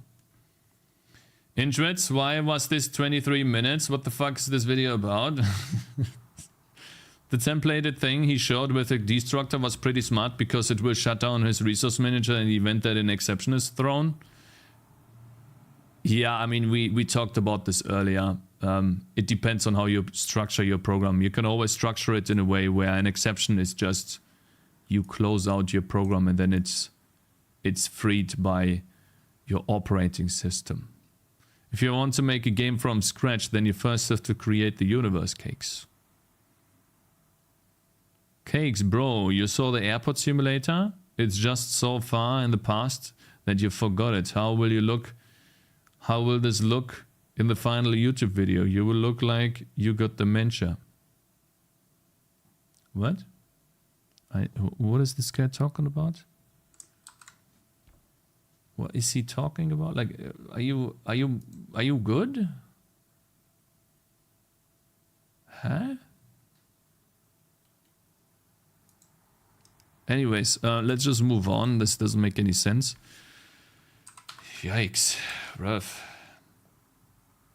Let's see here. So guys, I have an issue. So there's two things I can do right now. Shit react, you're banned. 5 minutes. Alright, now. I can play Wukong right now. I have a guy from work calling me from my mini job. I could potentially call him back later and say, I didn't manage to do it. And then we do the conversation tomorrow. I do the conversation tomorrow with him, ask him what I need to do next. And so I stick true to my words with you guys. Do you call it your mini job when you're at work? It is a mini job, per definition. You don't have to defer anything similar in C++, so we should respect RAI users, especially when it's as simple as Jonas showed. I think you're misunderstanding as saying, I don't know why I'm conversing with this guy, because I literally already stated, you're just showing that you're not listening, Paradox.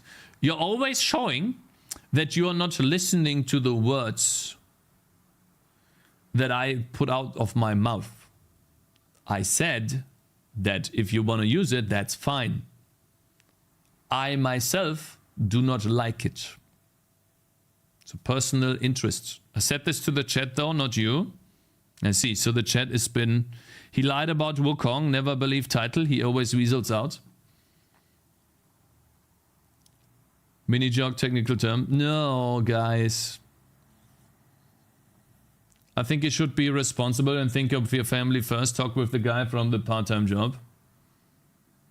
Better play a video game? Fine, we'll play Wukong tomorrow then. Oh, I'm gonna get shit on. I'm gonna get shit on for this, do I? Tomorrow's not today. Title always lie. No way. Tomorrow. Cakes, you lie all the time. Just call him. Get shit on. Wait a bit. Wait a bit. You can't keep doing this.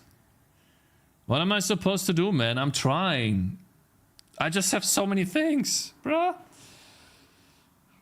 Can't you just talk to him real quick and come back? It's about... he needs to go on my computer and show me stuff. He needs to show me stuff through TeamViewer, so I can't stream that, and it's this computer. Live stream the talk? No. And you guys would see something that you're not supposed to see, so I can't do that. You're getting paid for that? Yes, I am. Fair. I would do that if I could, but I can't. I want to play Wukong. It's such a great game. Then stop stream now and make a new stream later. We could do that too.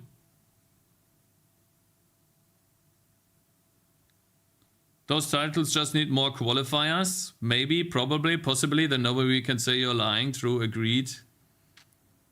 Cakes, you're acting like this is not your fault. You ended up in this position. True. Hurry. Well, the title didn't say today.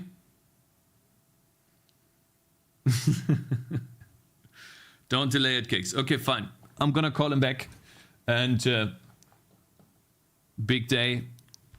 Shut the fuck up, okay? Shut the fuck up. I'm gonna... It is how it is, okay, bro? Like, yeah. Could be any day. True. What do we have here? Nice song, by the way. I like it. Cakes, I expect nothing from you. Neither should the rest of chat.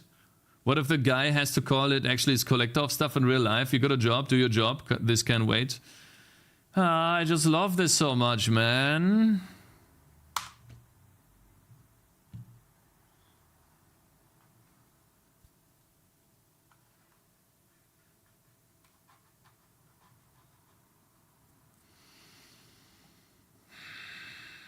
Until it pays the bills, you gotta pay the bill. Yeah, true, true. You're right. You're right. You're a giga chat, bruv.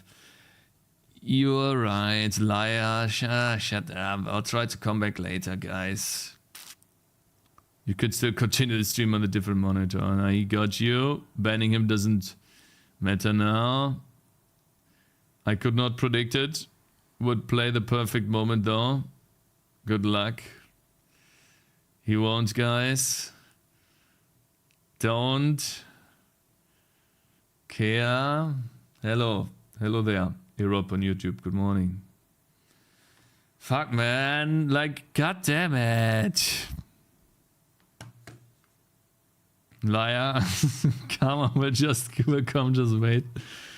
Oh, man, but we made good progress in the game. I spent too much time on the game again. Fuck, bro. I made so much good progress. God damn it. Made some good progress here. Fuck. Don't do it, Cakez. You will always be known as a liar. I have to leave. Guys, thanks for the stream. See you tomorrow. Trash stream, fuck you. We're gone. I don't think you realize that. See ya.